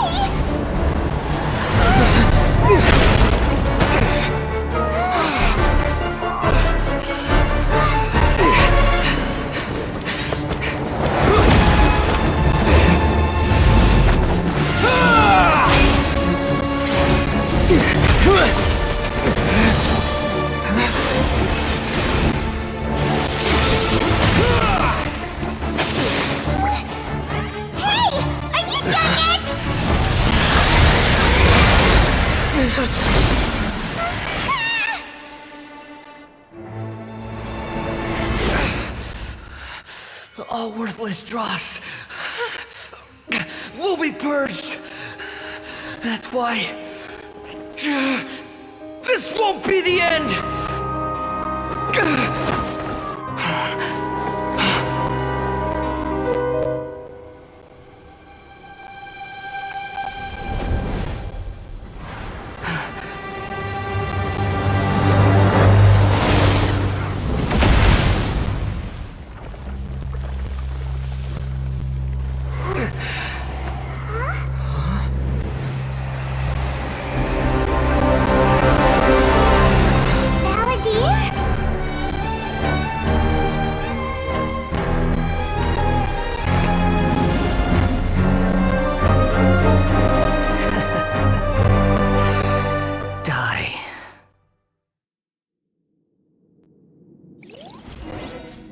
This is trying my patience.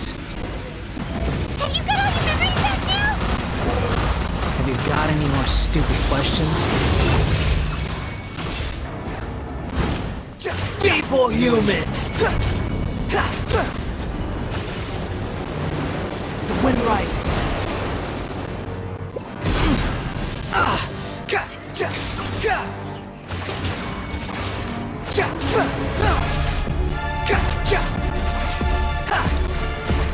At my command, you shall fall!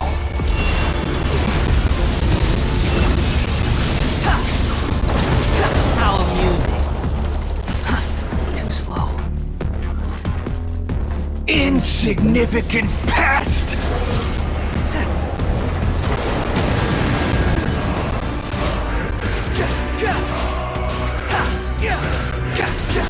The wind rises. Feeble human!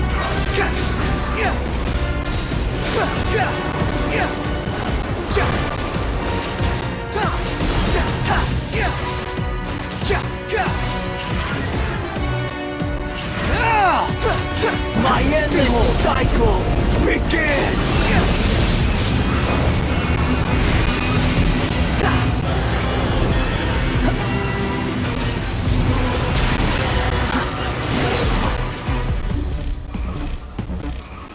Feeble human! Follow me. You dare to gaze upon me? Insignificant past! Squall and Fury.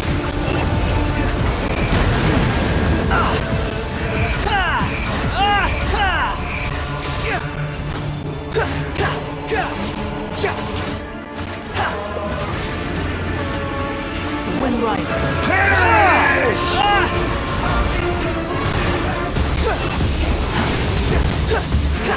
That's far enough.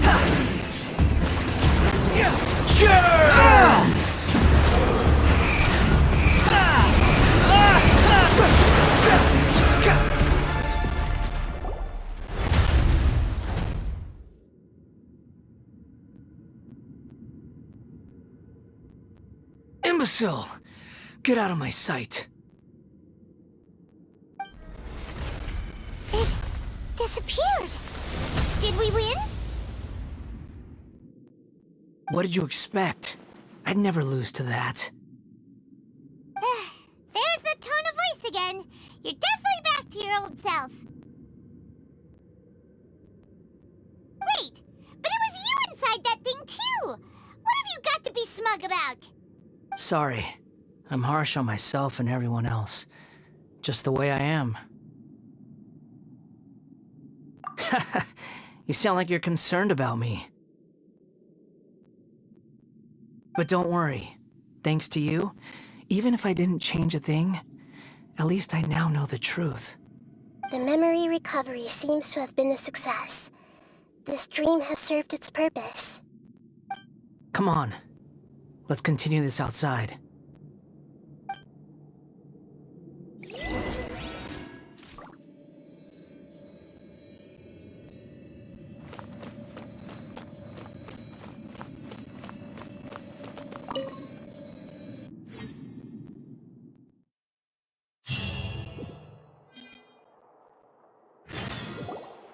Welcome back, Traveler, Paimon, Balladeer. It feels like we just went on a really long journey. Paimon's exhausted. You don't like being addressed by that name? It's fine. But I was just thinking, I should probably change it. After learning about everything the doctor did, there's no way I can carry on using a name connected to him. I'm not planning on returning to the Fatui, and they wouldn't take me back anyway. Recent events will have affected a lot of people, and they might not even remember who the Sixth is. So, you're quitting the Fatui for good? It's like you said, Lesser Lord Kusanali. Everything may look futile, but it wasn't completely meaningless. At least I made a lot of people forget about me. But that doesn't mean your own past has disappeared. Of course. And your main goal, for which you gave up everything you had, you weren't able to achieve it. I hope you can see and understand that. Changing the world, changing the past, changing the fates of other people, these are not simple things to accomplish. What you are looking for is complete annihilation. But this is just a fantasy. Even if the Balladeer is removed from existence, the world will not heed your will. Indeed. How ridiculous. Do you regret doing all that when you've gotten so little in return? Even if I'm completely worthless, there's nothing in the world worth regretting. Lesser Lord Kusanali, you purposely left that information in Irminsul, didn't you? Yes, and I took pains to make sure that you'd acquire that information naturally. Why would you go to such lengths? You trying to win me over too? In all honesty, your past experiences have made you a useful asset to Sumeru and to me. Winning you over was indeed a part of my plan. But before that, I wanted to tell you the truth about your past. If all I wanted to do was use you, then I'd be no different from the doctor. Very clever. I guess you could say that's one of my virtues.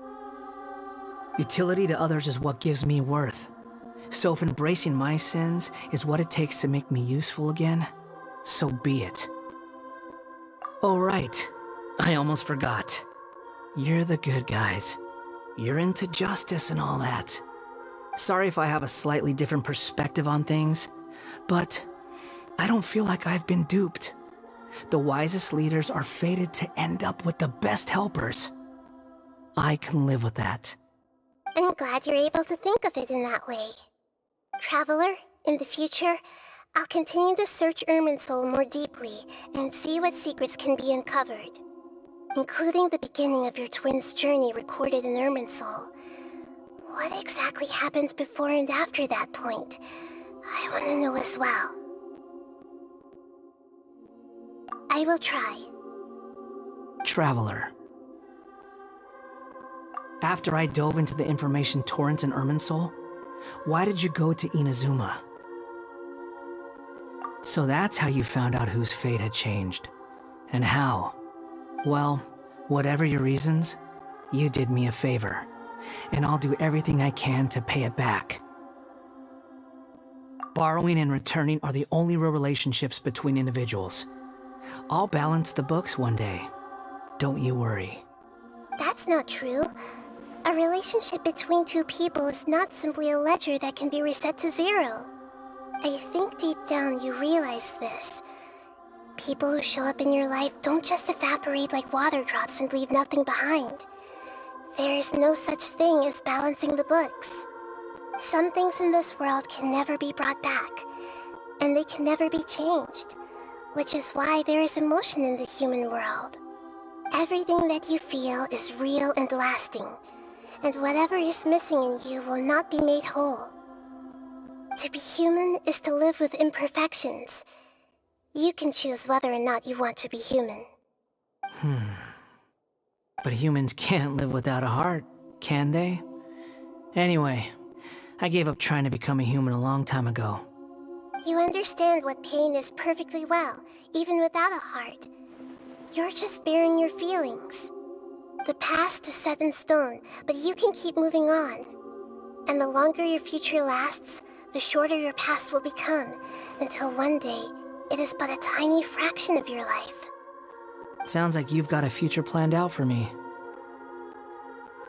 Everything's ended up being pretty darn complicated. Paimon doesn't even know where to start, but the most important thing now is that you need to follow Nahida. Otherwise, all our efforts will have been for nothing.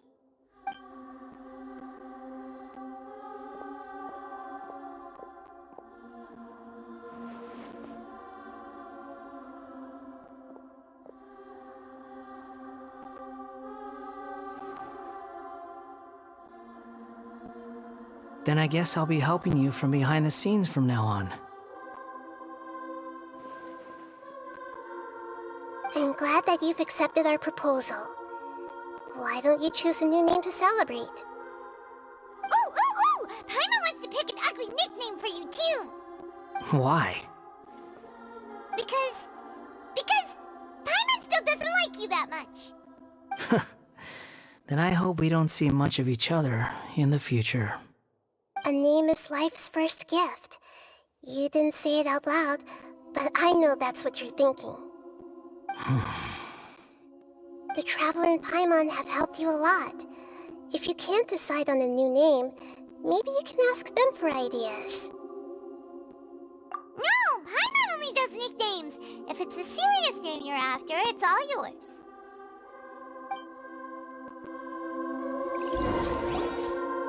Have you got anything?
Are you sure? Oh, all right. If you say so. There. Now you have a name of your own. What about a nickname? Are you done yet? Still thinking. Stop rushing me! Take your time. I don't need to see you again until you've thought of one. Everyone who manipulated me and made me suffer will have to pay the price. You mean the Fatui? The doctor, at least. Now that your stance has changed, I believe your future path will change accordingly. But it won't be immediate. You still need some time to compose yourself. One more thing. There are still some descendants of the Raiden Gokuden living in Inazuma. Some of them know. Well, they ought to know about the connection between Raiden Gokuden and myself. I don't plan to leave Sumeru for the time being. If you see them in Inazuma, please tell them that I was the one responsible for the Raiden Gokuden's downfall. Even though the events have been erased from the world, they still deserve to know the truth. I see. That is up to you. Huh? But if we do that, then... It's fine. Let them stab their blades into my chest if they so desire. Maybe that's how it always should have been. No nonsense. I like it. Alright, let's call it a day. Goodbye, wise deity. And you too. He's gone. What he went through today would have been like living an entire lifetime in an instant. He'll need some time to calm down. Yeah, true. But even so, after everything that's happened, he doesn't seem quite as fierce anymore. So we can finally go eat? Paimon is starving. Thank you both. I hope you will find somewhere nice to go and relax for a while.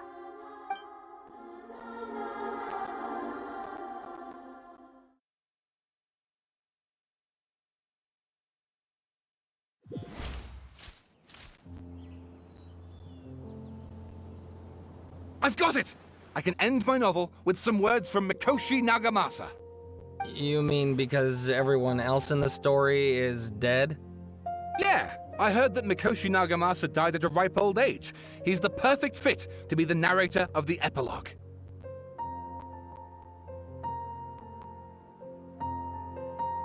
The dark clouds had dissipated, but they continued to cast their shadow in Mikoshi Nagamasa's mind for decades to come. Then, one night, as an old man, he had a dream. On the night when that prized blade, the Daitatara Nagamasa, was forged, the people rejoiced, and there was painting, dancing, and drinking.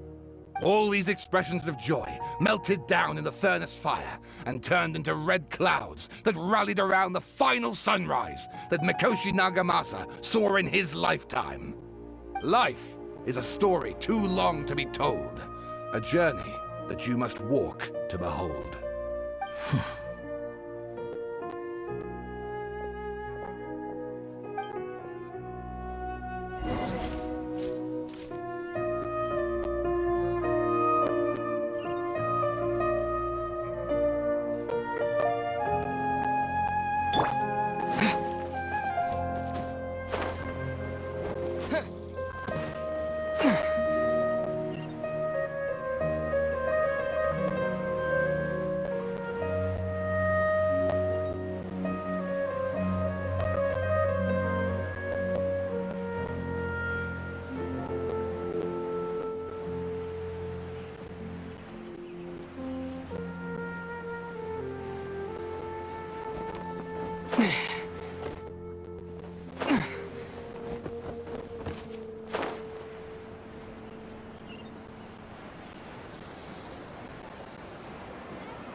It's about time we had a break.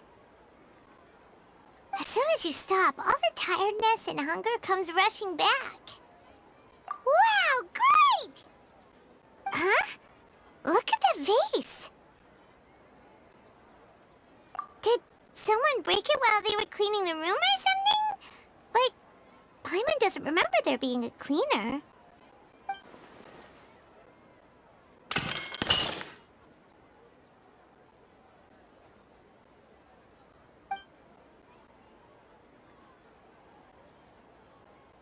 You sound lost and confused. I know why you are troubled. Any who knew of this would find their mind overwhelmed. Huh? Is there someone here talking to us? Unfortunately, the fate of Tevat cannot easily be changed. Perhaps a god may have a slim chance, but for anyone else, who can say? When a small animal runs into a tree trunk, though the tree may sway, it is not displaced. The same is true of fate, like a vase that falls to the ground. Whether it is broken by a cat or by a bird, the result is still a broken vase, is it not? Who are you? How do you know about all this? History does not change easily, but human hearts can. Believe your own eyes. Only that which you see is true. What is unseen is but an illusion. The voice has disappeared. And who the heck was that? And what were they doing coming out of nowhere and saying all that scary stuff?